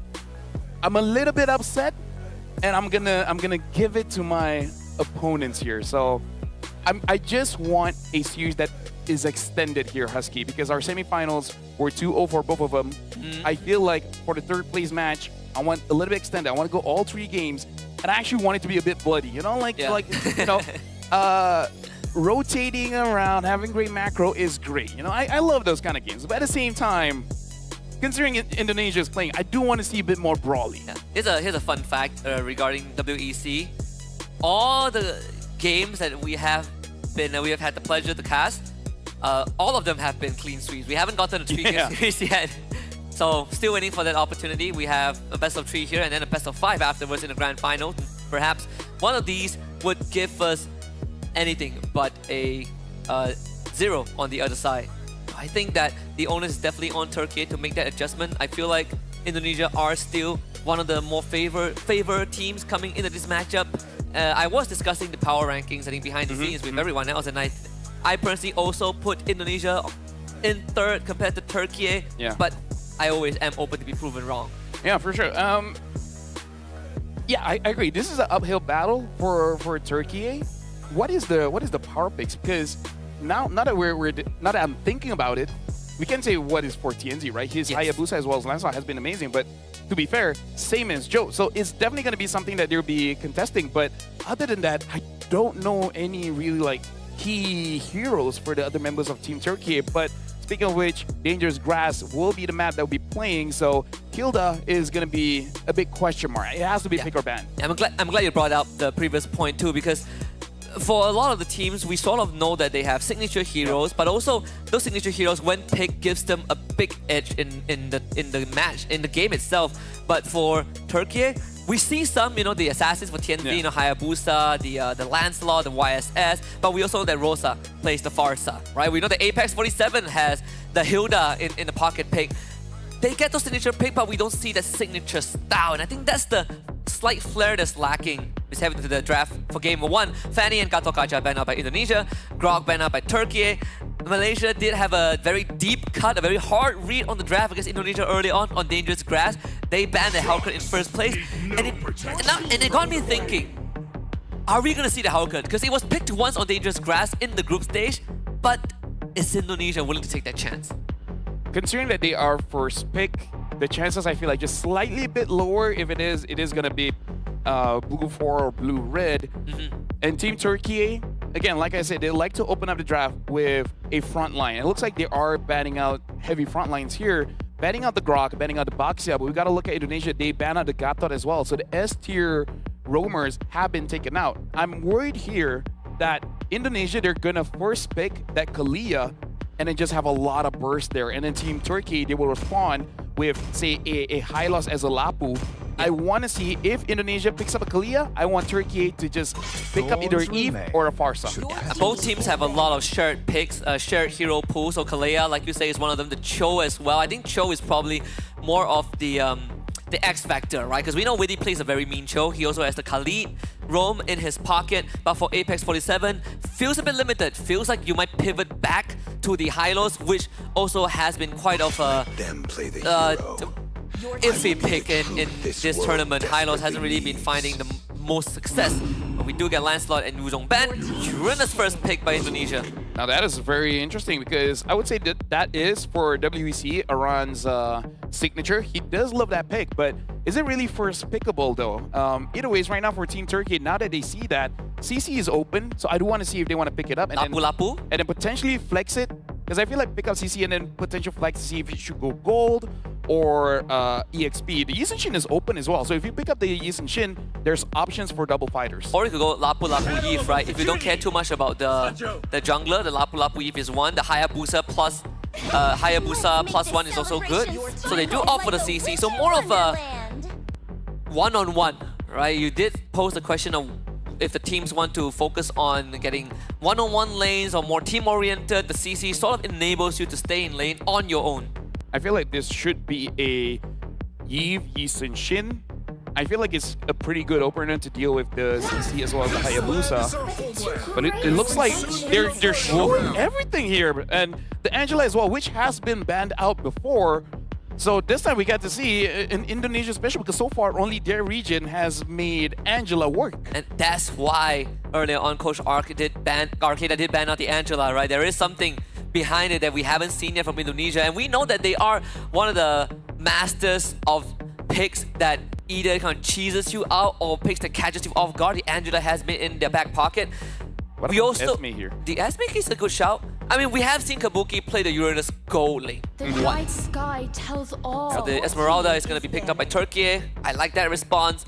Now the second ban phase will be a bit tricky because I think it still doesn't fully tell you where this Lapu and Uranus is going to go, right? They can interchange around. Although I think it will be slightly bit more safe to ban out certain junglers because when it comes to the mid, I feel like for Team Turkey, a good pick for them would be the Jushin later on if they want more damage, the Eve. It's safe for Indonesia to ban both. And I'm banning out the Cho is good as well because one of the, I would say, premier damage roamers that you can actually pick up. Yeah, the Witty Show. And it's very good at isolating targets too.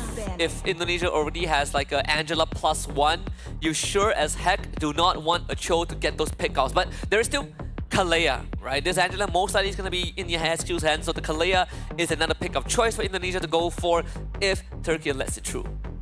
So Team Turkey looking to ban the roamers here. I don't know, I feel like maybe you should still respect the Yushin, or do you feel like Indonesia will pick up a Suyo, a Joy? Actually, Joy might be problematic. I mean, it doesn't really matter. Wait, hold on, it does. Yeah, because they have the Angela. Because I was thinking, right, Angela Fred is also pretty nasty, but then you run into the problem of damage profile. Exactly, yeah. Yeah. So maybe the Joy makes more sense, right? Because you need magic damage now. The YSS ban might just cement that Joy pick for Indonesia down the road. Because you definitely are lacking in that magic damage department. I feel like Indonesia should ban Eve or Jushin because I feel like both is going to be great for Turkey. I think you ban Jushin. I would prefer Jushin ban, yeah. I prefer Jushin ban.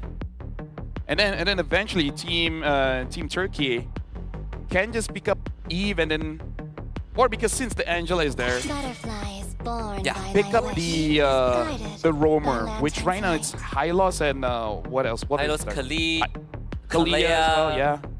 There are a few choices. You can always go back to Kaja if all else fails. Badang is actually up on the table too, though I personally don't think you want a Badang here. It's not Badangable, as they say. I feel like Hylos is the safest because it's not really threatened by anyone from Indonesia at this point. So pick up Hylos, see what's the pick, and then decide whether you still want to go for the Eve or someone else. Isn't that one? I want to say Hilda because it's dangerous to go yeah, true. Forgot about Hilda.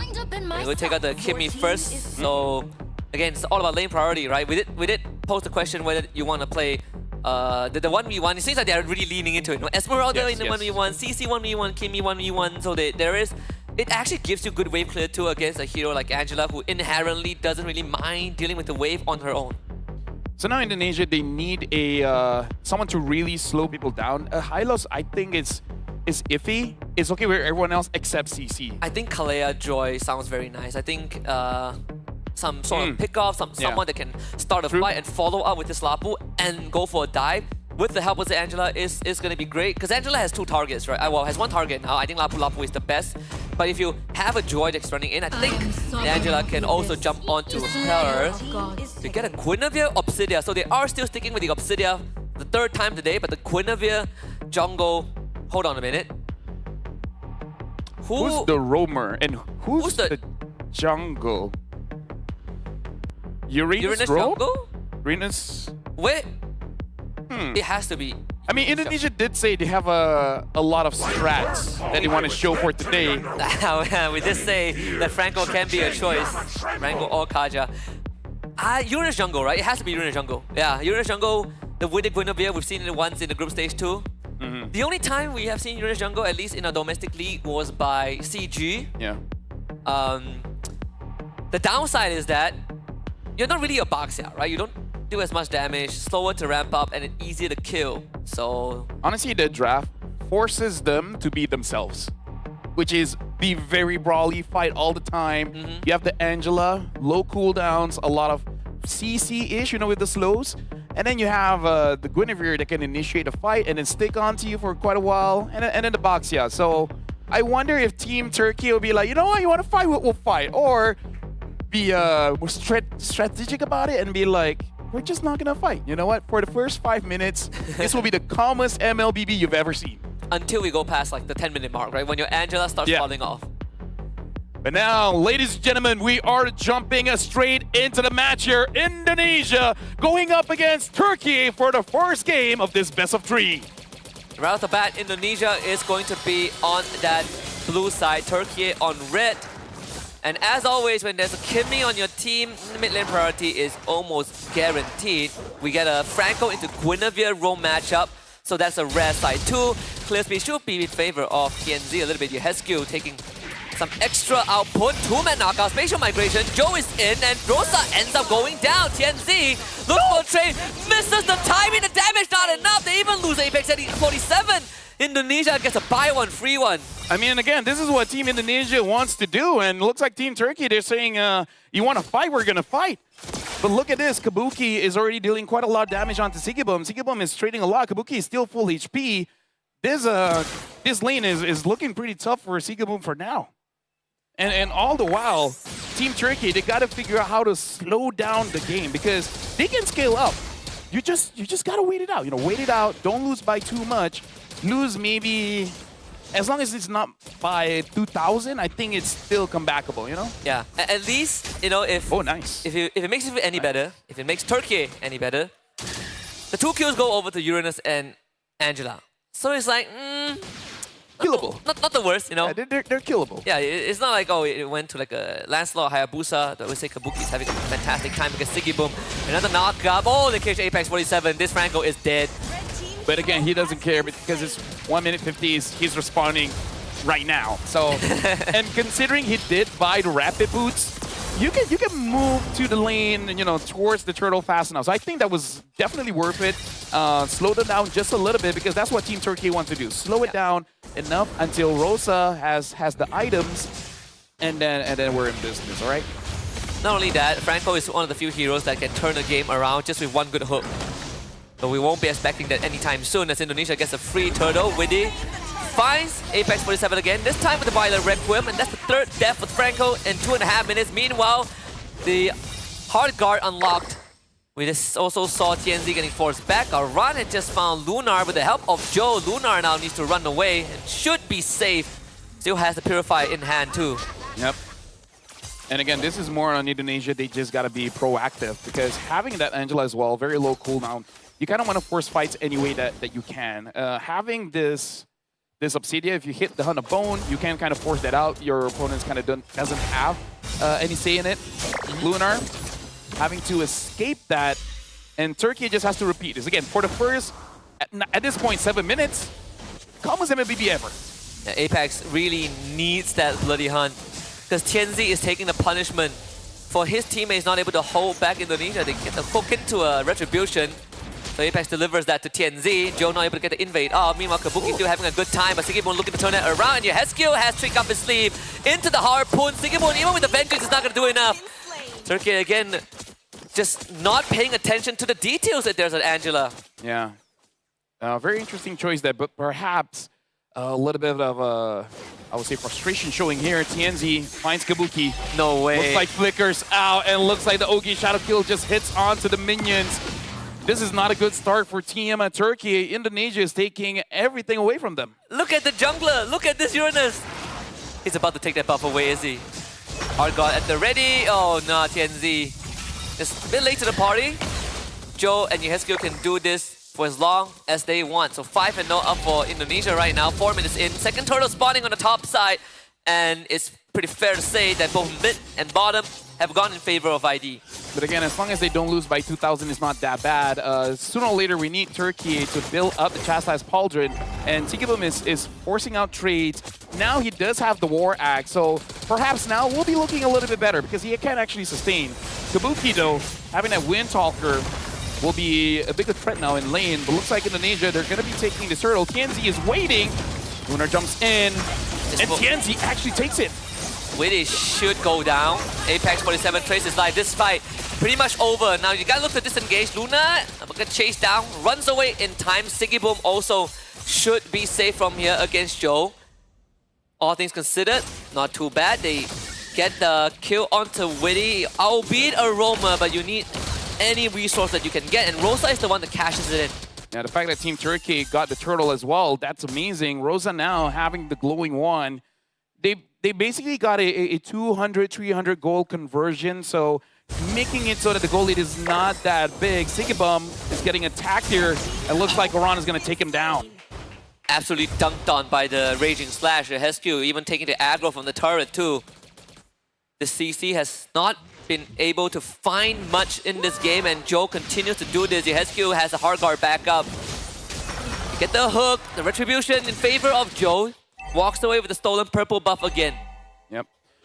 Again, Team Indonesia, at this point, is all about taking those objectives. Take the turrets as fast as you can. Don't allow Team Turkey to really come back into the game, because there's always that possibility, again, like you said, with the Franco. Franco can turn things around.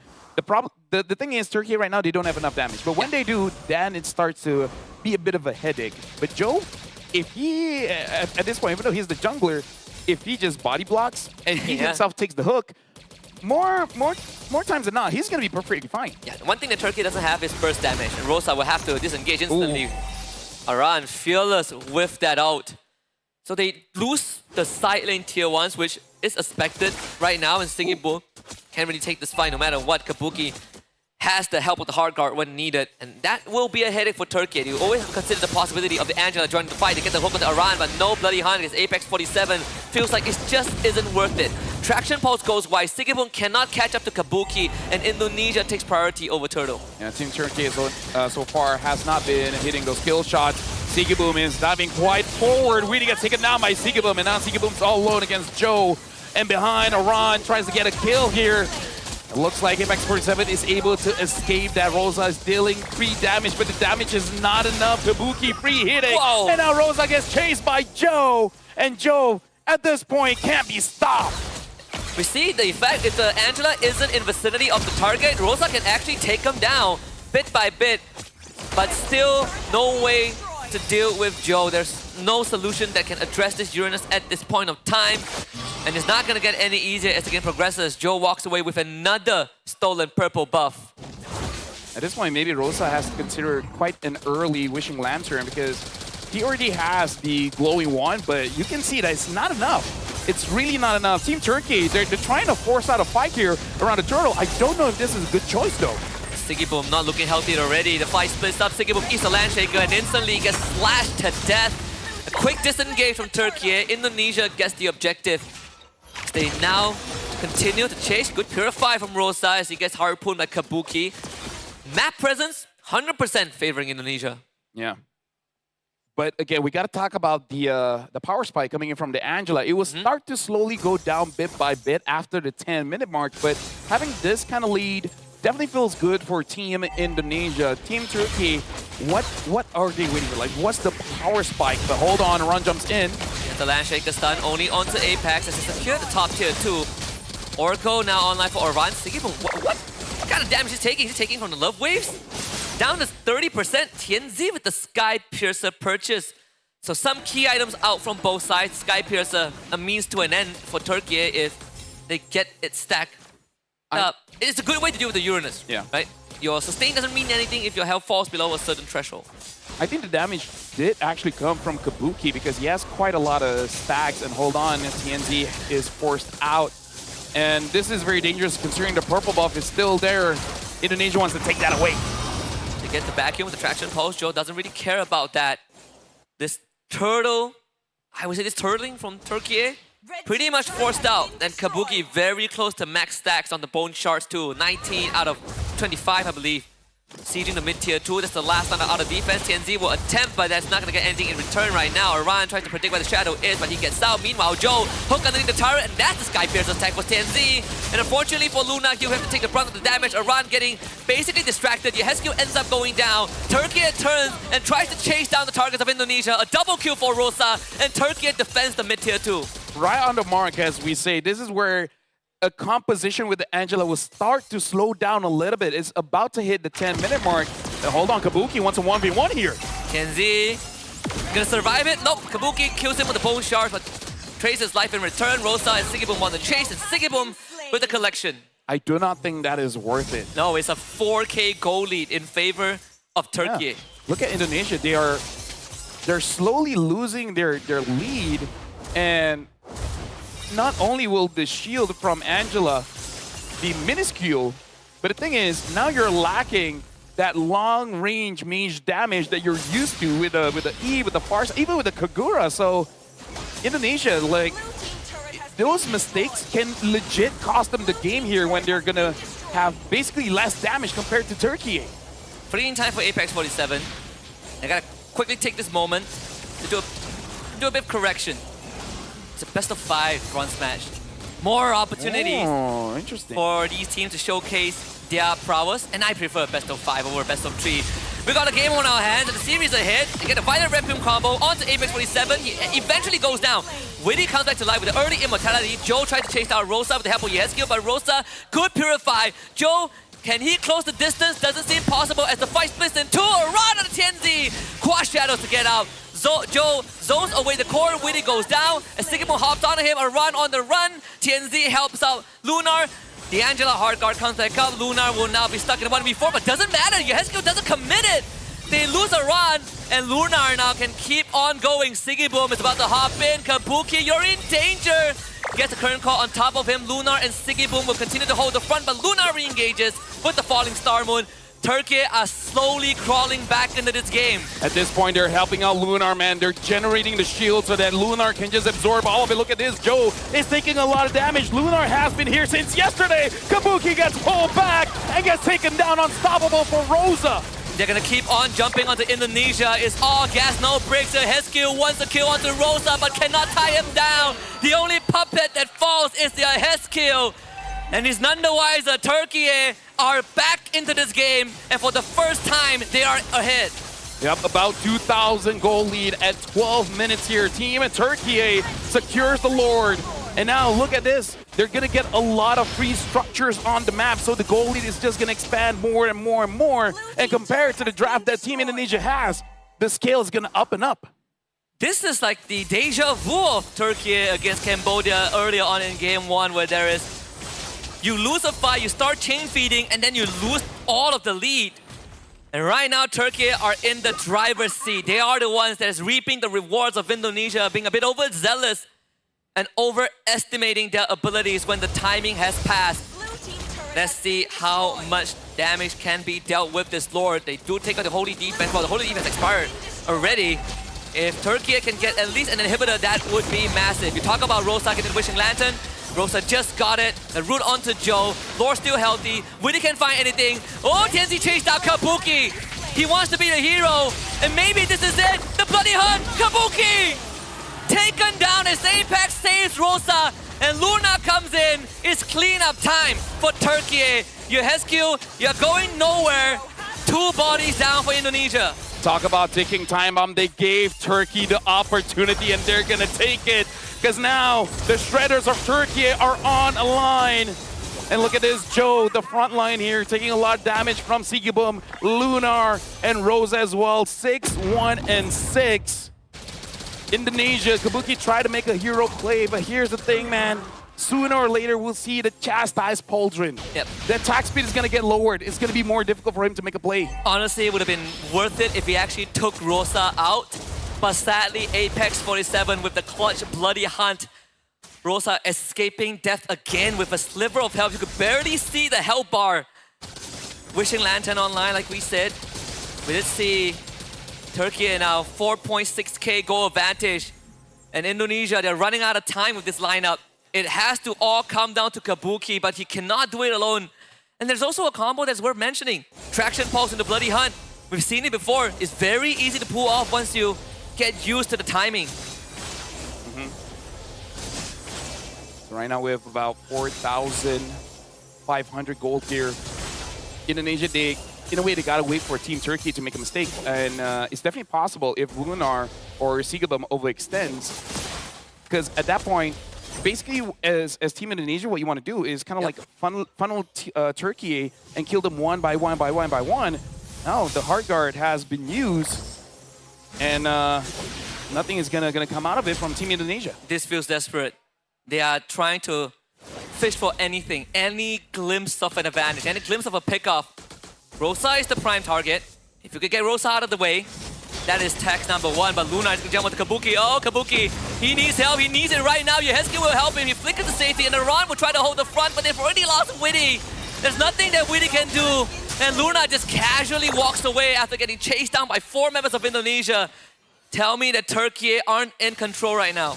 Oh yeah, they're definitely in control here because the only scaler that they have is Kabuki, and we were talking about this for a while now, for months now, which is if your draft has one dedicated damage dealer, it's going to be pretty tough for you. But this is the current meta where everyone has to do bit by bit. Overall, as a team, he has to be big enough. And Team Indonesia, they're kind of putting all of that on Kabuki. Yeah, the protect the president doesn't really work as well as it does anymore.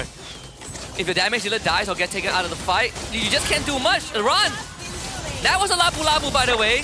And Joe is about to get executed very soon. Sky Piercer, double kill for TNZ. Sigiboom hops onto Kabuki. Hooked back by Apex 47. He's the Apex Predator. And Witty left to fend for the Kingdom. Winter Crown and a Savage for TNZ. Talk about starting up the bronze match here. TNZ on the Hayabusa. Concerning Team Turkey had a tough time and early. TNZ has woken up. And now Indonesia, they're in trouble. Team Turkey are here in the base. Minions are coming in. And it looks like they're not going to be responding fast enough. Team Turkey takes game number 1. The Crescent Warriors starts off the bronze match with nothing less but a euphoric performance. Shaky start, looking a bit rough on the edges, but the bounce back was immaculate. And the Thorn Queen Rosa finally proves that the bounce back has happened. And Team Indonesia, it's a good thing at this point. It is a best of 5 because I gotta say, throughout this day, they've done something they haven't done a few days ago in WEC, which is they're taking risk, especially when it comes to the draft, because so far they've been picking up the standard draft, performing it quite well, and then just keep on moving on. This time, for the final day of the World Esports Championship, they're taking quite a lot of risk in the draft here, even against Team Turkey. Yeah, they're throwing curveballs that, curveballs that sort of bite you in the back, right? It's like throwing a boomerang and then it hits you in the face right afterwards. It sort of feels like it, but in the case specifically for Game 1, they had a good start, right? If you look at the first 8 minutes of the game, you would definitely have written Turkey off. But it was that one event in that mid lane, that extended fight, that Turkey started getting chain kills, the shutdowns come through, they get a 4K goal swing, and then you start to see the problem. We got to talk about the items here. It is very important here because Rosa having the glowing one is clutch, but then once he has the Wishing Lantern as well as the Demon Hunter sword, this makes it so that there's shred on 2 different fronts, from the magic damage as well as the physical damage and a little bit of true damage, especially with the Hayabusa here coming in with the endless battle as well, making it so that Team Indonesia, they're just going to get pummeled down because Joe having that blade armor is supposed to counter the Kimmy, but if Kimmy is able to heal back up a little bit more than the damage that you're returning to her, and she's able to keep a very safe distance, then hey, that was clutch coming in from Rosa. Most damage dealt to 85,872 total damage on this Kimmy. Is constantly being able to pull out the output. And another key item, TNZ Sky Piercer. We've seen him do it multiple times throughout WEC, but this game, it really paid off. You have thick HP, you have high regeneration. Does not matter when your health gets brought down below a certain threshold. And that's how the Savage came through at the very end. The cherry on top of the cake that allowed Turkey to take a glorious Game 1. And unfortunately, we got to look at the numbers here. Kabuki did 56,000 damage, which I don't think is enough because 56,000, Joe did 63, Aran 41. And if you look at Lunar as an Esmeralda on the other side, 80,000 damage, 68,000 damage coming in from Sigiboom. And context is important because Team Indonesia, they have a lot of frontline. It's easier for the opposing side to rack up that damage. But still, it's quite a sight to see a marksman doing, I would say, very average amount of damage. And that's one of the reasons why we haven't seen a marksman's really come alive, unless your name is Granger or Harry. Yeah, or the rare occasion, a Claude, right? Yeah. But Obsidia just still again hasn't proven that she is a hero that can kind of shoulder the weight. The Hall of Famers this time, TNZ as the Goat Hunter. We got Rosa, the Goat, Joe is the tanker, and Apex 47, truly the best support. Some clutch hooks, but even clutcher bloody hunts. Yeah, so I kind of feel like at this point, I might prefer Indonesia going back to the basics, go to the standards. Just no Obsidia, please. I mean, like, Ezekiel is known for long-range heroes. Farsa, Eve, Novaria, Selena. I mean, it could be just us as casters seeing games after games after games. We're not really liking the Angela because she's strong for the first 9 to 10 minutes. But you saw exactly that. 9 minutes 30, starts dropping the ball. Yes, and it stops mattering, right, when the enemy kind of catch up. MVP, of course, is a Thorn Queen Rosa. Full item, decked out until the very end. 5,189 damage per minute. Untouchable, couple of close calls, but we did say the support system was there for Rosa. And that's how this game sort of got turned on its heels.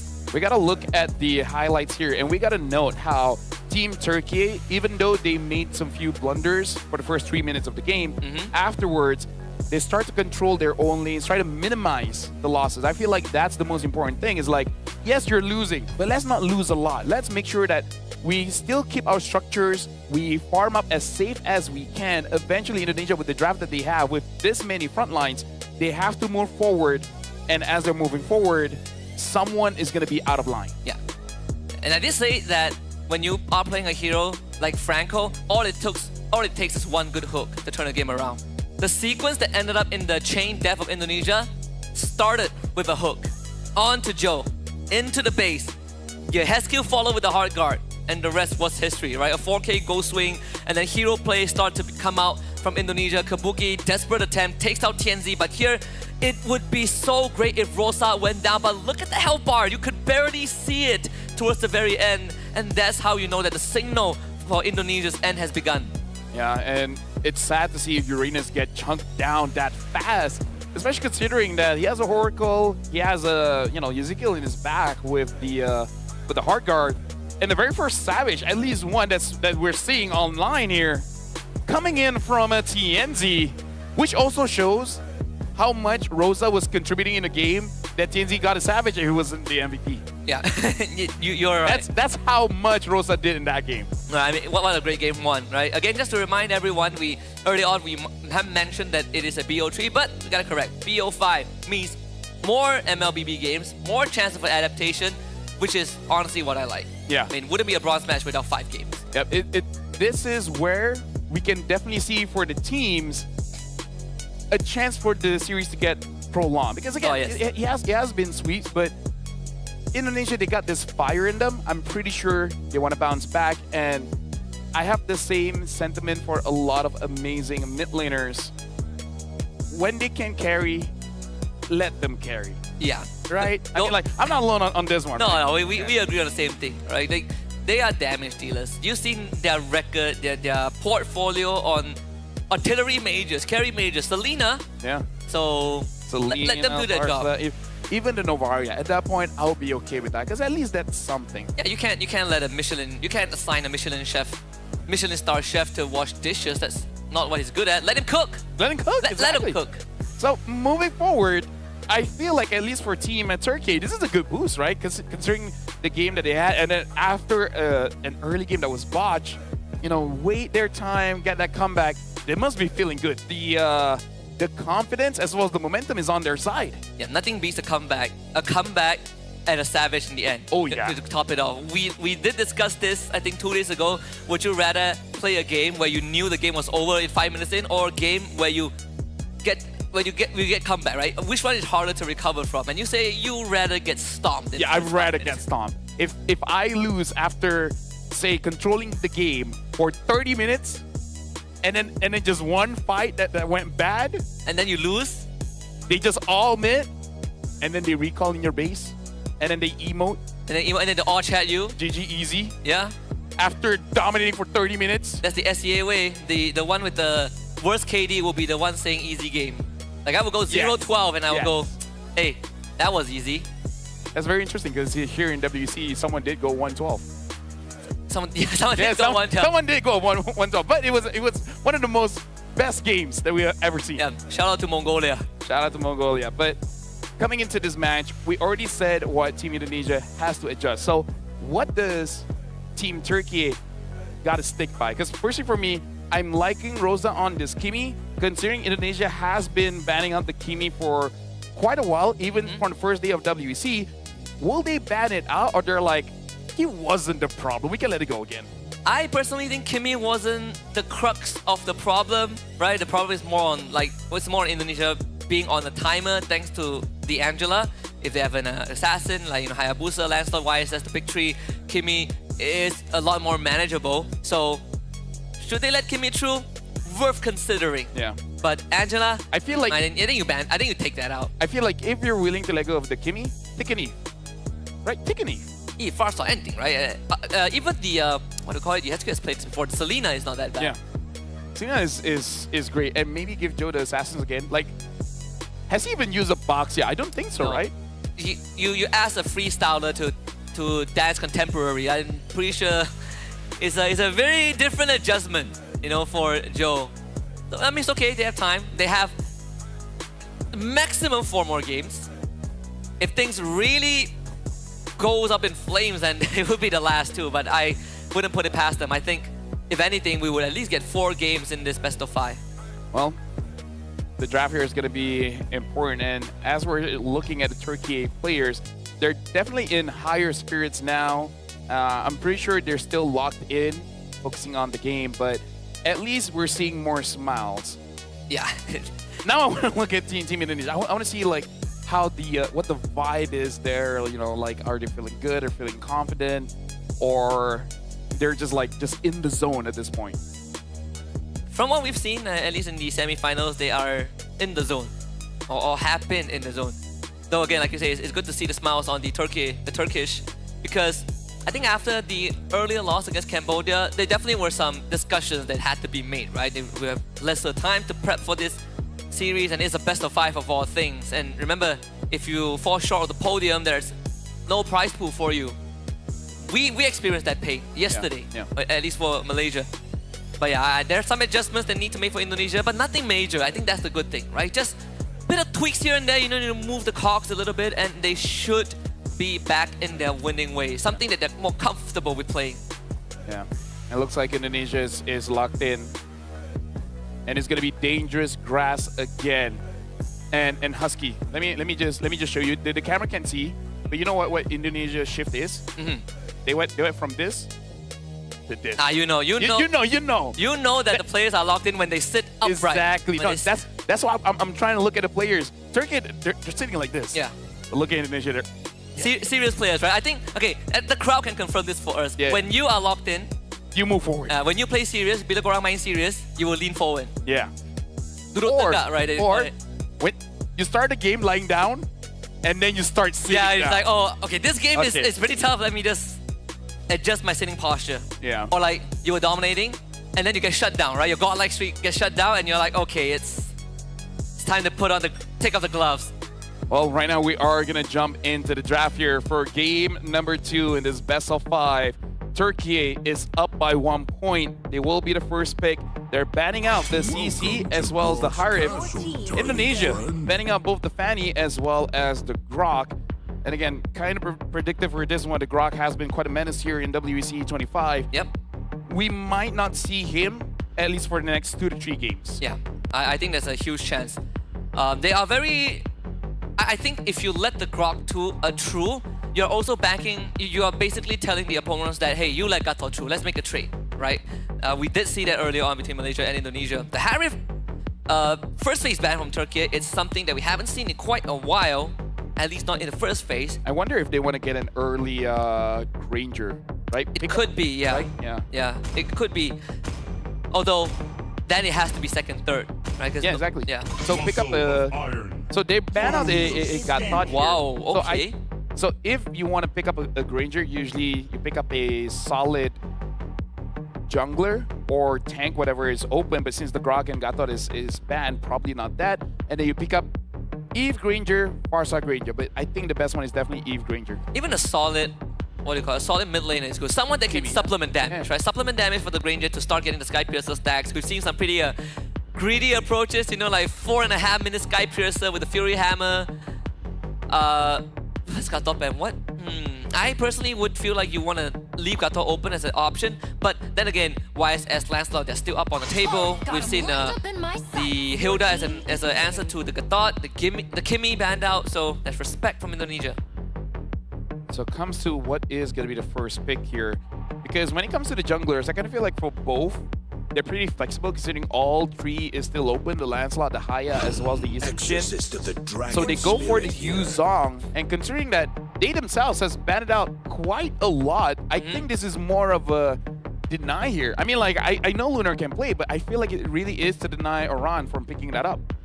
You know what I like about a long series, like a best of 5, is the fact that you see the draft evolve in front of your eyes, right? Picks that usually don't get picked up often start coming up, right? Surprises start being brought too. The Lunox first pick is also something that we don't see often. We did talk about Kalea in Game 1, and now it comes through for Witty in Game 2. So now for Team Turkey, I feel like this is where you pick up Eve, as well as the, if they do want a Granger to pick it up here. If not, pick up your Yi Sun-shin, Lancelot, Hayabusa, whatever it is. But I think considering that they have a Kalia Lunox, I think Yi Sun-shin is definitely the safest.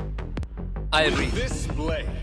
Lancelot is not too bad as well. I think the big 3 assassins have their own iframes per se. Well, iframes for Yi Sun-shin, CC immunity for Yi Sun-shin, and iframes for both Lance and Haya. So I'm good with it. I mean, it's one of Joe's favorite pick too, so you have to make a trade. And if you ever get Shadow killed on by a Hayabusa, you can easily iframe out of that. The Eve comes through like you said. So now for Team Indonesia, if they don't pick up the Yi Sun-shin or Haya, the chances of it getting banned is going to be pretty high. Because I feel like there's a lot of picks in the EXP. Joy. So they go for the Joy, which is pretty weird because the heroes we were talking about in the previous game is coming out now. Yeah. And I feel like it's mostly picking up the Joy for the Eve. Yeah. There's another pick that I want to say they can consider, but I'm not really sure if it's the best. The Esmeralda as well is a decent answer to deal with the Eve. You can dive in with the Falling Star Moon. You can take Purify on top of that. It was a solution that kind of took Turkey down from credits to Cambodia earlier on. Ruby banned by Turkey, starting to take out some of the marksmen, the fighters, excuse me. I feel like Team Turkey, they gotta ban out either the Esme or the Uranus. Because looking at the draft here coming in from Indonesia, it looks like they're setting that up. Right? Kylo's banned, yeah. Because they need a front line. And Kalia isn't really a front line. She can tank a bit, but not a lot. So I feel like Uranus is a pretty solid ban here. Yeah. Or Esme, either or. Uranus, Esme, Lapu. I'm surprised we haven't seen Arlet yet. Arlet or the Hilda. Maybe Arlet. Right, XP laners have. Arlet is quite a weird role. I think Arlet is the only one that has like those big setup, but then it requires a lot of finesse. I feel like Arlet is player specific. Yes, like shout out to Kid, one of the best Arlet players we've seen in recent times. And Sanford as well. And Sanford? No, I'm sorry, Lord Sanford. Yeah. CC immune. The Uranus ban. There it is. So does take the pressure off of Turkey just a little bit. I think picking up Esme is gonna be okay here, if not the Lapu, either or. Yep. Like hide your gold lane pick because the Lunox is still flexible. Going mid, gold, keep on guessing. Picking up a EXP here should be solid.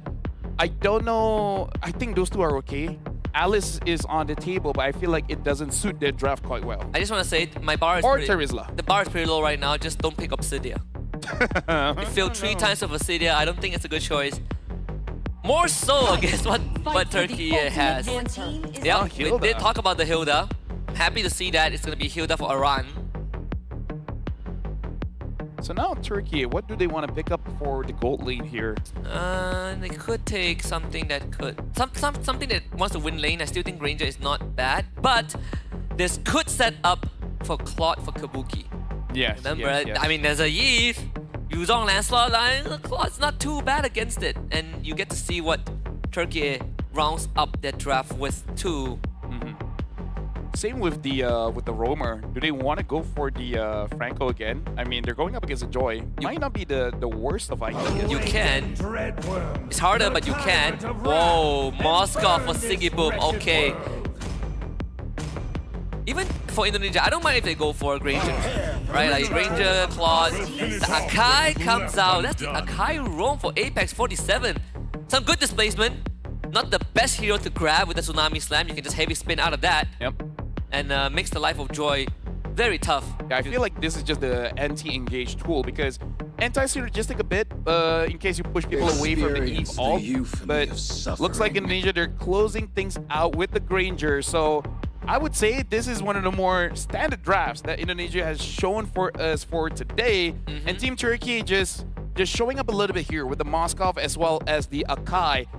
A lot of crowd control, funny enough, coming in from Turkey as they're finishing up their draft. We did say that in game one, the damage profile isn't exactly the best, the most from Indonesia. Game two, they're like, let's bring out the flavor. Let's bring out the Indonesian spices. Damage on everyone. Yep. Even Kalea can do damage. And speaking of Kalea, Kalea is going to be clutcher because you're going to be the one feeding the kills over to the Lunox as well as the Granger. Yeah. So if Witty wants the team to do well, he himself has to do well. Yep. As I think what Gen Alpha likes to say, put the fries in the bag. Kalea puts the kills in your hands. Please at least give me 5 out of 10 for that. No. 5? Nah. Not 5 out of 10? Not 5? No. Alright, I'll try better. I'll try harder next time. If you give me fries, I'll give you a 2 at most. 2? Hey, I'm not Gen Alpha, but this is the second game in this best of 5. Team Turkey going up against Team Indonesia. Turkey is up by 1 point. Team Indonesia, this is their game to bounce back. They have a chance to equalize the scoreboard and give everyone a longer series to look forward to, but I have confidence in that to happen. Both junglers starting on the purple buff side, pathing towards Lethal Wanderer. The bottom lane, Apex 47, slightly late to the party, but not a problem there. Witty will look for Rosa, but chunking him away, but Yeheski already flickered out of safety, and Tianzi now has a good angle to punish. Thankfully, Witty will escape. There's 2 flickers. Hold on a minute, Aran also flickered. It's got cheesed by Lunar, so 3 flickers expended on Indonesia's side. Yep. Good on Tianzi, actually puncturing towards the turret, understanding that the advanced basic coming in from Witty will actually put himself in a very bad spot here. And unfortunately, Rosa, I was hoping that he would freeze the wave a little bit more, but looks like he's shoving it in. I hope he freezes it, making it so that Ezekiel as well as Witty is denied of level 4 for the first turtle. And Witty just tops both him and Yeheski back up, so all that damage that Rosa did was undone. But we see the power of the Yiv even without items in early levels. It does hurt. And Tianzi helps out Sigiboom in the bottom lane. Kabuki will have to be a lot more careful with his approach. Should be able to claim the minion wave as Sigiboom thinned it out too early, so Kabuki doesn't really lose anything. Something to notice here. Looks like Rosa has not been freezing the wave at all. Really taking a bit of damage. Joe gets onto Rosa. Rosa should hit level 4 here. So for Team Turkey, even without the heavy spin, this should be strong enough for them to contest for the turtle and maybe, you know, kill Aran as well. Yeah, Luna did get the XP crab earlier on. That's why he's slightly ahead in experience. Black Dragon form is available. Indonesia first to the turtle. Apex 47, despite not having the ult, would be able to hold that objective in place, allowing Rosa to not only shovel the wave with Sigiboom, but also make sure the Kabuki doesn't want to be there. Though Aran is able to force Tianzi out of contention. Indonesia should get this objective without contest. And that's the scary thing about Hilda. It looks like Kabuki was able to dodge the SOD, so no kills is going to give over to Sigiboom. So for Indonesia, looks like they want to threaten Lunar a little bit. So we see some skirmishes here and there, but so far, free trade for Indonesia. Witty, first Tsunami Slam, Apex 47, right out with a heavy spin. Good response from Turkey, an ultimate for an ult. Yep, trying to make sure that this Kalea doesn't get a lot of value, at least here in the early game. And Rosa is just trying to chunk down Indonesia here bit by bit. Ezekiel is going to have a bit of a tough time here. Looks like gonna lose a bit of minions, but if we're looking at the goal difference, it's only about 500. Yeah. So neither team is gonna suffer for the first first few phases of the game. Indonesia calling Aran in for reinforcements too. They really want to shove that mid out. They will be the first one to gain priority. Thing is, you don't really get to move that much.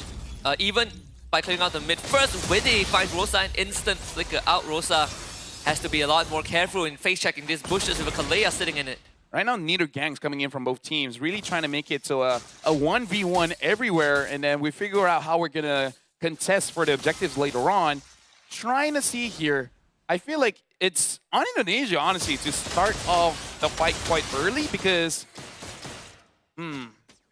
is it really just because of that Kai that they're hesitant here? Thinking like, we could go for it, but what if? What if Apex 47 just pins down? It's one way to look at it.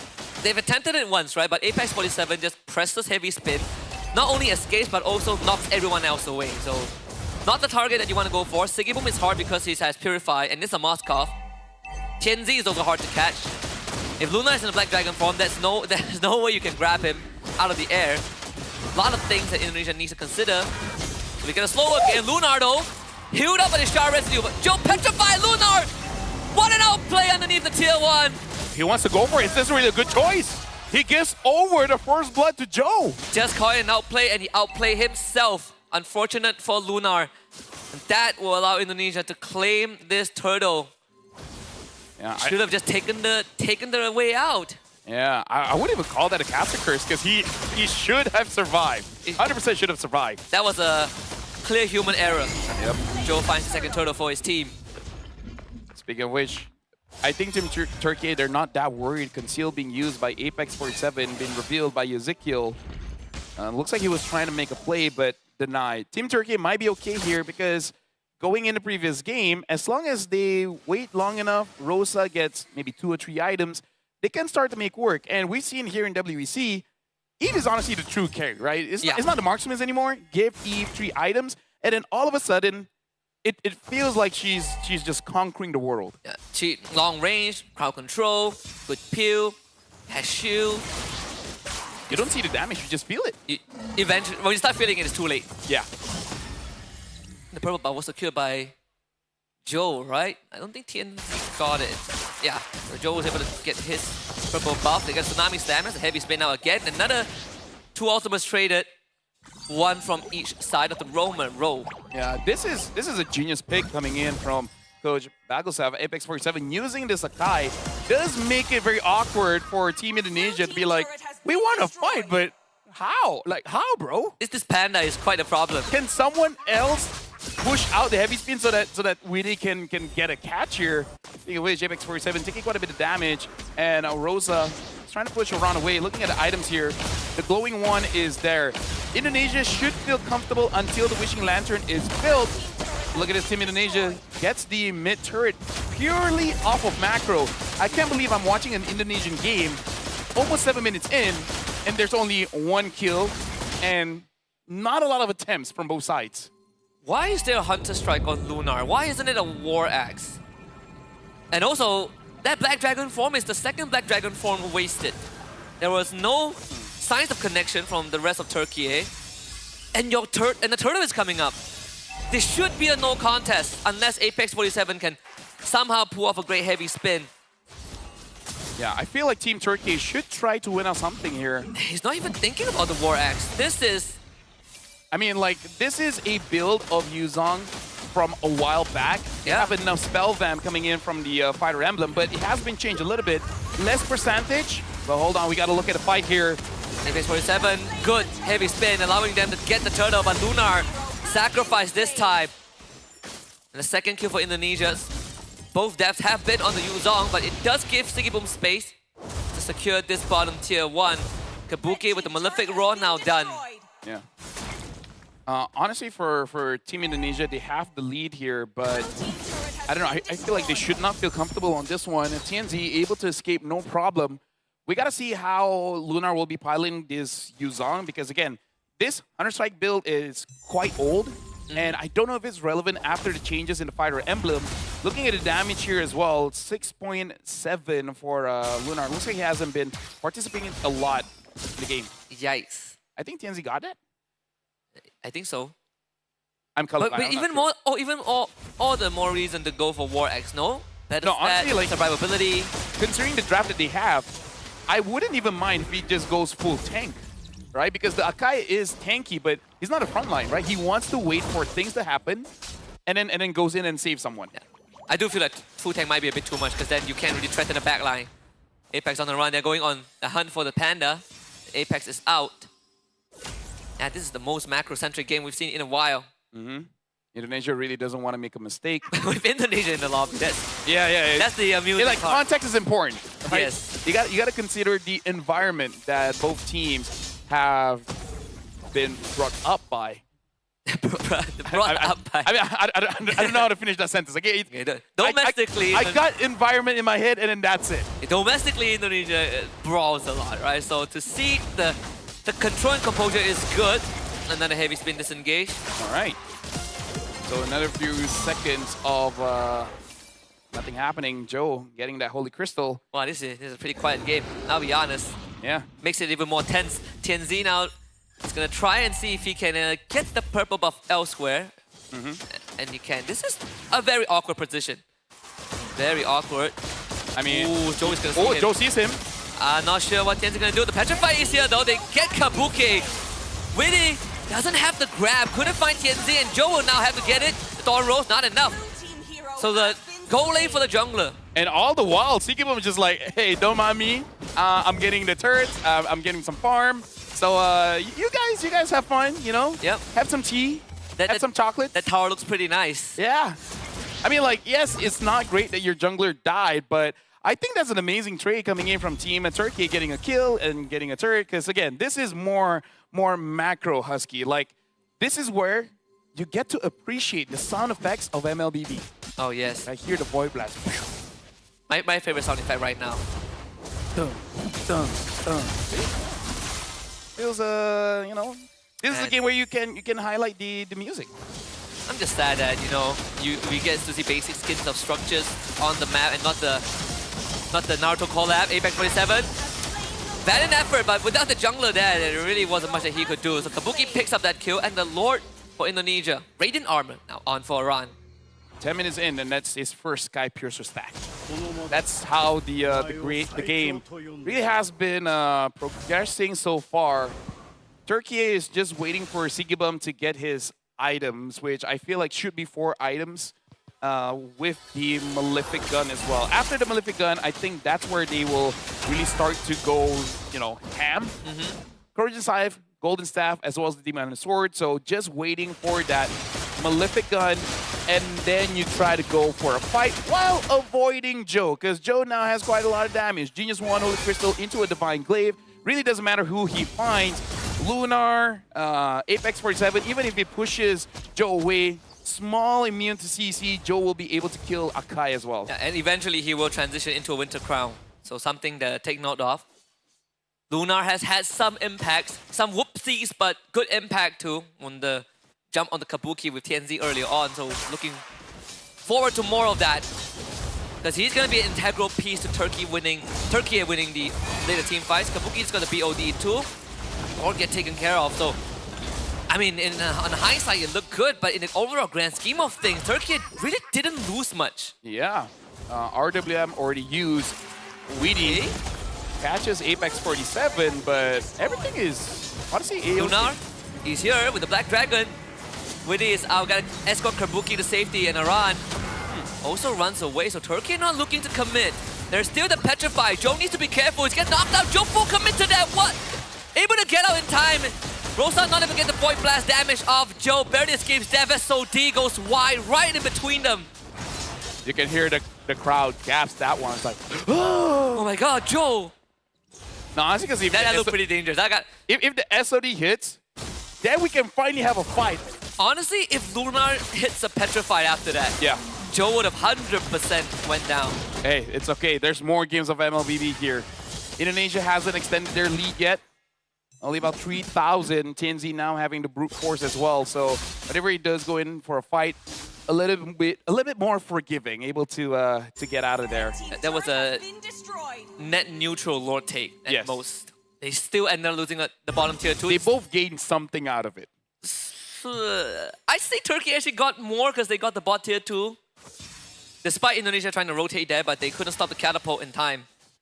We also haven't been able to see the full damage profile for USQ because haven't really seen big team fights. It was short and snappy and a quick disengage from both sides. Sigibun with Monolithic Gun, extra range to take on Indonesia, which is actually very much needed, right? Because not many of them can reach Sigibun. I'd say that none of them can reach Sigibun. I mean, that's why I said they needed that. So now that they have it, now Husky is the time to fight. The Lord is here at 40 minutes. This is where we start to see the Moscow get scary. Speaking of which, it looks like the Kalia has built... Oh, hold on. Oh, he knows. I feel like us being quiet is like, wait, hold on. But either ways, he knows, and he's just like, do we fully commit? Who flinches? All right. Yeah, exactly. Okay, that was a bust. Okay. It's like David Attenborough, National Geographic. Now we are watching the predator waiting for the prey. Moskov in his natural environment, in a lane, waiting for the Lord to be started. Kalea waiting in the bush. Afterwards, a SOD coming in will turn things around. Speaking of which, Indonesia, everyone is here, all around the Lord. Iran looking for everyone. He sees Lunar. Apex 47 is still hidden. TNZ is nowhere close to the Lord, and Indonesia will decide to reset it. And all the while, Sigibum as a Moscow clearing the lane, grabbing more gold, and pushing the wave. This is going to be a tug of war that Indonesia will struggle a bit because the wave clear from Turkiyye is slightly better. Kabuki just got his Winds of Nature, so that will be a damage control. If he gets jumped on by Lunar and TNZ. Wishing Lantern for USQ. Turkiyye making the decision to commit to the Lord. Here comes Joe, attempt to steal. They're gonna try and keep Joe away. TNZ go to the Retribution and Joe gets jumped on. They slay the Lancelot, but they trade the jungler in return. Kabuki finds Lunar. 2-for-1 trade in favor of Indonesia, but they did lose the objective. Yep. So, that's definitely better for Team Indonesia, considering the fact that Kabuki also got another stack on Skypiercer when it jumps in. Gonna get a cash, and that is Rosa exploding. Kabuki with the 30th Skypiercer stack. And he's starting to look scary. Sigibum does have the SOD, so if anything. I wonder why Apex 47 was... Wait, did they not? He 100%... Unbelievable, I cannot believe he got away. No, okay, so first of all, I don't know what Apex 47 was trying to do. I think the more impressive thing is that he actually got out. Did they not see him? They should have. Even if you don't. Wasn't there a minion wave? Even if you don't see it, it's very natural for you to check the bush with your Rhapsody. You know what? The long days are... that's where you see that endurance comes in, right? Yes. You do start to lose focus, and TNZ is about to lose his life, but he gets out of it. Good puncture, resets. Apex comes in with the heavy spin. Witty holds the front again, and Apex overextends. That's his immortality and his life. Yehezkiel with the pickup. Lunar jumps on the Kabuki. Winds of Nature is going to keep him safe for now. Can Lunar finish the kill? He needs it. Kabuki saved by the flask of the Oasis. And he is now on a mega kill streak. 4 dead on Turkiyye, and Indonesia now have a chance. Team Turkey making interesting choices here, going in one by one. There's no minion wave though. They can't push, can they? Yeah, but look at that. Catches Sigibum. Sigibum is He's gonna try to the wave. Is the distraction. It's a worthy sacrifice. Oh, underneath the turret, Sigibum! I can respect the idea. If he cleared the wave, or majority of it, to stall out the end game, it might be enough because Apex is now back. 5 for Rosa, 9 for TNZ, Lunar back in 5-2. Indonesia cannot end this game just yet. Apex 47 is here to protect the base. Kabuki now having the Wind of Nature, which I believe he sold it to get something else, but now he's... the Rose Gold too, right? Yeah. So now he's got it back. I think it is still in cooldown for at least a minute. So by that time, it should be back up. So if Lunar wants to go in for a catch, it might be difficult for him to get a kill. Unless, call me crazy, Husky. If they go all in, all together, as a team. As a team, all right, as a team. crazy idea, right? But if we see them go 5v5, maybe they can get a kill. I think so too. I mean, Hesky even bought Lightning Changchun. Yeah. The brawl has awakened. The brawl has awakened? I guess, yeah. My England no hub June. Yes, there you go. Looking at the itemization here, the Granger is basically full build, same as the Moskov. The mid laner is not yet, but they honestly just need 3 items and they're looking pretty good.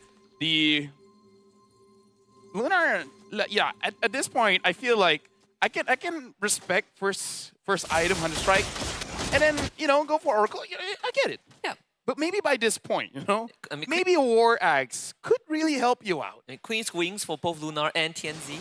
We see the Pauldrons for Aran too, so that's not the target you want to go on. And Widdy is starting to catch the necessary targets. By the way, Kabuki has 50 stacks now. So that's going to be dangerous. RWM forces out the Brilliance. Like Dragon Form, they're looking for Kabuki. Yehesky is a good target too. Lunar finds the Petrify. Yehesky with the Flicker out. Aran pinned down. They're going to try and blow him out. Aran cannot escape. TNZ with the kill. And he wants more. SOD connects. Sticking Boom takes it. What a madman underneath the turret. A double kill for Kabuki. He is now 70 stacks on the Sky Piercer. Yeah, Turkey is making a pretty don't go there. difficult decisions here. Apex, that's the max stack for Sky Piercer. Kabuki, he's legendary. Can TNZ get it? Turkey needs you now. The Turkish hero TNZ unable to take this game under control. And Indonesia will march down mid. We have a best of 5 on our hands. Game 2 guaranteed by Indonesia. And they will equalize the scoreboard. It's 1-1. After 20 minutes, Indonesia has come back going up against Team Turkey. Especially at 16 minutes above, that's where we really start to see the draft come online. I gotta say, that was a back burner game. Yeah. And then put on the back burner for sure. Whoa, that was stressful. I mean, long, dragged out. But to answer the question of our earlier documentary of who flinched first, Turkey flinched. Yeah, Turkey flinched first. And this is gonna be testing the players as well. Because if we have more of that length of a game, it will slowly chunk away their mental stamina, right? Because you're very disciplined game 1, very disciplined game 2. By game 5, you might start to autopilot just a little bit. So maybe game 2, they were taking it just easy a little bit, understanding that there's more MLBB to be played. So saving your stamina, but yeah, if it all goes 5 games, the team that's used to this the most will be the one at an advantage. Not only that, you can also start to see some signs of a team getting affected by the fatigue just from the movements, right? We saw some unfortunate autopilots from Turkey. It went from a team effort to individual 1v1s. That's how you know when the reliance on the individual mechanics becomes the priority. That's where you run into some challenges, and the end sequence was sort of that, right? I can respect the heroics from Sigiboom, from Lunar, from TNZ, but in a team game environment, Indonesia definitely won this game. 17-4, by the way, in terms of kills. Yep. I don't know, I feel like, is Turkey not comfortable with this kind of draft? Because I really feel like the Yuzong presence as well as the Akai's presence is more defensive more than anything else. It's either to deny or to stop the win condition of your opponents. But then, you know, just wait a while until eventually everyone has gotten up to speed, and then we're gonna be looking pretty good. It's just quite different to see Indonesia play, and then, you know, just have a pretty extended game. You know, I blame myself because I said I wanted a bloodbath. Well, I'm bathing, just no blood involved. Well, it didn't felt like it until you look at the numbers, right? I mean, if I told you that it's a 17-4 kill game, but it ended in 20 minutes, you would be interested to see what transpired.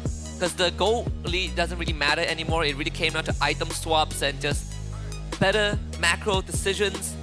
I, again, felt like there were a lot of key moments where Turkey went more on a I'll make my own plays, and they didn't connect with each other.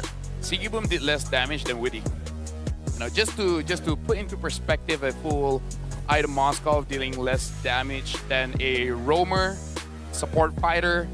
I don't know, maybe just out of practice, right? Haven't used this hero for a while. Same with the Yuzong. 808 Kabuki is the goal hunter, 845 gold per minute, as well as the GOAT, 82,000 damage, and an Apex 47 taking 102,000. And Witty is still the best support. 0-0 and 12 is KDA. I would say Turkiyye didn't play like they had the momentum, the hype riding around, and Indonesia was being very careful not to make a mistake. And to their credit, they didn't really make a mistake. Yeah, they sort of just were testing the waters to see what the response from Turkiyye is, and they just exploited those small windows. Pretty nice win, you know, Kabuki gets to play the game for once. Maybe not picking up Obsidia was one of the keys. Like, Granger looks incredibly comfortable. Like, wait, it took him like, what, 11 minutes to get the first kill? And then he ended the game with full Sky Piercer stacks. I can already see the comments, you know, the posts coming in from Facebook and be like, what a coincidence. The moment you don't pick up the Obsidia, you start winning. Or, I'll do you one better. I knew that they can win. Someone out there is gonna say it. Someone out there. Someone out there. I think if you've been on social media long enough, you probably know who he is. Yeah, we'll leave it up to you guys. Yeah. At this point, honestly, if I go to social media, I want to find the. You should have survived. This is so frustrating. You should have survived. This actually, for me, was one of the most frustrating moments in the game. Even Joe was already like, okay, good play. He was about to go home. No, he already went back. He already dashed out. Joe is like, all right. You know, good on you. I'll see you later. And it's like, okay, I'll see you now. I guess I'll take it.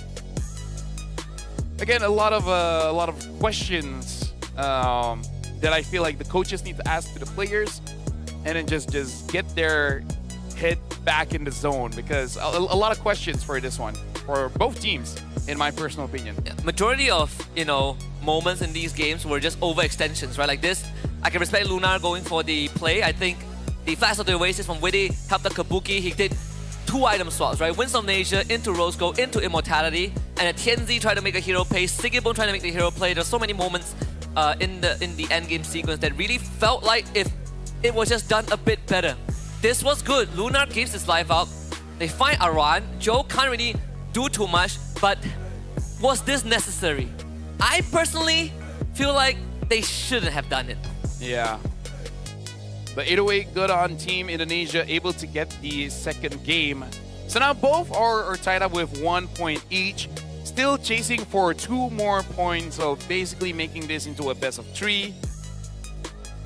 I feel like Team Turkiyye, you don't have to deny the Yuzong if you're not too comfortable on that pick. You know, just let him pick up the Yuzong. You just use something like a Lapu or something that you are more accustomed with, and then just... Because Lunar had an amazing game with the Esme, right? He did. Yeah. Lapu also is... Deathless on the Esme, in fact. Maybe it's time to consider Arlet, right? We haven't seen Arlet yet. I don't think Yuzong is that bad of a pick, but I just felt like there were some very... The impact wasn't there. Yeah, it's pretty questionable, right? It leaves you scratching your head on what the idea was. And again, the overextensions was sort of their downfall in the later stages of the game. Just like what I would say to Team Indonesia after Game 1. For Turkey after Game 2, minor adjustments, right? Nothing too major, nothing that requires, a few months to get right. This one, you fine-tune a little bit, right? You tweak the screws a bit and then it should be okay. Should be okay, because it really is just what's the call here? What's the call? Because I would assume when you pick up the Moskov, you just want to go for that late game. 4 items is enough, right? The last item is going to be more defensive.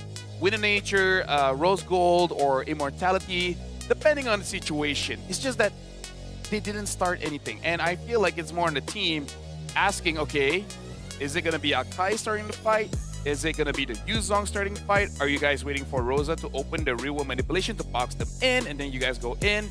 It's just that it looked like they were just slightly bit confused on the order of from A to Z how we're going to do this. It's like, what are we afraid of, right?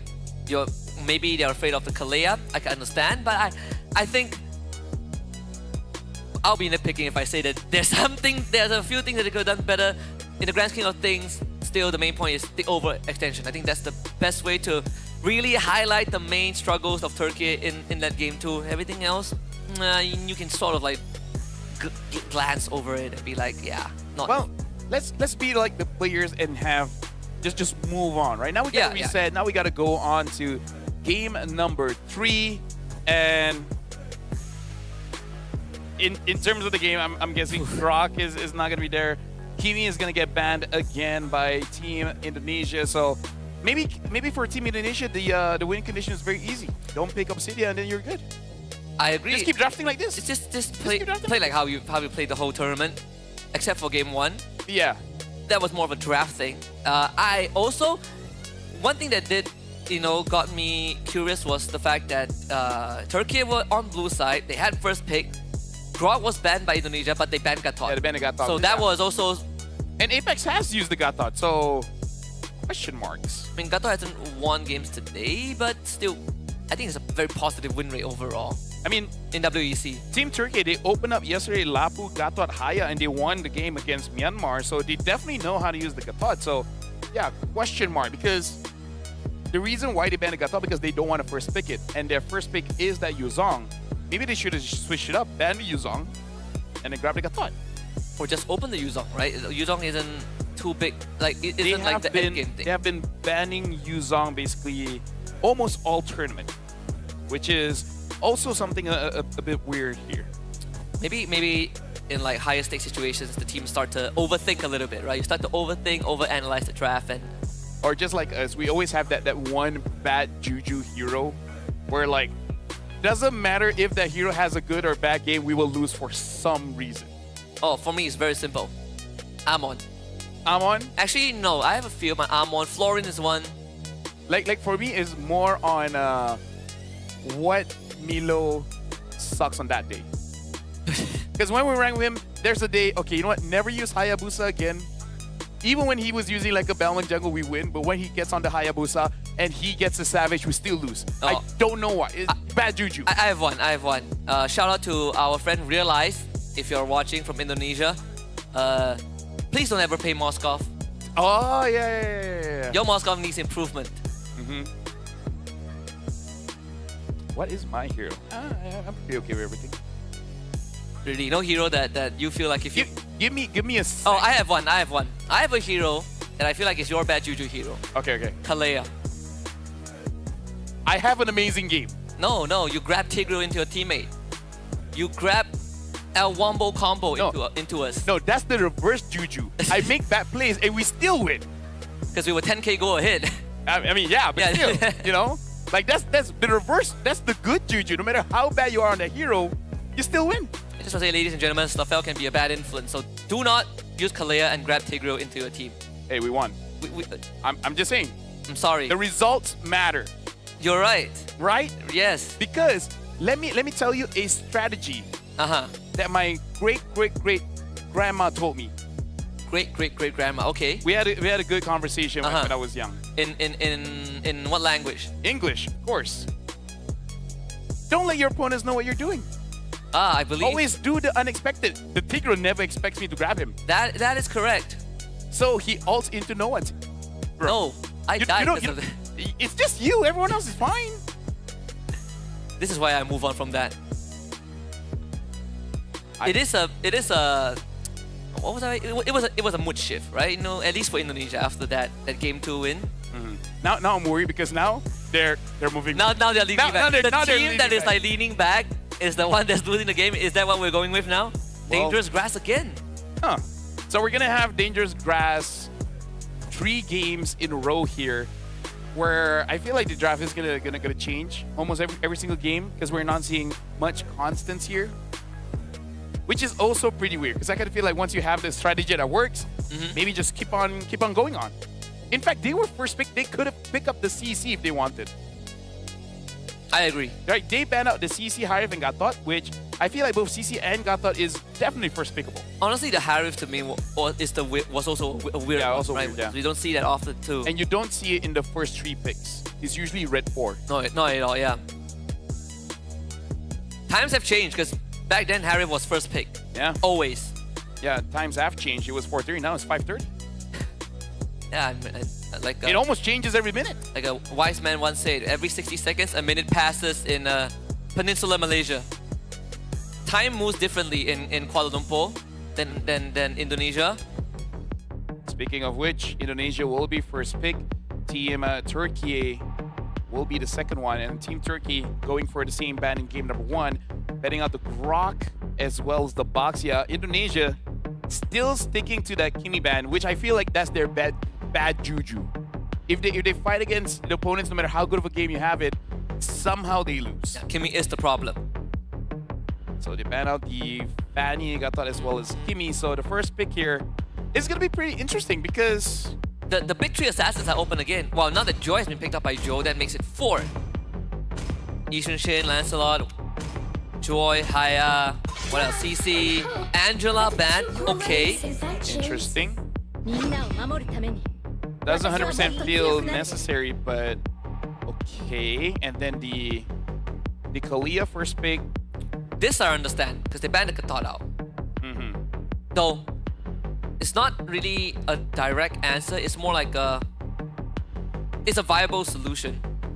You know, when you do the Kalia, I mean, Purify is always one way to do it. Purify heroes that are hard to catch with mobility, iframes, Hayabusa, I would assume. Lancelot works too. So to go back to some of the comforts from both games, Tianzi had a great game with the Lancelot. Yep. And the CC on Siggy Boom in game 1 was also pretty hard to take out. So now for Team Indonesia, when they had this Kalia, they pick up the Lunox early. I kind of feel like pick up the Farsa might be better here. A little bit easier to execute and you don't really lose your lane. And then Yisenshin or Haya. But if Joe's comfort is the Joy, sure. The name is pretty similar as well. The Joe Joy. Joe Joy. Because I saved YSS and Uranus. I'm glad they pick up the YSS and Uranus, because at least I know where the Uranus isn't going. Yeah, jungle. Thank goodness it's not like, jungle again. They played in 3 different roles. They played it with Varan, with Joe, and with Kabuki. I guess it's your Hesky's turn. I feel like at this point, picking the Eve should be safe, if not the Farsa. Like, I feel like just pick up a Prio mid, and then make sure that Ezekiel doesn't have a good combo alongside with the Kalia. Yeah, Don't give him some kind of burst. I think Eve is good. I think Eve is... Yeah, actually Eve is very good. Yeah. So it should be an Eve pick here into mid lane bans. It's very hard to go wrong picking Eve. Allow me to lead the So they pick up a Hilda, which is okay too. Is okay. And you can adjust being Roam or EXP. So far we do see it looks like Hilda does have favorable trade against the Uranus on the EXP lane. So both are really waiting for their mid lane picks. So Yi, Farsa, Valentina, Selena. I wonder if Team Turkey want to go for a Jushin again. Jushin too, yep. Lunox is there. Jushin, Kalea is quite a pain to deal with. Yeah, but I feel like for Turkey it would look much better. So they're gonna ban out the Lunox. Understandable. Lunox was a big problem. Lapu ban from Indonesia. I like it. Part of me feels like they might just leave the Yuzong open and see what happens with Lunar.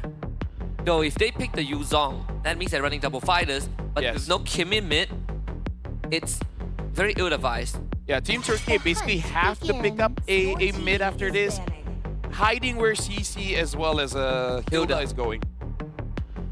Because I feel like if they pick up their whatever other front line here, they have to default to a marksman. Yep. So respect still shown by Indonesia. They banned out the Yuzong. Even though I feel like in the grand scheme of things, it's not the best choice for Turkey, but better be safe than sorry. Mid lane, I still think Eve is the way.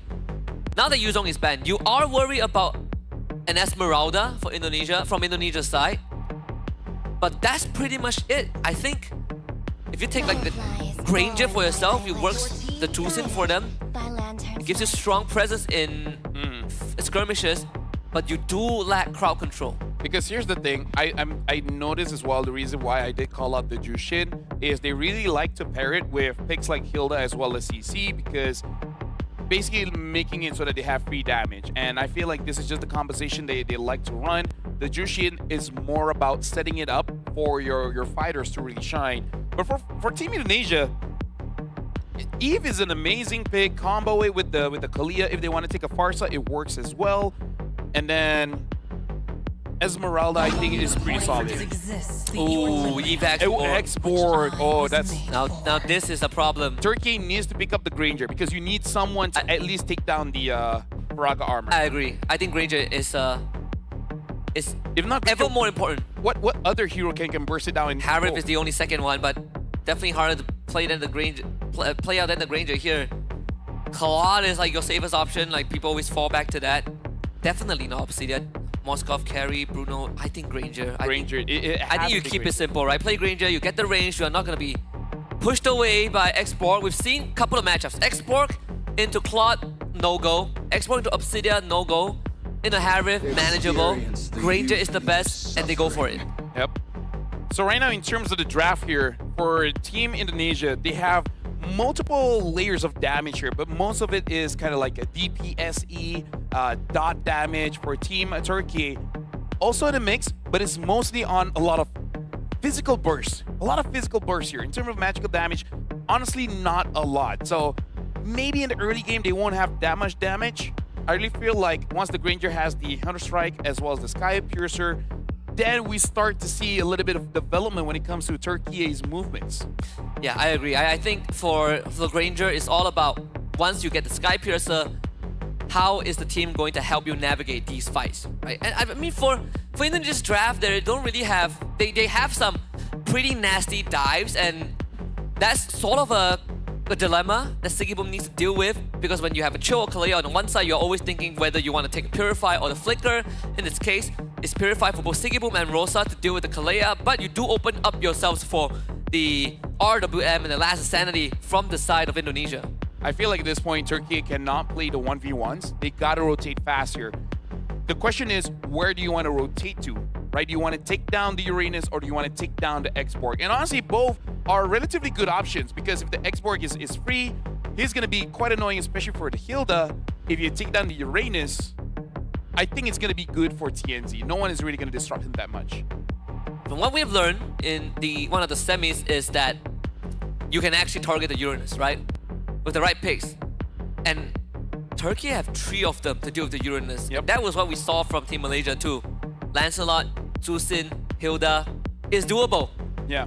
So I'm really looking at the mid trio here coming in from Team Turkey. They cannot be passive, because in the previous game, Rosa on that Eve basically just camps the mid bush, basically making sure that Rosa does not die, but at the same time, not being proactive. This time with the Jushin, I want to see him more proactive. I want him to actually pressure the side lanes. Let's see if this game is going to be a lot more, what they call slow pace like game 2, or will it start accelerating?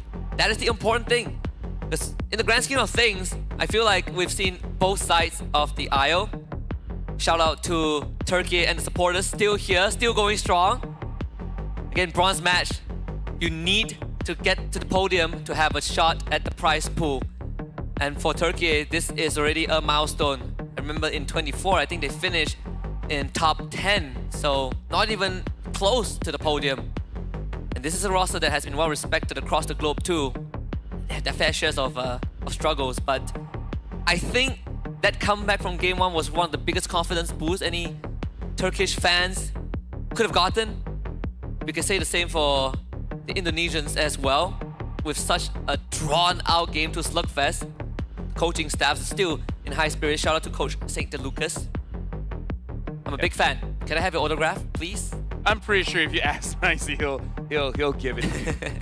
And honestly, this is pretty big for Indonesia as well, because in the previous year, they did get top 3 for this one. I'm pretty sure at minimum they wanna finish on the podium as well.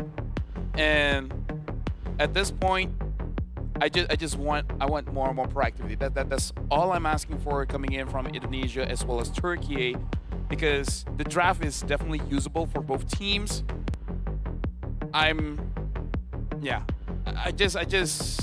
At this point, I'm honestly out of words for Turkey against Indonesia, because the previous game, there's not a lot that was brought forward to.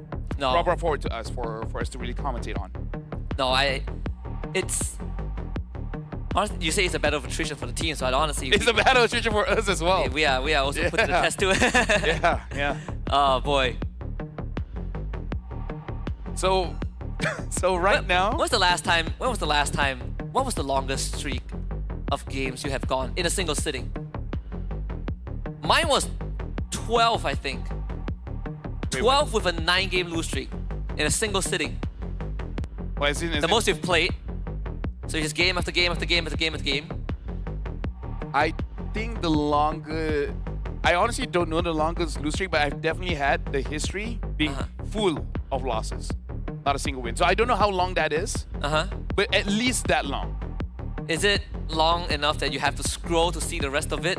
Or yeah, meaning like I scroll to the end and it's all lost. And it's all red. Yeah. But I still maintain 65%-ish win rate every single season. So with a lose streak? Yeah. Well, that's pretty impressive. That's very respectable. Anything above 55 is actually above average. I know we always say, you know, win rate's not that important, but I want to make sure. The lowest I will ever be is like 66, 65. Okay, that is a very high bar. You are an A+ student for sure. Yeah. Some of our audience have been here since the very morning. They came here. Hey, shout outs to them, man. Shout outs to them. They've been here since the semis. We saw some of them during lunchtime, and now they're back. Just waiting for the games to conclude. But of course, this is going to start wearing out on the teams too. When you have to, I think it's more of like the downtime in between that makes it a bit,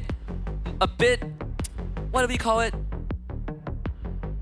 Hard to manage? Yeah. Can't find the right word for it. Composure is important though. I would say if there's one player that has gotten the biggest confidence boost so far in the series on both sides, Tianzi for Turkiyye. Actually, no, I would say Rosa for Turkiyye and maybe Kabuki for Indonesia. Honestly, after Lunar's game with the Esme, I feel like he should have a bit more confidence as well. But maybe after that Yuzong game, it went back down. So now it's neutral, right? So now I think it's neutral for both. I feel like Indonesia, they haven't really gotten that confidence just yet because we've seen the players on stage. We've seen Kabuki, we've seen Joe. We know how different they play when they are confident and then when they are not. Because when Indonesia, they are very, very confident, they will force out a play, right? Because I feel like that's the biggest difference, Husky, that we've seen, especially for the first 3 days of WEC, is that whenever Indonesia feels it, they will fight in your jungle just because they could. So it's a mood thing. It's a mood. It's definitely a mood thing. It's definitely a mood thing. Today, do you feel like fighting? Not really. I feel more peaceful. I feel more religious today. How? I don't feel violent when I wake up. Yeah. Okay, that's a very poor way of putting it. But you get the idea. People who have watched Indonesia play sort of know that... I think I play more aggressively after Ayang Gepo. After Ayang Gepo? Wait. Depends on how much I eat the Ayang Gepo. Are you trying to end the game fast to use the washroom? Funny enough, I've gotten immune to that. I don't really use the washroom that much after eating spicy food. Good Today or tomorrow or... Same. I'm not sure if that's a good thing. Yeah, it's the same. We're stronger. We're stronger just like the like players Boxy now. says. I'm We're a strong roamer. I'm a strong roamer. By the way, shout outs to all of you guys watching. We are making sure that everything is A-okay here. This is... When we said this is the battle of attrition, we didn't know how right we were. You know, this is why we're doing internationals, man. Like this is why we call everything the first few minutes of the pre-show, and then everything becomes a reality. Pre-show, the draft, the we call drafts flow of the game. Yeah. Yeah, right. Flow of the game. On desk and behind the scenes, actually. Yeah. Just because the camera isn't on us doesn't mean we stop talking. So the accuracy, the percentage of accuracy for this show alone is 120%. Higher than my win rate. Yeah. For sure. I'm guessing you don't want to say it? My highest or my lowest? Just average. Yeah, 50. Definitely not as high as yours. Mine was 50. Probably like 60 was like the highest, I'd say. This might be a hot take. I feel like it's easier to maintain your win rate as a roamer. As a roamer. Because number one, I feel like when I'm playing roam, everyone gets their main role anyways. Right? Meaning like... Yeah. Meaning like I'm not seeing a mid playing EXP. I'm not seeing a gold laner playing jungle. Like there are games, of course, where like, bro, can we swap kind of thing? But, Yep. And then most of the time, they want to pick their heroes first. They want me to be last, and at that point, I can counter the draft. Yeah, I'm a mid player, so I struggle with that sometimes. Yeah, they want you up first. They will, and then you just have to pick heroes that generally can do everything. Yeah. That's why Yves is one of the best options. Yeah, you pick up the first hero, and then enemies just. It's like when we play with Milo, and we're like, hey Milo, how about you use a Fanny? And then every single hero on the other side. Saber, the Cho, Kaja, anything under the sun. We win. Cyclops is also a popular one. Yeah. Which the skin is coming up. I don't play the food game often. I saw someone, so I saw this funny post on social media. So it's like you have to cook and serve food, right? So it's like a mini game you play. Someone was complaining. I don't know how to serve. That they only have one pizza oven. Yes. But they have to serve to 3 guests who want pizza. That is a bit annoying. In a time attack mode. At least the drinks you can put up 3 drinks at a time. The burgers you can put 4 burgers at a time. But yeah, the pizza you only have 1. I feel like I shouldn't have upgraded that one. Yeah, so it's actually forcing you to lose customers. But hey, if you guys have to bring it over to the venue, we would like some. So actually, now that I say it, Rose might figure something. Yeah, we have a lot. She had snacks, but we've been here for a while. It's a lot of food in the green room actually. We have so many foods. Like I know you work out a lot, but the calorie intake has not been good. I haven't been working out for quite a while because we've been here exclusively the entire day. Today. Meaning like this week. This week, yes. Yeah, this week. You know, I like being friends with you. Me too. You are an amazing person to get to know. Yeah, we are trying to sort things out first. Again, I think we caught a glimpse of Amarcia's working overtime to make sure that things are in order. Yes. Shout out to Jess. Wait, Rez. No, you're not supposed to say. Oh, I'm not supposed to say a name? Hey, but no, people know him. He's true. He's very popular by going to podcasts and then donating on the podcast. Yeah, so he's actually also popular for the yellow card. Yes. I didn't know it was discontinued until I asked him. I was like, can you give me a yellow card? And he's like, no, we've discontinued that system. Oh, really? I actually didn't know that. Yeah, they have since, now it's 2025, right? I think the first time we saw it was the last time we saw it. Well, now we can all breathe because we're jumping straight into the game here. So we'll see at what stage of the game we are at. We're at the beginning here. Thank you very much Yay, to the crowd for still being here. Yay! Anyways, right now. You guys are. Look at this. Wait. We've seen this before. They're doing the Sakais. And they don't see it because the pressure is on mid. Conditioning. Yeah. We have seen this before. Oh boy, well. Hey, there are some lessons to be learned. Look at that. I'm hearing the crowd cheer because he successfully got that buff. But either way, hey, shout out to Joe as well as Sakai. Sikabon taking a bit of damage from Kabuki. Looks like a lot of trades is happening around. And at this point, I want to see the player reaction of TNZ and be like, wait, where's my buff? That has to be frustrating. Joe even got the gold crab too. Kabuki with a good leash on the lizard. Joe is now accelerating the lead. TNZ shows up. He's late. Yeah, he's like, okay, can I get something here? No. Can I get something here? No. Like, TNZ, but as of right now, it's not that bad, right? He's still level 3, but the thing is, Joe just... Why is he not level 4 yet? Well, he needs one more camp, right? Because he didn't steal... He only stole the orange buff. He didn't steal the lizard. Yeah, he stole one extra camp, then yes. Yeah. Though still, it did mess up TNZ's road pathing a little bit. He's gonna try to put some damage. It's Purify out from Apex 47. Joey's doing too much damage. TNZ shouldn't even be there in the first place. That's first blood for Joe and another camp for the YSS. Joe is so understanding of the situation that TNZ is going in because he's like, I get it, bro. This is frustrating, but I felt it. Now it's your turn. And look at Kabuki and Sigibum just trading all around, and Sigibum gets it. The thing is that TNZ's pathing is severely delayed because he had to go from purple. He misses an orange, no gold crab. Rosa should get out. With a delayed timing, you shouldn't be contesting for objective and pressure, right? You want to get as much resource as possible. And that's actually a kill onto Rosa. Into a Tsunami Slam. Witty drags Apex back, and Apex will survive. Yeah. Witty taking a bit of damage, but the Kalia can heal up, so it shouldn't be a problem. Joe here goes up against TNZ with 1 level difference. And Apex 47 as well as TNZ has to be careful, because if Joe is feeling like he could have gotten the double kill there. Yeah, definitely is feeling it. So already a 1.3k goal lead. Aran was sandbagging the lane. And this is a problem. This for Turkiyye, damage profile-wise, not really the best, especially in the early game before you get items, unless you can bring Sigiboom into the fight. But even he needs items. And Turkiyye, they're now 4-manning just to make sure that TNZ gets some resources. We'll get the Golem and transition into the Lizard down there, but still will be at least 2 levels behind Joe. And Vidi comes in, flicker into a grab, gets Lunar instead of TNZ. Apex and Rosa here to back him up. Joe finds a turtle boat, gonna crash it onto Rosa. No follow-up there. Rosa will get out. Yep. So Team Turkiyye, we can say that for all 3 games, Indonesia definitely has a pretty good start. Almost every single time having at least 1,000 gold advantage. Sigiboom is doing quite well against Kabuki, and now even the last stand in use, but Kabuki is able to get his distance away from Sigiboom. So Indonesia, they're in a pretty comfortable spot. Weird to say, but I kind of feel like Turkiyye is in a comfortable spot as well, because they felt this before. Sigiboom already forced out the Purify coming in from Joe.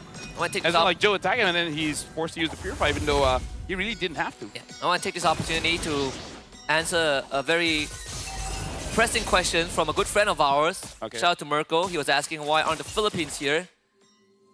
Tough question to answer. They didn't qualify. Yeah, that's it. They just I don't know what to tell you. They just didn't make it. And Rosa makes it out. Turtle should go over to Indonesia. The Turtle boat in the possession of Joe. Another conversion. Turtle to a Beetle. Apex cannot hold on to the camp. So right now on Team Turkiyye, they're being pushed back. And we got to remember how they dealt with this kind of aggression, which is lose, sure, but don't lose too much. So Team Turkiyye, they're accepting, okay, the laning phase is pretty tough. We're going to give it to them, but we're going to make sure that we don't give too much. But at this point, I feel like they're giving a little bit too much. Yeah, I was about to say, not lose too much, but you lose a tier 1, and Aran does get forced to flicker out. So some response from Turkiyye. That's what we want to see. We want to see resistance. Again, Aran, very manageable. You can take him down. You just need a bit of injection. If Rosa was there, then there's going to be Aran dead for sure. And majority of the goal advantage should be on Joe right now. Yep. So Aran moving forward. I feel like for Team Turkiyye, if their laning phase was a little bit better, they should have actually gone for the upcoming turtle fight S5. Because, hold on, Lunar taking quite a lot of damage here, being surrounded by Team Indonesia, and Kabuki flickers away, almost got taken down by Team Turkiyye. And this is why I kind of feel like Team Turkiyye, they should be able to group up now, because I feel like in terms of the damage profile that they have, they really should start getting some kind of pickoffs. I want to agree with that, but at the same time, I also feel like they are not ready yet. And they have tried. Don't get me wrong, they have tried, but Indonesia has been able to avoid these instances. Another Crimson Beacon forced out from Rosa. So that's 4.5k advantage now for Indonesia. 3rd turtle on the map, and Joe on the case already. This is going to be a continuous problem for Turkiyye. Luna goes in with the curtain call. Yescu and Witty stuck together. They need a bit more damage. Luna now gonna lose his health bar. Joe is just gonna shoot him down. Witty finds a kidnap onto TNZ. TNZ trying to juggle around the puncture, dies. They did end up getting Joe, but at the cost of 3 members. Yeah, Team Turkiyye now looking a little bit desperate, making some plays that they usually don't do here, Husky. And at 6 minutes in, Sigiboom just finished the Sky Piercer. So Team Turkiyye now should really be feeding in some kills over to him, because, I don't know, Team Turkiyye, they're being a little bit uncharacteristic, I would say. I guess the silver lining is that they got some gold back, but still Indonesia ends up getting the turtle, which is slightly slower than the timing that I expected. I thought that Joe would fully take the objective, but he committed to a fight. Still, they end up with 3 kills at the end. So Lore will be spawning towards the bottom quadrant of the map, something to watch out for. Witty with the gang squad, here he comes into a knockout, boom! kidnap Lunar back to his team. Joe doesn't have the damage just yet, but is at the cost of Lunar's vengeance. The tough thing here is that there's a 1 item difference between the junglers. Tianzi only has the War Axe, and then Joe has 2 items, the War Axe and the Hunter Strike, if I believe. So just by the junglers itself, the difference is too much. And Apex 47 just gets caught and it just dies there. It's another kill fed into the machine of UHSQ. 100% kill participation so far. RWM traps on the 2, a run from the back, zones out the rest of Turkey. Indonesia gets an easy mid-tier 1. The drag back onto Iran gets shrugged off very easily. TNZ really wants his buff. Mountain Chaka gets used. Weedy with a knockup. Tsunami slam. RKO. Lunar is gone. Indonesia continues to step on the gas. Yep. Team Turkey only have 1 kill through the name. Rosa just built the glowing wand. So this time should be able to reduce the healing coming in from the front lines of Team Indonesia. But I think the problem still persists, which is they just don't have the damage. They don't have the damage just yet. So they just gotta wait, scale up. In the previous game, they came back at about 9 minutes and 30 seconds. It's 8 minutes and 50. So I don't know if they want to wait for the same timing, but I don't know. I think the timing sort of has... It hasn't passed, but it has been delayed. It's been severely delayed. Yep. It's pretty tough. I just realized this. Oh my goodness, Apex has the Purify on the Hilda.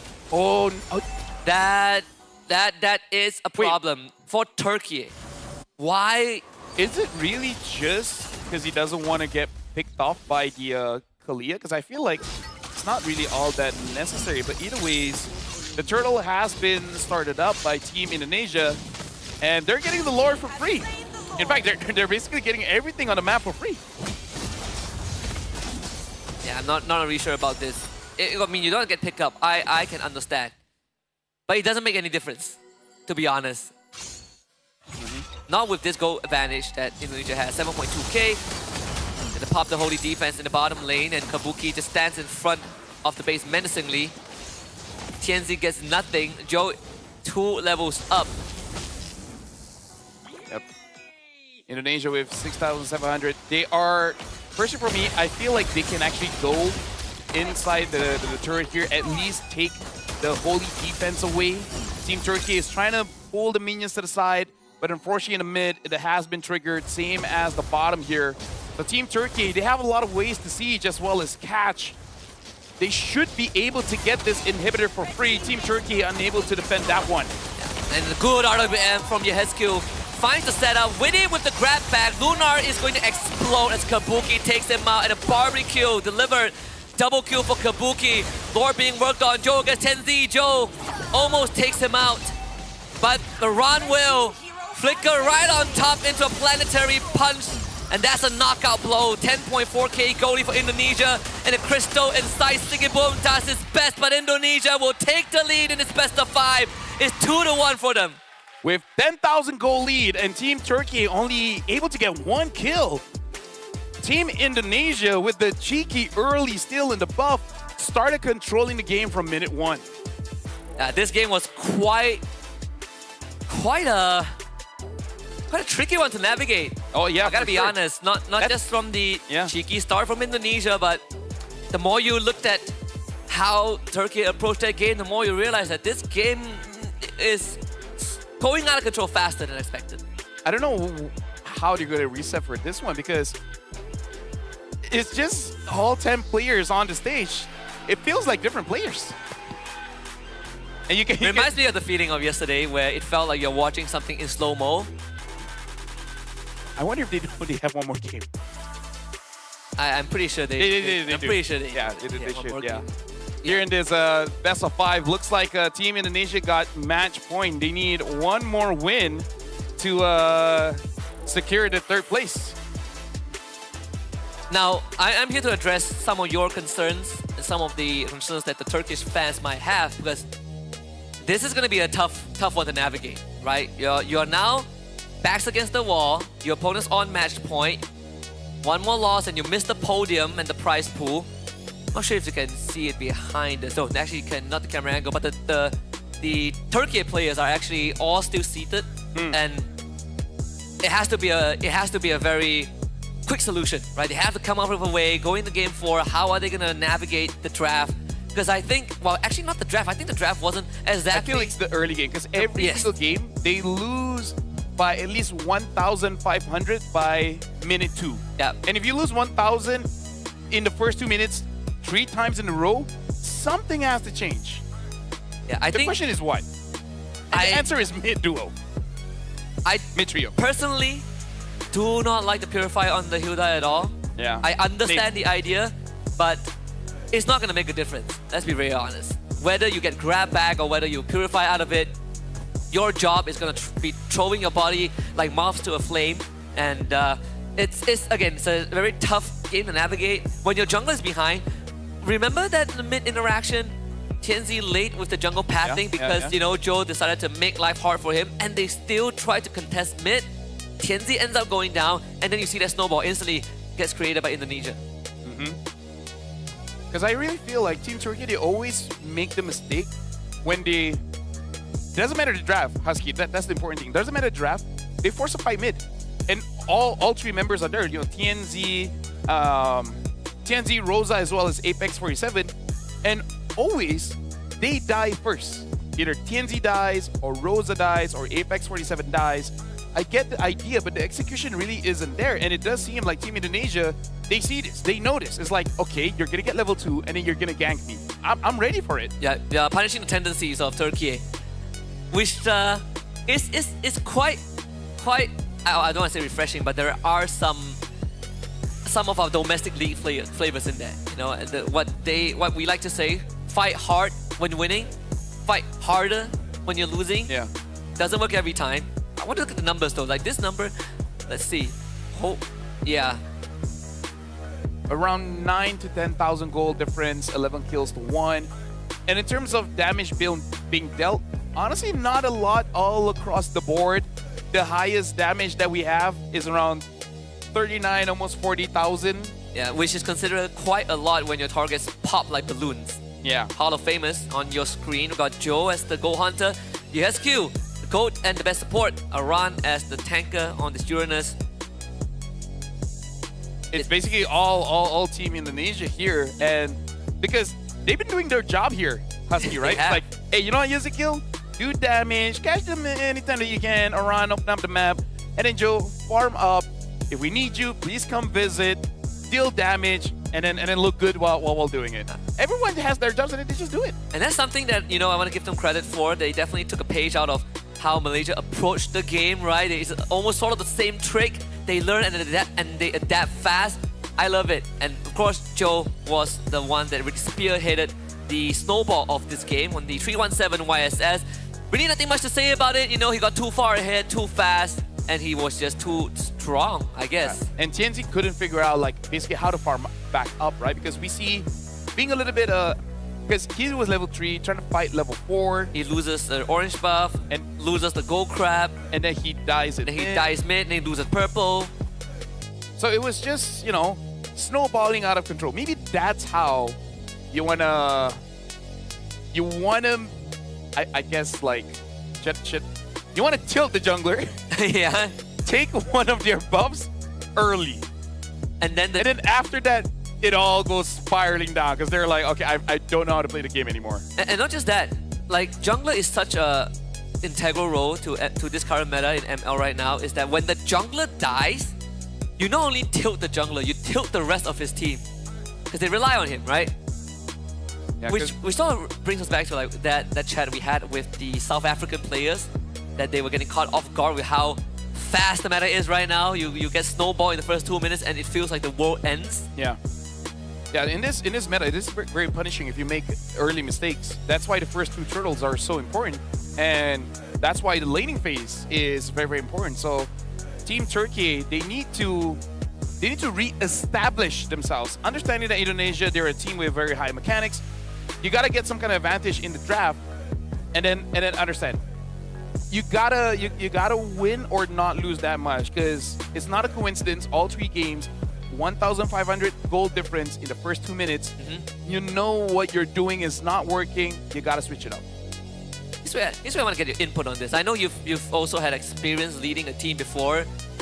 if your team is in this position, right? The role of the coach, how are you gonna navigate it? How do you tackle the players? Every single time, it's all about something that's very simple to execute. Basically, something that even if you autopilot on, yeah, it will look good. But with everything that's going on, we're gonna give some time for the players to basically re-strategize and figure out how potentially the final game is gonna be played, because Indonesia, they are at match point, and for Team Turkey, this is their last chance. So we're going for a very quick break. After we come back, we will resume the bronze match, Indonesia going up against Turkey. To be in the zone, gamers need true support. One that's in sync with your body at every angle. It takes your weight without pressure. Fully adjustable to cradle your spine and adapts as you shift in your seat. True ergonomic alignment to achieve your perfect gaming form.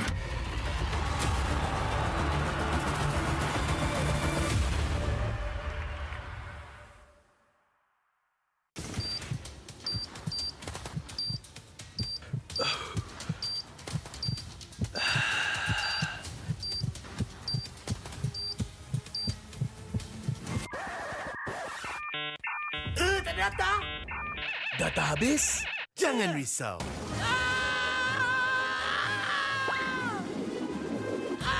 Tukar ke Red One Mobile untuk data pantas 5G Extra. Nak peran data telefon, Red One Mobile kan ada.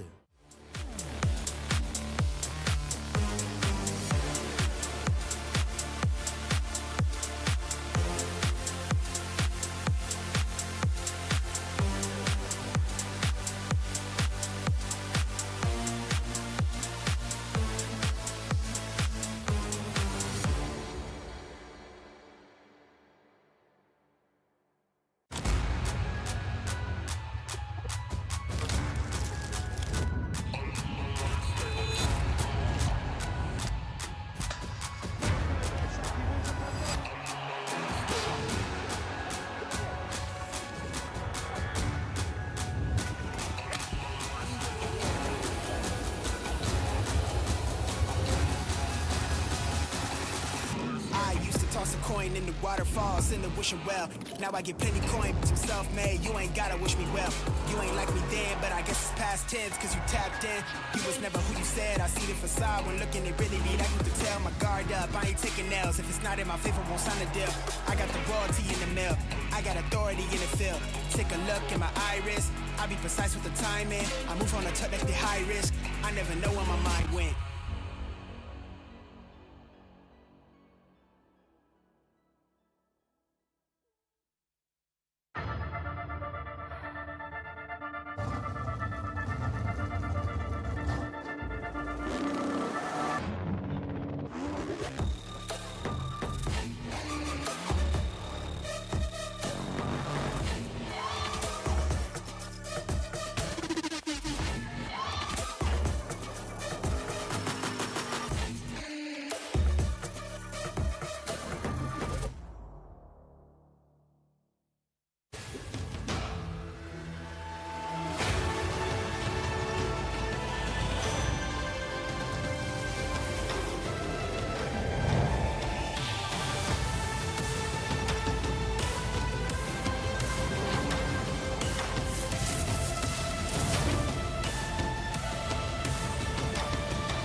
Every champion starts with one moment. Activate your place in the world of esports. Compete, manage, track, dominate. Everything you need in one platform. Gear up for WEC25. For results, streams, and more, visit ISF.gg. To be in the zone, gamers need true support. One that's in sync with your body at every angle. Takes your weight without pressure. Fully adjustable to cradle your spine and adapts as you shift in your seat. True ergonomic alignment to achieve your perfect gaming form.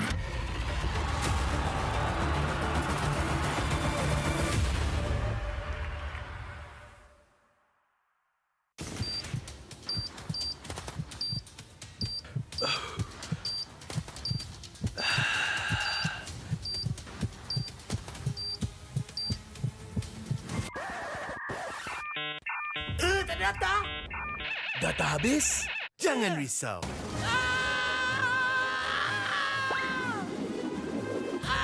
Tukar ke Red One Mobile untuk data pantas 5G Extra. Nak peran data telefon, Red One Mobile kan ada.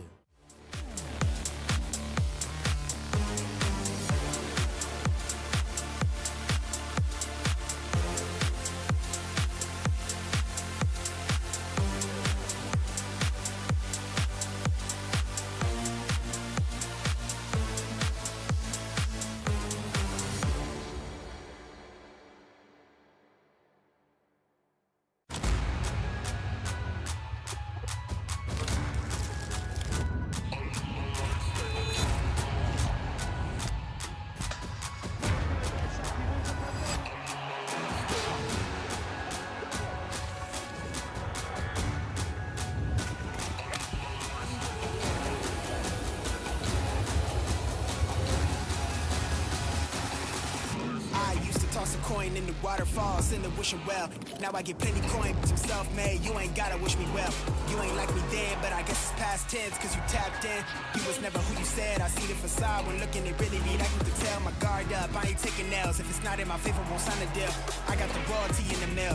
I got authority in the field. Take a look in my iris. I be precise with the timing. I move on a touch that's the high risk. I never know where my mind went.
Every champion starts with one moment. Activate your place in the world of esports. Compete, manage, track, dominate. Everything you need in one platform. Gear up for WEC25. For results, streams, and more, visit IESF.gg. To be in the zone, gamers need true support. One that's in sync with your body at every angle. Takes your weight without pressure. Fully adjustable to cradle your spine and adapts as you shift in your seat. True ergonomic alignment to achieve your perfect gaming form.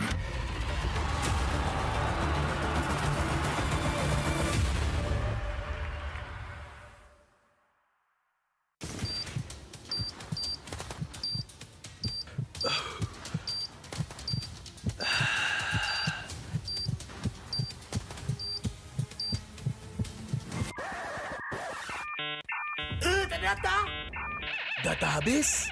Jangan risau.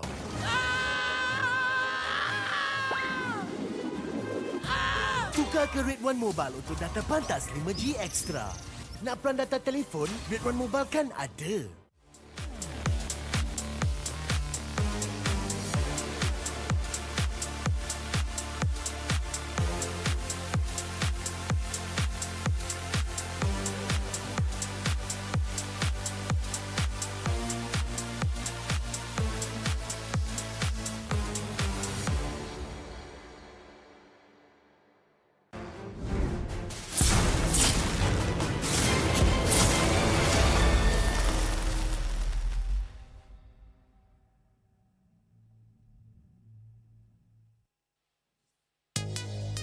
Let me just say, shout outs to Monster, really giving me energy Yep. that I really need. We needed some drinks here. Thank you to Red One as well. As we're about to jump in, the match point game for Team Indonesia. Right now, they are up by 2 points, and Team Turkey has 1 point. If Team Turkey wins, then this will be extended to a full 5-game series. But Team Indonesia, they can end it now and reclaim their third place spot that they got since last year.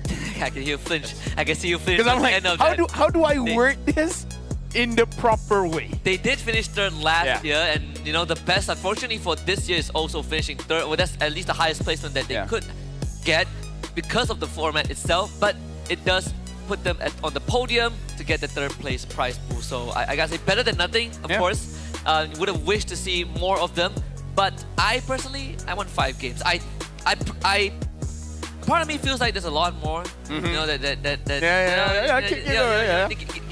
I'm listening. No, there's No, because a bit more. this one, Rosa, I gotta get a bit more to be desired. Yes. And we saw actually the shout out to the backend staff of Team Turkey, and we saw them have quite a long talk with the players on stage.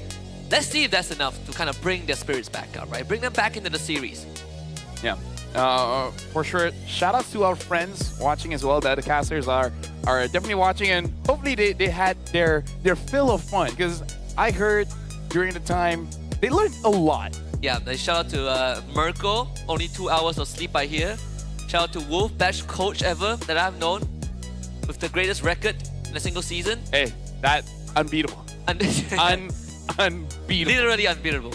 Yes. Either ways, shout out to everyone, and for all the audience here as well. They've been here since the morning, waiting for later on. It is going to be the grand finals, which, by the way, if you guys don't know, this is the bronze match. The third place series. After this, it will be the grand finals between Malaysia going up against Cambodia in a best of 5, we believe. In a best of 5, yes. We believe, yes. And then you know, but we'll start that later on. Right now, we're still ongoing the series between Indonesia against Turkey. Yeah, and I think just to get everyone excited, not only do we have a best of 5 afterwards, but the grand finals best of 5 afterwards, but we also have performances coming up for those who are planning to come for the grand finals or are already here. So performances, so more good games, something to take the edge off, and the vibes is good. I mean, I gotta say the crowd has been amazing, right? Regardless of whether they are the locals, the Malaysians, or whether you are the players or the fans from like Indonesia, Turkey, the delegates, everyone, they're cheering for good plays, they're cheering for good ML. Quick refresher on the open category bracket. Right now we're in the bronze match, and Indonesia are up 2-1 in this best of 5. One more win for them and they will claim third place and be on the podium. But if Turkey wins the next game, we will go the distance to game 5. Yeah, currently this is the only series that has been extended. Every other game has been sweeps. 2-0 victories, 0-2 losses. This is the only one that actually went 2-1. So Indonesia, they should be having the momentum here. But like you said, we saw off screen the coaching staff for Team Turkey had a talk with the players. Hopefully it reinvigorated them. Hopefully the break is enough for them to reset, because that might be the problem. It might be like a mental block where, after losing the early game 3 games in a row, maybe you start to basically have foggy, what you call it? Like a foggy brain. Right? Yeah. When you start losing focus, and when you start losing the mental war. One of my favorite quotes when it comes to not just competitive esports, but just sports in general, right? The mental war actually makes up most of your chances of success, and a lot of people lose at the starting line. Let's take a look at the map selection. We've gotten our fair share of dangerous grass, so it's good that we get a change for Game 4. Expanding River will be the map of choice. Which is a change because it has been dangerous grass all the while. Yep. So this time, the laning phase has become even more important because if you pick up a fighter in the gold lane and you're trading well, you can be there for the first hurdle. And considering how snowbally Indonesia can be, I feel like Team Turkey, they want to try to get some kind of an advantage in the early. But I think you have to start by making sure you can actually get those kills. Funny enough, we haven't seen Lancelot, not Lancelot, Hayabusa, right? Or have you seen it in Game 1? Actually, wait. Let me check. So Game 1, it was... it was Haya. Okay, there was one Haya, right? Yeah, it was from Tianzi, Turkey, yeah. Tianzi with the Savage, and afterwards no more Haya until this point. I think it might be worth considering bringing the Haya back for Turkey. Not to say that Lancelot wasn't good, but there are certain... With how they have been trying to approach these early fights, I think Haya sort of makes it easier to manage. At least you have a way out. Whereas for Lancelot, if you accidentally miss a puncture target, then you are essentially vulnerable. Yeah, You're done. You're done. You're dead. I gotta say, the entire series, Team Turkey only won one game with the Kimi. And after that, it has been banned out. And whoa! And Team Indonesia is one of the oh, they let go of the Grok. Very interesting here. And now Indonesia to respond with the Hayabusa and the Kimi. We did talk about the potential trade where if one side opens up the Grok or the Gatot, the other side will gladly take the exchange. And I think our fellow friends like Sudafa and Fasha Bani also talked about this. When you already see a Grok first pick on the enemy side, you don't really need to rush for the Gatot pick. You can take 2 other prios. And for Indonesia, we talk about how good the Hayabusa is in some of these early level 2 situations because of the quad shadows, but having Kimi to push out the waves helps that a lot. Eve Lance, I feel, should be... Eve is banned out. Both are banned out, actually. Then get the Farsa, right? You need some kind of burst. You need a YSS, Jusin. Actually, Grok is also a thing, right? Yeah. Jusin is pretty good, yeah. Jusin, YSS. And it's easier for you to dodge the Hayabusa engage. Yeah. So yeah, Jushin is a pretty good call. You can go for Lapu as well. So they go for Lapu and Farsa. It is Rosa's comfort pick. Yep. I do like it, and this Lapu could easily. Okay, I want to say you can play double fighters, but we don't see the YSS. So that by default this should be a Lunar Lapu. It should. And the YSS banned out, and that sort of cements that fact. I almost want Team Turkey to use a Fredrin so that you can give Sigiboom a marksman and basically just play traditional. Play traditional, yeah, because all the while in their long careers, that's where they perform the best. When we say the Turkish Delight, they're kind of playing Ube-ish kind of style. They move as a team and they take the front to back. And looks like when the meta shifted to double fighters being a little bit more chaotic, it does seem to be just a little bit outside of their comfort. Yeah, there's one pick that I wish is actually decent that Sigiboom decent enough for Sigiboom to consider, and that's the Bruno. He was a scary Bruno player, but in this landscape, Bruno is sort of like nah. Most marksman is very meh, unless you can build Sky Piercer. Yeah, Granger. Even Harif hasn't really been having the best time in WEC. Luna's go was a thing. Although you have the Kimi on your side for Indonesia, double fighters is now an option.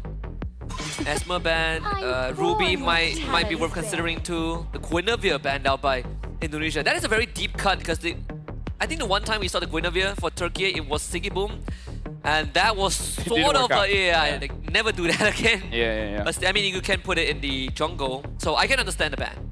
Yeah, maybe also they're seeing this draft and saying that Turkey might go for a tank jungle, but they're saying like probably not Frederick, maybe a Gwyn, which honestly can work out, and maybe a Predator towards the Kimi, forcing the Kimi on a Purify, which I feel like is something that Team Turkey should consider. Pick a hero that forces the Kimi on the Purify so that the Farsa can actually kill her. You can also see the focus on where Turkey wants to shift towards, right? They want to be able to conceal the jungle and the gold lane pick as long as possible, while also not ignoring the fact that Rosa wants to feel comfortable in that mid lane. That's why the Farsa came up this early. We've seen Farsa in the Hayabusa matchup. There are tales of Rosa outplaying a Haya in this matchup, but we also have seen it being a very challenging one because Sakai's did prove to be too much in their encounter in the group stage. I like the X-Borg ban. So now for them to hide things up, they should pick up a Yuzong maybe, but instead they go for a Ruby. So this is a pretty good pick, but at the same time, I feel like this should incentivize for a marksman because in terms of reach coming in from Indonesia, it's honestly not that much. So they could potentially just play a siege composition with a tank jungler and a Granger, and then they could just play with the range. I agree. I think Granger is a very good shout. It has to be, right? It has to be. Okay, we're on the money again. We've been doing this for years. It feels validating when we call the draft at the first pick. Yeah, but sometimes, you know, I feel like I'm not sure about you, but when I get things right too often, it feels too good to be true. I feel like something bad might happen to me. Like I might spill my drink, you know, I might burn my food when I go home. I might fall off my bed when I sleep. Like who knows? Like some things are too good to be true. I see where you're going with. For me, it's tomorrow. It'll be fine. So yeah, one business day. exactly. So I have a system myself. So Alice gets picked up, which kinda solves-ish the problem of reach, where Alice will be the main initiator and then giving vision towards the Gatkacha for him to AOG in. So for Team Turkey, they cannot be behind. As long as they can have a forward momentum, making it so that even if Alice does dive in with the Gatot, by the time that they go for the dive, you have enough damage to punish them. If they fall behind, this kind of draft is actually quite difficult for you to come back with. Yeah. Sky Piercer is as the stacks are even more important now because you want to cut through these very bulky front lines. You want to be able to bring them to the execution threshold. Again, for those who just tune in, Indonesia are now up 2-1 in this bronze match, best of 5. They're at match point, one more win and they will be on the podium, finishing third just like last year. And for Turkey, this is their one last chance to give themselves a lifeline. And I like that they are going back to comfort, going back to what has really put them on the international stage, going up against Team Indonesia here. Where honestly, Indonesia, they're playing their style as well. This full-on dive. We really want to fight. Rosa is already being pressured by Ezekiel, but looks like both are going to have roughly the same HP pool at this point. Apex was busy setting up the rampart to manipulate the wave a little bit, so understandable why he's sort of late to the party. Should allow Rosa to clear out the wave, not a problem. TNZ decides to gonna start setting up for the litho, but look at the movements of Joe, right? That's not the concern. You can have the litho, we're gonna try and take your wave. The goal lane matchup as well, Siggy Boom putting some considerable pressure. Revitalize comes out, they bring the Alice in from Iran, and that's Apex 47 with the flicker out. But that's already big because you see the Revitalize already being used. Team Turkey, they can actually engage later on if they really feel like it. And at least now we can see Team Indonesia kind of playing their style of bringing aggression towards you. Speaking of which, Weedy already taking quite a bit of damage here. Yeah. Not that easy to move up. You can get stunned by Rosa, you can be knocked back or displaced by Apex 47. That's what makes the Grok so scary. And Weedy without Revitalize can't really stay there for too long. We'll have to take the recall, and Yehescu left to his own devices. Recall even got cancelled by Apex 47. Yep. Honestly, quite a lot of trade here coming in from the mid. Many of the times we see Ezekiel getting poked out by Rosa, and this is why we've been shouting for the Farsa for quite a while, because we know this is his comfort. He's brought this hero ever since M4. Now it's M7, it's like 3 years now. 3 years. Still good. Still good across the board. The hero, of course, but we did talk about signatures. I wanted to see some flair, and there it is. Indonesia catching 2 members of Turkey in the bottom lane, trying to proxy the wave. It's a 4v2, so that overextension will give Joe a double kill. Unsure what was the idea there. Maybe they just wanted to proxy the wave, but I feel like really not all that necessary. Force out the flicker from Kabuki, but this is a free turtle for Team Indonesia. But Team Turkey, they've been suffering this goal deficit for 4 games now. They should be accustomed to it by now. Yeah, accustomed to a killing spree for Joe, 2.5 minutes in. Not really sure if that's something you want to get used to. Hey, shut down goal. That's the strat. Give him enough so that when you do kill him, you get something back. Can we both agree that that proxy was unnecessary? It was unnecessary. It was unnecessary. Maybe they think it's okay because it's up against an Alice, so it's not that punishable. But considering that the turtle is there, the majority of the rotation will be towards that area. So even if you finish the proxy and then you run away, you're gonna get caught anyway. And your Grog isn't even there. That probably is the biggest thing. And he is not gonna be there again. Actually, good juggling. Rosa shares the burden. Oh, good stuff. See? You're right. Shutdown go. Right? Fattening up the cattle for a bit. You know, give them some food so that you get your investment. Right? The ROI is important here, Husky. Yes. So you feed Joe, and then you take it back. Yes. Exactly. So now Iran taking just a bit of damage coming in from Lunar. Ooh, and Witty. What? AOG basically into his own death gets caught. And now Sigiboom has the Sky Piercer, gonna be more productive around with his team. Around as well as Lunar, just staying in lane here. It's the first item Sky Piercer for Sigiboom. Witty probably wanted to catch him with the AOG because he doesn't have Flicker, but he Rondo out.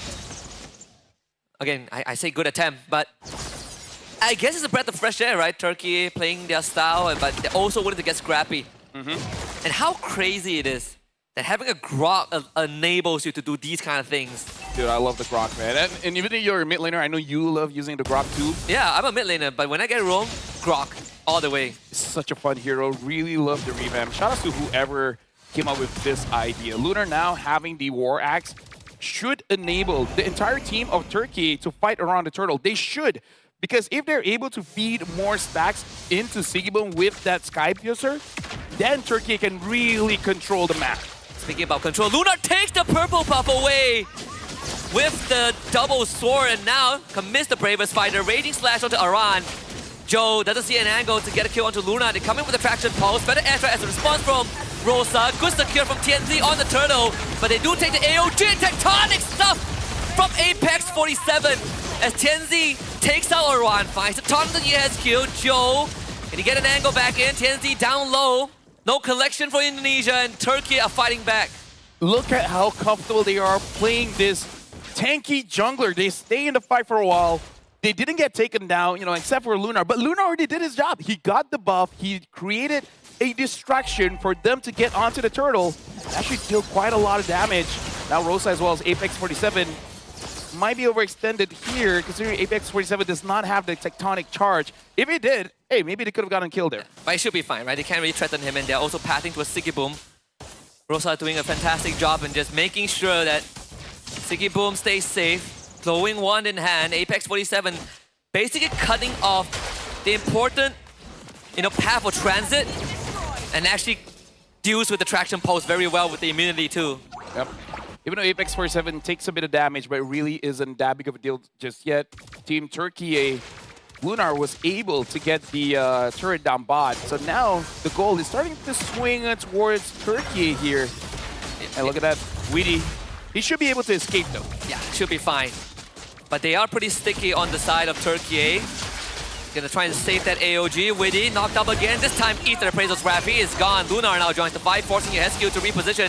Sigiboom on the Aran. He has his front line with him, but doesn't have the resource for the Death Sonata. And also worth mentioning that he did went for the Sky Piercer first item early on, and he already has 1 kill. So yeah, but unfortunately the kill was before the Sky Piercer was there. So he doesn't have stacks just yet. And that one was on Witty. He had time to get away. And also kind of on his team. They could have backed them up just a little bit better, but let bygones be bygones. This time, Turkey changing up the draft a bit, going back to what they are more comfortable with. They have the lead, 1,400 here. And you might get what you want, Husky. We might go all 5 games. Yeah, 5 good games. TNZ again sticking onto Aran. Witty can't even AOG away. Cancel a few times, and thankfully Turkey didn't have the damage yet to take him out. But still, this is the first time in this whole best of 5 that Turkey has a goal lead in the first 8 minutes of the game. And I like the conversion. Lunar really doesn't care too much about that all expenditure because he has low cooldown on that. And the crazy thing is, they have a lead, and if the game goes long, they're still in the lead because this composition actually scales up. The Farsa as well as the Granger.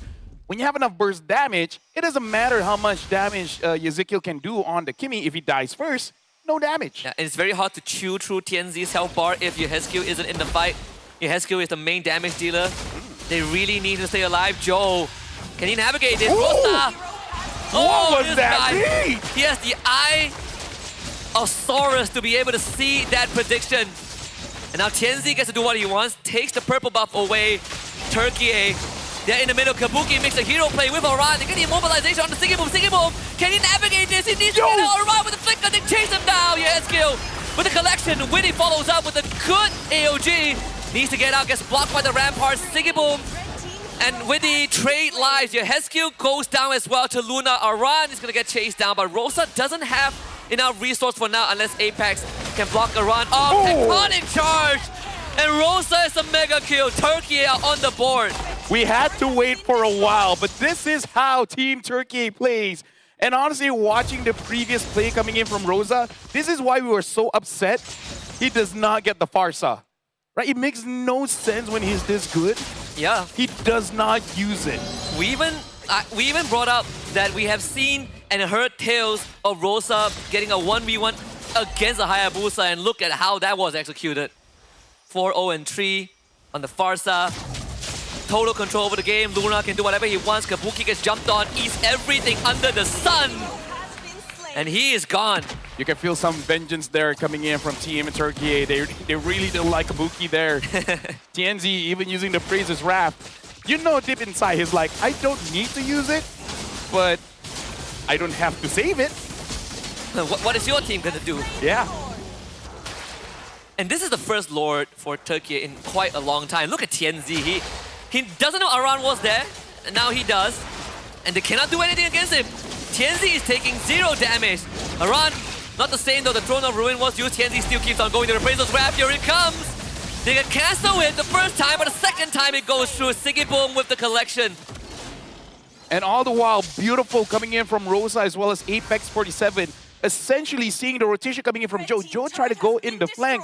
Apex 47 was inside the bush. Tectonic charge to stop Joe from actually getting onto Rosa. Rosa stunning him up as well, preventing Joe to be a part of the fight. Indonesia now being down in farm as well as kills. And now 10 minutes in, Team Turkey are dropping down the holy defense, and the Lord is still marching up top. Almost a 7k goalie for Turkey. The last bastion of the outer line defenses fought for Indonesia. 10 kills to 5. The last holy defense will also pop. So Turkey have basically gotten the recipe to success. Traction Pulse on to 2, but only Apex needs to follow up, and it's fine. Luna ready with the Bravest Fighter. We've seen this trick before. A Landshaker can come out. Joe almost catches that in the face. So Indonesia with a successful defense in the first Lord push 10 minutes in. And Turkey, they can just rest, reset, and come back for the next one. And this is something we haven't experienced for a while, just because we don't always see the Granger. But now we're about to see the siege of a Farsa Granger, man. Like, we have not seen this for a while, but you know when you faced against it, you're like, oh my god, this game feels like GG's, man. Yeah, you cannot touch her at all. You cannot touch them at all. The double artillery. You stay in the base and you still get hit. And Apex 47 barely took damage, even though he saw basically everyone from Indonesia that they don't even bother, you know, hitting him. Can I just say that Fredrin inherently is a very muscular and strong guy. Yep. He's wearing 3. It's a call for action. Witty gets blocked, taunted. He's getting ragdoll around. Better air committed. Witty, they really want him. Another taunt back, and he eats the Replace's grab. The shot gets blocked by teammate. Now countering it for Aran and Witty. But Sigiboom, he has Sky Piercer, and he finds an easy double kill. And that was Indonesia's best effort, but he meant nothing under the guns of Sigiboom. Triple kill for Granger. This is why the argument of what is better, comfort or meta, come into real discussion, because look at this. Team Turkey, they just pick up what they know how to use, and they look amazing. The Hayabusa coming in from Joe is going to get chased down by Lunar. He's going to eat the Landshaker, and Rosa finds the collection again. Witty and Aran will be back. Your Hesku Needs a defense of his life. The teammates are around, but Turkiyye not ready to go quietly into the night. They will punch back. Witty barely escapes death, and Iran will help hold the fort. Wave comes in mid, 4v5. They get the root on the Sigiboom. The pullback easily dodged by him as well. Kabuki is the tectonic charge. They go in for the dive, but Iran cannot stand. Sigiboom is unstoppable. AOG from Witty to get out. Crystal under assault. Turkiyye tries to clear the wave as they pick up immortalities in the process, but Indonesia will hold the fort. Yeah, but 11,000, almost 12,000 gold difference here. And what can Indonesia do?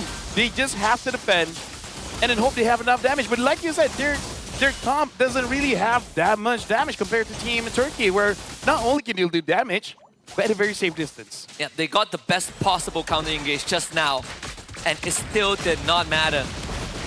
So the second Lord will go over to Turkiyye, and this is at worst for Turkiyye. They don't win the game, but they get all inhibitors. And that's the worst case scenario, by the way. I see. Good luck on that. Either way, Team Turkey now having 12,000. Rosa now with the Divine Glaive. Basically, whoever Rosa sees is going to get taken down because there's a lot of shred in the build that Rosa has. The Glowing One into the Wishing Lantern into the Divine Glaive, right? So even if you leave with a slither of HP, the dot damage will do you in. No, a part of me wishes that Tianzi buys War Axe. Same. So the appraisals have just like one shots. Same. Everyone. Rank meta. It's like what? It's like when you oh. Hello, Lord. Oh. GPS not working well. Hey. And it's just one straight row, by the way. So Lord not that good with direction. Oh, Apex in. Yeskill is able to dodge a tectonic charge, but I'm not sure how they're going to defend this. Oh, Luna right on top of Yeskill. Apex gets out. Here comes Rosa. They are in for the full commit. Lunar gets taken out, but doesn't really matter if Sigiboom is alive. Witty goes back, but Turkiyye wants the game 5. And they get what they earn. We're going the distance. From a best of 5 now to a best of 1. And let me just say, now it feels like a real game. Now it's MLBB. Ask and you shall get, receive, ask and you shall receive, I believe. I like that when I called the draft and then they drafted up and then they perform well. Keep giving Rosa the Farsa. Get Tianzi on a tank jungle. He's amazing in Assassins, but the team works well when they have like a Fredrin and a Boxia. Yeah, you know? That's the formula, right? That is the formula. That export ban was also something that was done very well by Turkiyye. They really set themselves up for success. Look at the smiles on their face. Tianzi finally getting to play a game where he gets to do whatever he wants. Even for Lunar, had a rough game on the Yuzong in Game 2. Game 3 was sort of like, you really can't do much. But this game on the Lapu, he is all in. And this is one of those times where you feel like as a Gato, you feel invincible. And then when you fight against a Fredrin, you're like, oh, now I remember why I was out of meta just for a little bit. Right? Having your AOG getting cancelled again and again is very demoralizing. We even from the start of WEC with this, we laid this out, on the table from the get-go. Got taught into Grok, already a pain. Yes. Now there's the Fredrin. So maybe the final game we won't see Gatot and Grok again, which honestly for me should be a benefit for first pick, right? Yes. Because you get either or. Yes. Right? Don't ban Grok, don't ban Gatot. Whatever is open, you just pick it up. You don't go play, just take it. I think you just take Grok like 9 out of 10, 10 out of 10 times, right? But you should always ban Grok. You should always ban Grok. As a second pick. Yeah, and if Grok is open, you should always take Grok. Always. Imagine if the Grok is open and you pick up a high loss. Oh, we've seen that. Yeah, I know. I just wanted to remind you. And we knew how that panned out. Yeah. High loss loses all the games. Yeah. In that specific matchup. Right, so right now, Sigiboom is the goal hunter as well as the GOAT. Witty taking a lot of damage, though I gotta say, not by choice. And then Lunar is the best support with 11 total assists. So right now, Indonesia, they gotta lock in because Husky right now, the storyline is really there. The first time for Team Turkey in WEC going to the podium, and Indonesia, a lot of support, a lot of hype, a lot of expectations. Yeah. Considering them as grand finalists, if they don't make it the top 3, that's going to be quite a blow. it's going to be quite a blow, and having to deal with the wrath of, you know, the Indonesian supporters back home. I think that's another layer that it's going to take a while to sift through. Rosa, the Thorn Queen, gets the moment. MVP of game number 4. And just a flawless performance. We've seen everything from this Farsa. We've heard tales. Sometimes I'm pretty sure that people have nightmares about it. M4, Gary faced up against Rosa. When he was using the Haya, he shadows in, he dies. Yeah. You don't see that often. You don't see that often. Apparently Rosa does. Yeah. So this is the only play that we felt like was a bit too much from Turkey, but they readjusted very quickly, right? That was the only you know, spot on the record, and afterwards it was just pixel perfect execution. Yep. And then basically everything after this, it was mostly just Turkey, because there's just not enough damage coming in from Team Indonesia, because usually, even as the EXP, you will have some form of damage, but the Alice does, but pales in comparison to a pick like Lapu, to an Arlet. So this is where we really start to feel the difference of damage between both teams. And even though Sigibum did get taken down here, Indonesia had to work for it. He tried his very best to dodge everything out. Yeah. Even with Sigibum around, you still have to deal with Rosa, with Tianzi, and for a big part of the fight, Lunar wasn't even in there. Yep. This was great though, the cancel of the Gleam with the Tectonic Charge. This is, when this roster is at their best, we know their potential, because we've seen it so many times, and better late than never, right? Came at the 11th hour, just that before the bell rings, and Turkey now earns their 5th game. And it wasn't in the highlights, but there was also a moment where he caught the Hayabusa, Rosa as well as Apex 47 caught the Hayabusa around the orange buff. Oh, yes. And even though he quad shadow out, he predicted the Haya to be at that particular shadow. Boom, that was beautiful. Yeah, that shows how much Hayabusa Rosa has fought against as a Farsa.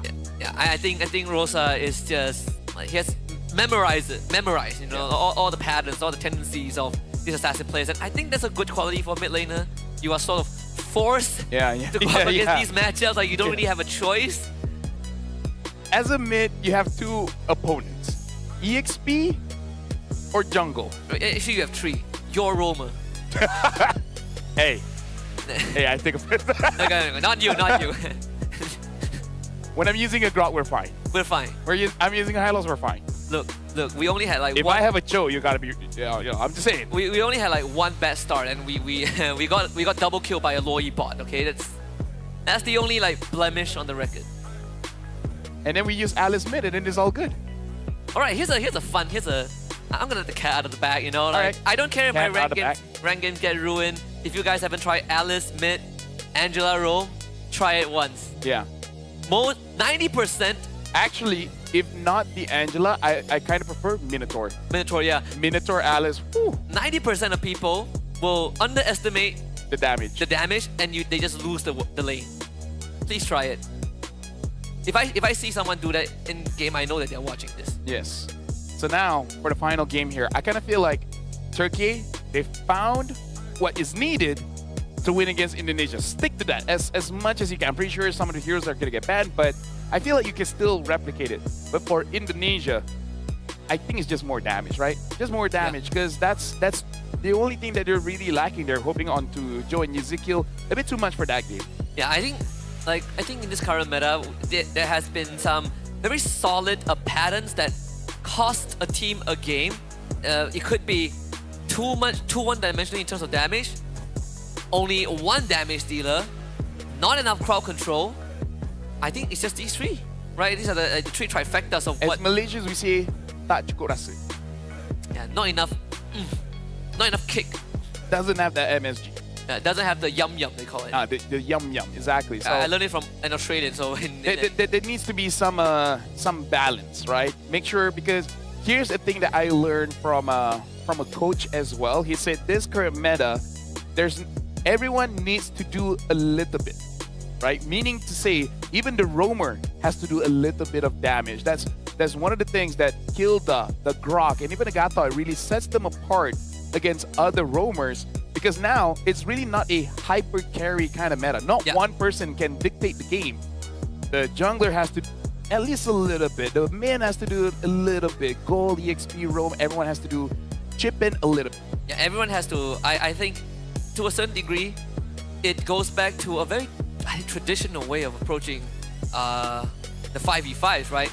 Crowd control is king. Yeah. Damage, obviously, you can never have too much damage, but you can have too much tankiness. Yes. Right, does it make sense, right? It does make sense. Like, I feel like, although I do have to say, if you don't know whether your composition has too much of something, it's very easy. Do you have something that you lack? Because you know you have too much damage when you don't have enough CC or tankiness. You know your draft is too tanky when you don't have damage. That is true. If you somehow make a draft that is not tanky and has no damage, frankly, quite impressed. 5 roamers. Diggy, Rafaela, Florian, Matilda, Estes. Now the thing is, you can make it so that Matilda does damage, right? That's true. Right? True. Now I miss Matilda damage. Actually, do I like facing against it? No. Actually, we're gonna theory craft. Wait. Once the grand finals is over, let's make a draft that is not tanky and has no damage. We should take a poll, and, right? No. And the thing is, we gotta make it fair. We can't cheese it with like just, you know, Rafa. Yeah, so we can't have a draft that you won't ever see. Like, meaning to say, it has to be like, there's a mage, there's a tank. It has to make sense. It has to be rankable. It has to be classicable. No, brawlable. Brawlable. We can leave it to the fans out there, right? I'm sure they found at least one. Okay, I will hop on social media after this, so you guys have some time to think about it. Give us a comp that has, what, all 5 rows? Yeah. All 5 rows that has, but lacks damage and tankiness. I can't think of any. Because I feel like everyone complains about the balance, but so far it's actually been quite okay, right? It's been the best it's been, you know, for a long, long time. Yeah. The meta is a lot more versatile. Heroes are a lot more flexible. There's a lot more ways to deal with... I guess the only down for this one is just the lack of marksman, but that's it. They've had it since the start of the game, so you know, take the backseat for like 6 months and it's fine. I wonder if a curveball will be coming in from Team Indonesia and ban out the Farsa. I don't think it's worth it. Oh wait, no. Okay, be second pick and then take away the Farsa. Be second pick and Kalia Farsa, open up. That's already good for Indonesia if they take second pick. I think they might go second pick. I mean, there's one way to find out. It depends on the map as well. We haven't gotten Broken Wall. Yeah, because that one was Expanding Rivers? Yes, Expanding Rivers. Yeah. So we got 3 Dangerous Grass, 1 Expanding River. So the map definitely matters. I think if it's Flying Cloud, then all the more to go for these high tempo heroes. If not, then I guess Fredrin isn't too bad. Honestly, I wouldn't mind if you first face Fredrin. Yes. Yes, I do agree. Because at that point, Rosa's biggest problem is surviving. And at that point, pick up any mages, and he'll be fine. If you get a Farsa, great. But if you already have a Fredrin, then the Eve will help you out, and it's going to be Dangerous Grass. So, going back to game number 1 and 2 and 3. Okay, Hilda, Selena. I expect Selena to maybe be considered at this point, right? Like, I feel like if it is considered, it's probably Yuzuki. Yeah, probably USQ. Man, that RNG for the map has not really been the best. For me, if I'm Turkiyye, don't care about the map. It's just some extra bushes. Boo-hoo, deal with it. Just Fredrin, Burst Mage, go Marksman. Someone that can check bushes. Yeah. If you think about it, everyone can check bushes. It's just that some people die faster than others. Some don't make it out of the bush. Some don't make it out. You go in and you don't go out. We're going into draft here. So this is going to be the most important draft for both teams here. It looks like Indonesia will be first pick. Betting out the Fanny, the Kimi, and the Haya. Turkiyye betting out the Grok as well as the Uranus. Are they going to ban out? They can get the CC, so maybe they won't ban the CC. They can open gut thought, I feel. I would Baxia. Right. Ben Baxia. Right, Ben Baxia. Gut thought is open. Yes. But yeah, Gut thought is open. YSS or Lancelot. Or don't pick up jungle just yet, because pick up the main 2. Yeah, okay. Kalea is open. Lapu is open. Yep. Lapu, and then Evo Farsa, and then third pick Fredrin. Your Kalea Farsa is also up. Yeah. Lapu is always a good universal pick. Because I feel like that's the most lunar-ish hero, right? We've seen him on Yuzong, not so hot. The CC is a good pick too if they want to go for it, but yeah, CC is still fine, right? CC, Farsa, CC, Eve is Lapu, fine. Farsa, Eve.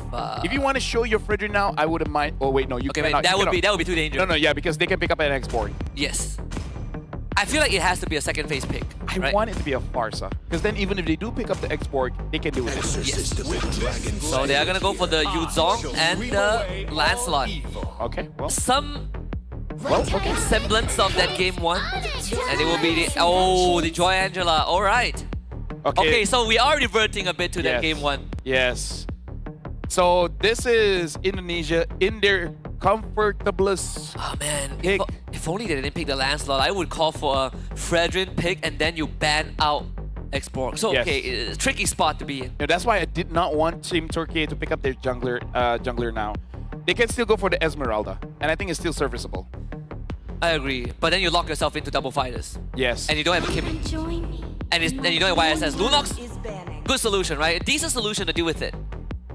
But this is maybe because we handle MPL Malaysia, and we know the best Malaysian team basically has the mindset if it's not banned, I'm still gonna pick it up.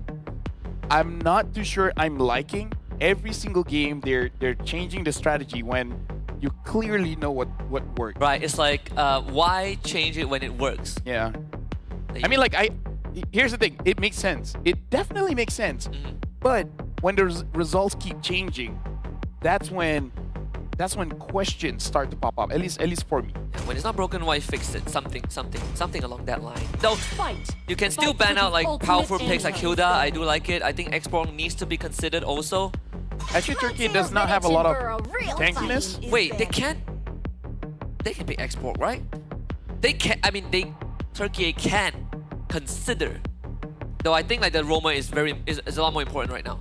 I feel like, yeah, Team Turkey, Xborg is a fine ban, and in Indonesia, ban out Esme, and then we're looking pretty good. Although, yeah, gonna go for that ban. If that Yuzong wasn't there, or I would even consider Fredrin next P lane. There's a room for it. It will be a Lapu ban by Turkey. I think they can still consider Xborg if they want to, since they already have good damage profile with the Lance and the Lunox. It's not too bad of a pick. Yeah. You are looking for something that can deal with the lane alone.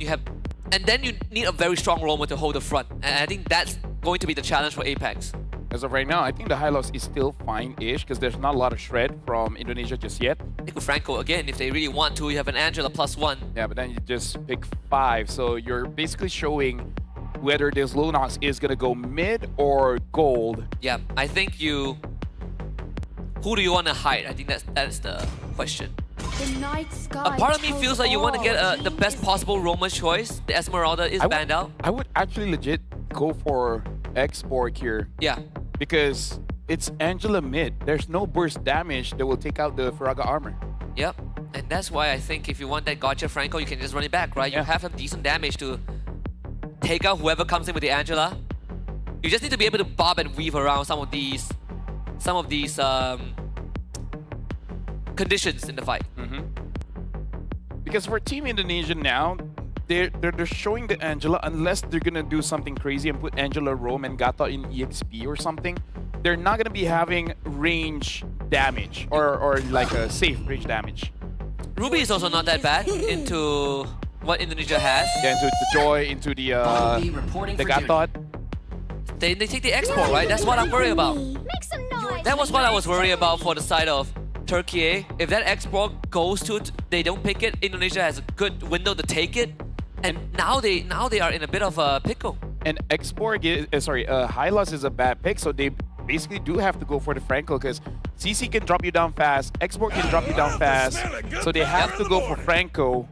We sort of knew that this Franco was coming in the last pick. It's more of what that fourth pick was going to be. I personally feel like Xborg is still a better fourth pick for Turkey. I think Turkey, their draft will work if Lunox can kill the, or at least destroy the Faraga armor fast. Because if not, you know Team Turkey with this draft, they will clump up. And if they clump up, hey, the X-Borg is going to be one very happy fiery boy. Yeah. So we sort of forecasted how the draft is going to be.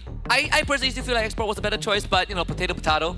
I think Ruby can still work. You get some good catch, right? You trade a bit of that X-Borg fighting power for the catch that can help Lunox for Rosa in the mid lane. But this is all for the marbles. A podium finish and a bronze medal, plus a prize pool on top of that. Indonesia up against Turkey in this bronze match best of 5. Ladies and gentlemen, we're about to jump in the final game in the bronze matchup to determine who will be the third place of WEC 2025. Is it going to be Turkey or Indonesia? Back to where it all started and how it was designed. Dangerous grass just like game 1 and a Franco on Turkey, Angela for Indonesia. So some throwbacks. Hopefully it pans out slightly differently for Indonesia.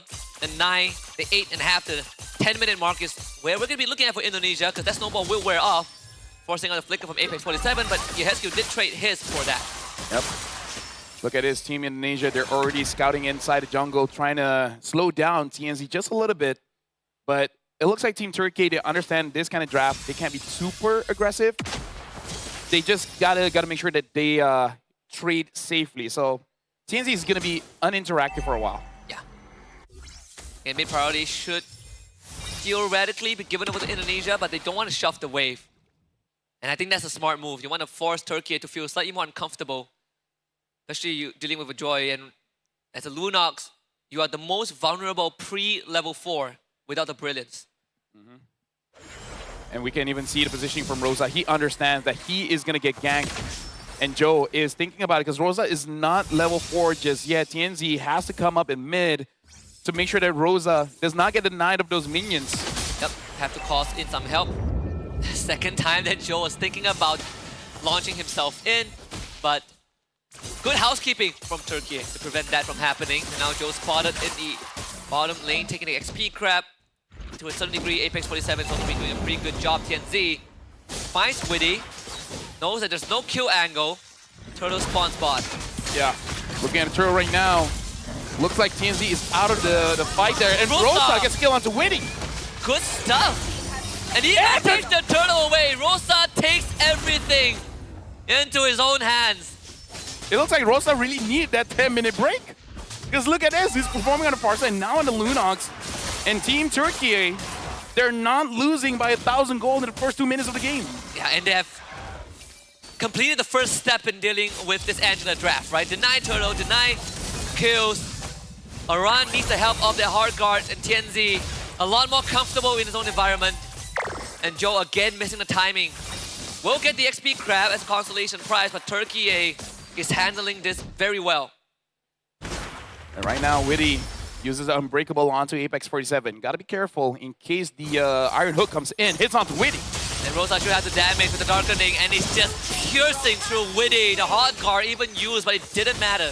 And we can see some hesitation there, because Ezekiel will be like, if I do this, can you survive? Is it even really worth it? And then he uses it just a little bit too late. Earlier, maybe able to save him out. And you can even just cancel it so that you're not in trouble yourself. So Indonesia is starting things a little bit rough here. Team Turkey has clear momentum.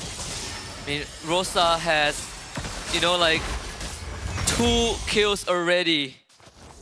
So that's not going to be easy, you know. 2 kills straight for the Lunox in the early game. It accelerates the gameplay and it makes it even hard to manage. Lunar uses the Petrify Black Dragon form a bit late. Tries to trade Yehescu, but wasn't able to do so. So it's going to be a tough situation to manage. AOG drops in. Apex 47 will have to take the brunt and the fall for it. Rosa brilliances to safety. Yehescu finds the kill. But Rosa looking to run away. Good Witty with the tank. Forces out the flicker and Cycle Knife from Rosa. Turkey taking a bit of the fall, but still able to cut losses. All right. Taking over for LaFell for a short moment here. I have no idea what's going on because I haven't been paying attention. But it's okay because we're all here for a good time anyway. Game number 5, Turtle, going to be secured by Team Indonesia. Looking at oh, they're actually trying to fight. Not a problem there for Witty, right? Still. I think without Rosa, you won't have the output yet to take him down. Welcome back, by the way. Yeah, I wasn't expecting So you did think it through of staying until the end? Stuff just happened. Stuff just happened. So what have I been missing? What's the state of the game right now for me and everyone else? Well, whoever wins this gets some prize pool. No, I mean like the game No, itself. We know that. We know what's going on. I mean, outside the game. I would in say, the game. yeah, well, Turkey is being very comfortable, right? You can comfortable in their skin, but also very comfortable with how the game is going. I think they have adapted to what Indonesia is bringing to the table. The Lunos getting 2 kills in the early game definitely makes it feel a lot better. That is true. 2 kills. Oh, that's a hook. Witty gets pulled back, very durable, but cannot survive Phantom Execution. That's TNZ finding one. Lunar, gets a Furious Dive. Baran is bleeding out. Black Dragon form. It's enough with the help of Rosa. Even cuts through the Vengeance. Yohescu, he wants one in return, but Rosa lets him eat the damage from Brilliance. Double kill for Lunox. Team Turkey definitely coming on top right now, and looks like they found Kabuki as well. Right to the chest, TNZ with his second. Looks like you weren't kidding about Team Turkey looking even more comfortable. Their victory in game number 4 certainly gave them the momentum they needed. And they are aware they are this close from placing on the podium. The Angela pick on the side of Team Indonesia means their scaling may come into question the longer the game goes as well. Because what we sort of set up early on where it feels like a throwback, a deja vu to game 1 where you have Angela on Indonesia, you have Franco for Turkey, Dangerous Grass. Apex 47's impact has been pretty good. Well, that's a lot of commitment just for that Franco. Sigibum will try to bail him out of this, but he still goes down, and now Lunar barely escapes thanks to the Furious Dive. But I think Turkey not too disheartened about that. Yeah, definitely not. As long as they can maintain the gold lead moving forward, they'll still be in a very comfortable position since they will have the Lunox and the Lancelot to scale into the late game. Now, Indonesia will largely need to play together, and we can see that they are positioning to take advantage of that, but Turkey still want this. Finds the taunt onto Sigibum. He flickers away and survives from now. Trim and Petrify! Lunar! Really putting the work in. Witty down low, and there's TNZ finding a killing spree. Brilliance for Rosa to survive. Kabuki chased away. They turn around and switch targets onto Joe, forcing Yohescu to get out of that as well. A run onto one. Apex 47 with the hook, and TNZ has a mega kill. Truly living up to the name right now. This man is the Apex Predator. And Indonesia, I don't really know what the decision-making was there. What was the call? Why did they chase so far, go under the tower, and then give up their positioning over the Lord? A great Petrify from Lunar too meant that they were completely punished for that one. They lost the turtle. The scaling is really building up. This is not looking too good. Not at all. Even Sigibum just eats the full damage. Let's get the hook, the drag back in, so that's a saving grace, I guess, for Joe and Yohescu. But now these bushes are a lot more dangerous because Apex 47 has been on the money with those hooks. Turkish Delight again into a bloody hunt. Finding execution. Witty desperately trying to hold on but cannot withstand TNZ. If the TNZ still diving. Thorn Rose. Good footwork, Kabuki. Saying a prayer there. No Black Dragon form for Turkey. Mid-tier 2 will go down. Ooh, that was close. The hook almost landed on Aran. Is able to avoid that. But if Witty, who is one of the tankier members of Indonesia, is melting that quickly, we know that Rosa is farmed. And the more Rosa holds on to this snowball, the more space that Turkey gets to continue pushing their lead forward. Looking at itemization, they're actually playing this very offensively. Apex 47 with the first item, Winter Crown, not even bothering to fight defense items because he knows that he's in a perfectly fine state. Even a potential fleeting time after... Oh, Rosa! Can they kill him? Nope. Brilliance. Quick way out. Last Insanity. Not a problem. Rosa disengages. A pick-off there would have been crucial for Team Indonesia. If they can shut down this Lunox, they buy themselves precious minutes. But Rosa has been popping off so far. He's not going to make that mistake. So it is a question of why he was that far up in the first place. With multiple ultimates utilized on Indonesia, Turkey actually have an even easier time securing this Lord. Apex 47, no tank items, and he alone just needs to stand there to keep Indonesia out of their own jungle. Worth mentioning that Rosa also picked up the Wishing Lantern during his great escape. Okay, that hook goes wide. Apex 47 has a Winter Crown. This guy's fleeing time. And Winter Crown right now. They're gonna pull back onto Kabuki. Oh my goodness, Aran, where did you go? Witty disintegrates, Rosa is unstoppable. They commit the Black Dragon form from Lunar at the cost of Apex. Apex goes down, but the Winter Crown buys enough time for them to get the I'm Offended pull in and then the blow up on Aran and Witty. Now, Indonesia being able to get any trade at this point is actually not too bad for them considering the goal difference we're looking at. But Turkiyye are feeling it. You can see them. They're taunting in the base of their opponents. The Lord is pushing in now. This is the most confident we've seen Turkiyye in the entire tournament. Siggy Boom not able to get the pull back, but it is fine. No structural damage or substantial one at least for Indonesia to get a very straightforward base defense. Inhibitors all stand. 7.7k goal lead for Turkiyye.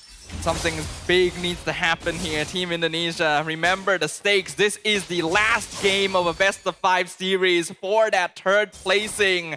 If you lose this, you walk away from WEC making it through this entire journey without a share of the prize pool. Definitely not a good feeling. In terms of damage done as well, Rosa obviously dominating the top of the charts, but the only person really being able to put out a bit of a fair place is Kabuki on this X-Borg.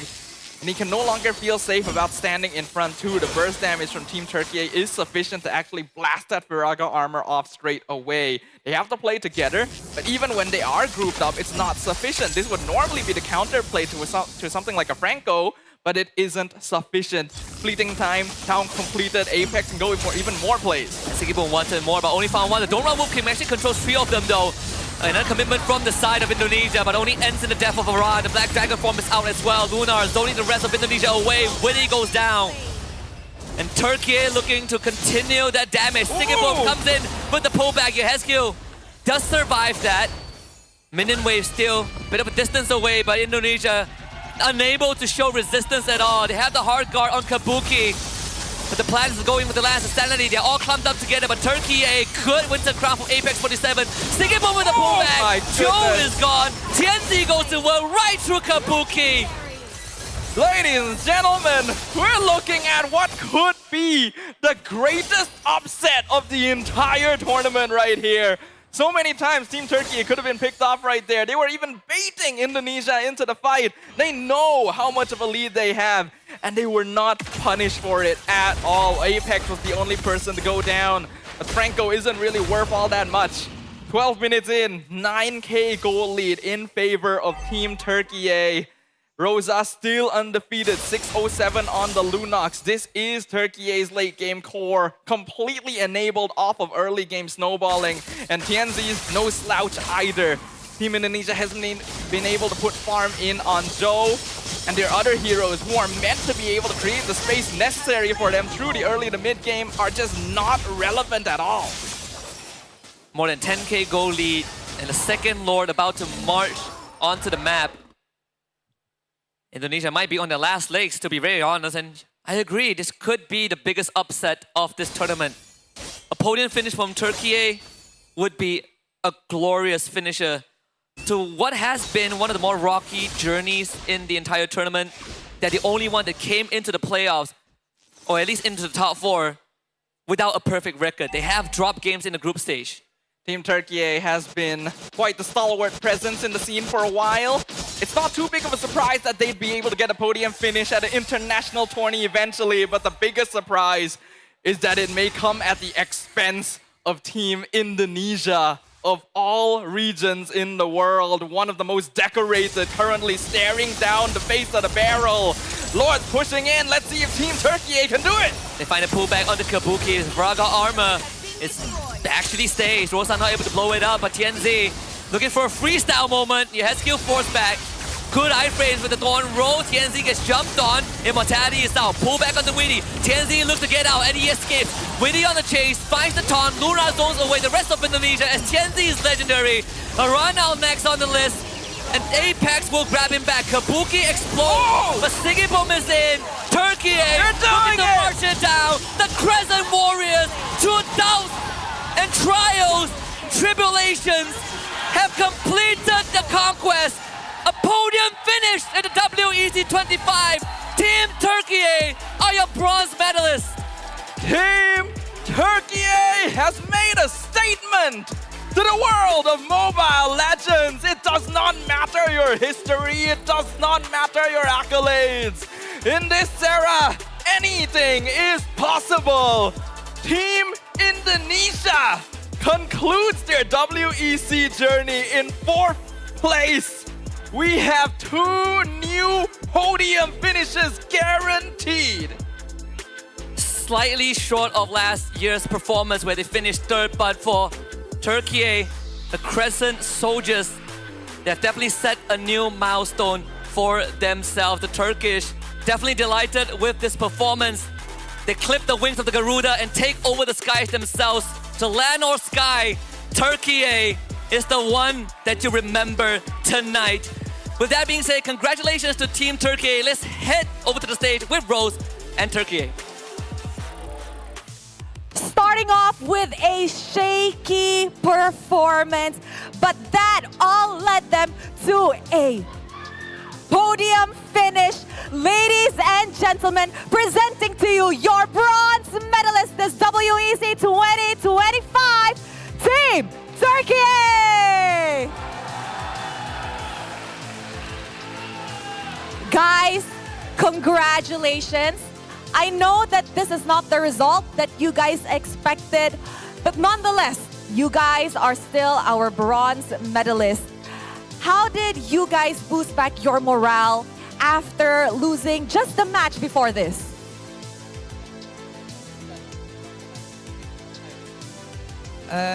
Aslında Endonezya'ya karşı ilk aşamada da gerçekten ilk maçlarda da çok zorlandık ve çok kötü maçlar geçirdik ama birlikte toplandık ve birbirimize destek vermeye devam ettik. Hep birlikte draft attık ve durumu düzelttik ve sonuçta bu böyle bir şekilde sona erdi.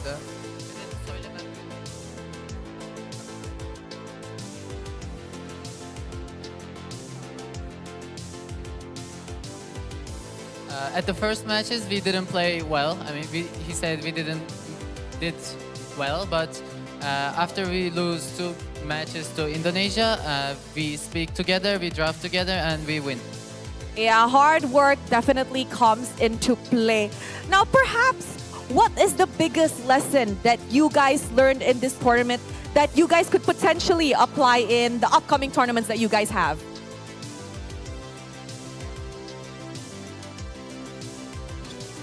Bence bu turnuvadan öğrenebildiğimiz en iyi ders kesinlikle hiçbir rakibimizi küçük görmemek ve her rakibimize en iyi şekilde karşılarına çıkmak. Çünkü herhangi bir şekilde küçük veya gördüğünüz zaman veya hafife aldığınız zaman gerçekten hiç beklemediğiniz şeyler yaşayabiliyorsunuz.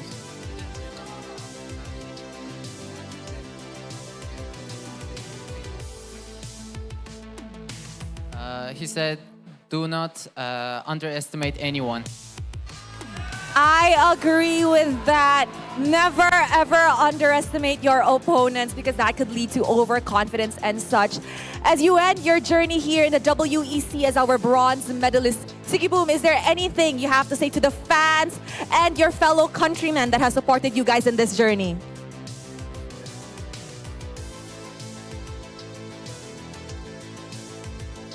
Bizi destekledikleri için teşekkür ederiz.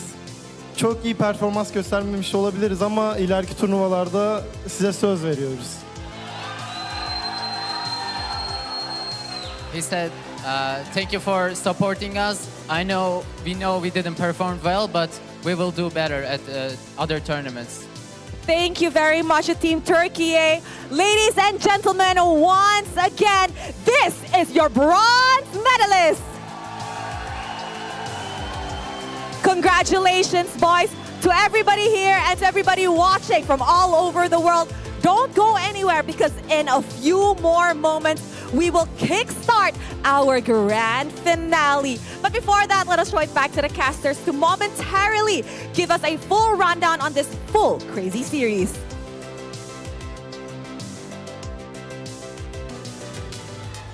Thank you very much, Rose, Rosa, and Sigiboom. Congratulations once more to Team Turkey on the bronze finish in the WEC 25.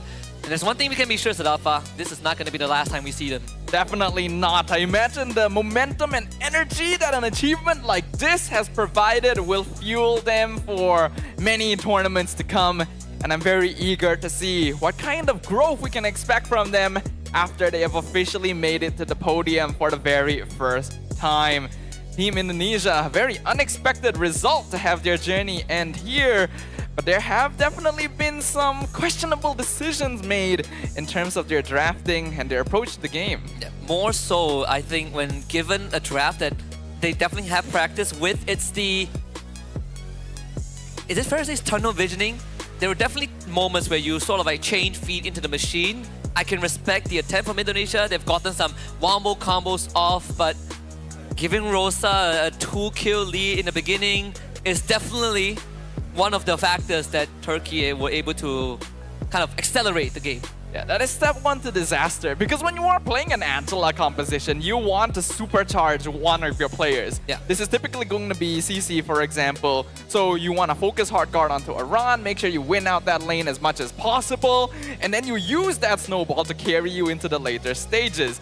A lot of that kind of goes down the drain though if your opponent is the one getting that snowball instead, especially the mid laner who is capable of countering hard guard with that max HP damage. Can go invulnerable. You have a ton of crowd control as well, and the Franco was the icing on the cake, right? Franco was the reason that they made a comeback in game 1, and is the reason that one of the main reasons that they closed out the series with a victorious moment at the end. Hall of Famers on your screens. We have TNZ, of course, as the richest guy, the gold hunter. Rosa, the GOAT, greatest of all time. All hail the Thorn Queen.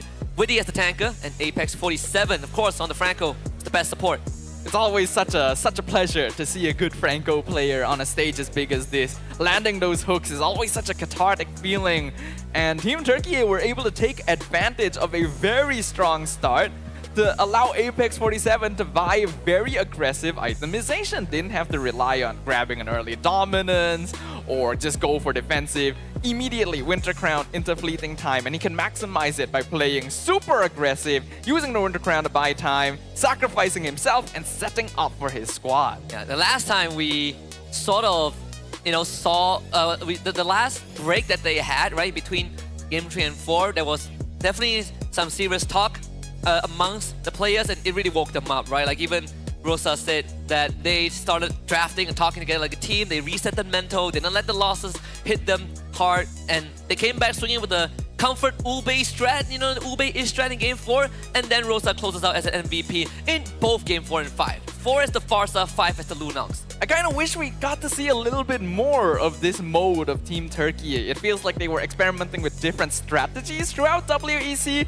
but you can tell that this is where they're most comfortable. This is where they're most practiced. And that experience really shines through. We can see in the highlights itself the sheer difference in micro mechanics and aggression because they know how this works. Yeah, this kind of stings too because you lost the turtle to the brilliance tick damage, but we also saw how Indonesia started really having a lot of focus in trying to make individual plays, right, to bring themselves back into the game. And I think this is a very good example of the beginning of the end where the fight gets split up, and Turkey, I think credits to Lunar, his first game as the Yuzong in this best of 5 wasn't really the best, but this game as the Yuzong, he's landing some sick petrified counter engages. His Black Dragon form was keeping Indonesia away, and just a great Yuzong game, a scary Yuzong game. It's a great redemption here from Lunar, who has always shown good potential and is finally able to show it since he has the space to perform. Zigibum as well, getting some really nice I'm Offended catches. When a Ruby is farmed, you just see how much he's able to sustain and stay in fights. Indonesia tried to play for the original game plan, which is to split the fight apart, take advantage of having multiple fighters, but when you're behind, you kind of have to switch things up. Yeah, and unfortunately, there really isn't an alternative way for Team Indonesia with that draft. It was a ticking time bomb and it blew up right in their face. So once again, Indonesia unfortunately will finish in 4th place, just like one position short of the podium. They won't be getting any share of the prize pool. But Team Turkey, this is a new milestone, right? They only made it to top 10, if I remember correctly, last year, but to finish in top 3 in WEC25, the Turkish has to be happy with this. A big step up and definitely something that they should be proud of, something that they've worked hard to deserve, and also very unexpected from all of us watching, all of us predicting before the tournament started, just as unexpected as me showing up to replace LaFell was. But it's okay, right? We embrace the unexpected. We welcome it. And what a great way to set things up for the grand finals. Yeah, and we have so much more in store. Remember, ladies and gentlemen, that was just the bronze match. We still have a grand finals coming up, a best of 5 between Team Malaysia and Team Cambodia. And Team Malaysia has a chance to go for the back-to-back. We'll go on a short break and we will be back for the grand finals of WEC25. To be in the zone, gamers need true support. One that's in sync with your body at every angle. Takes your weight without pressure. Fully adjustable to cradle your spine and adapts as you shift in your seat. True ergonomic alignment to achieve your perfect gaming form.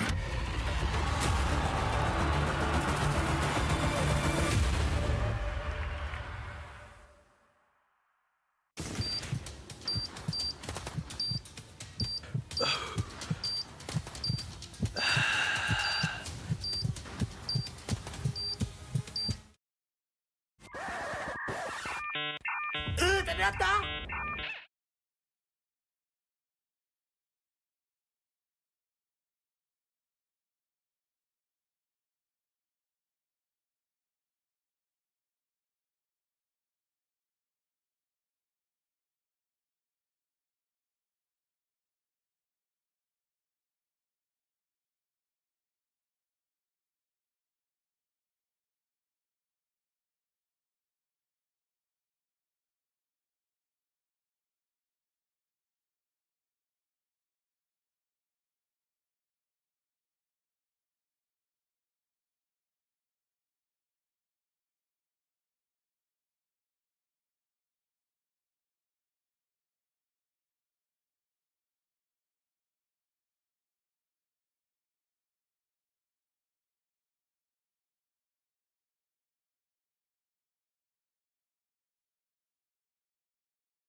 wish me well.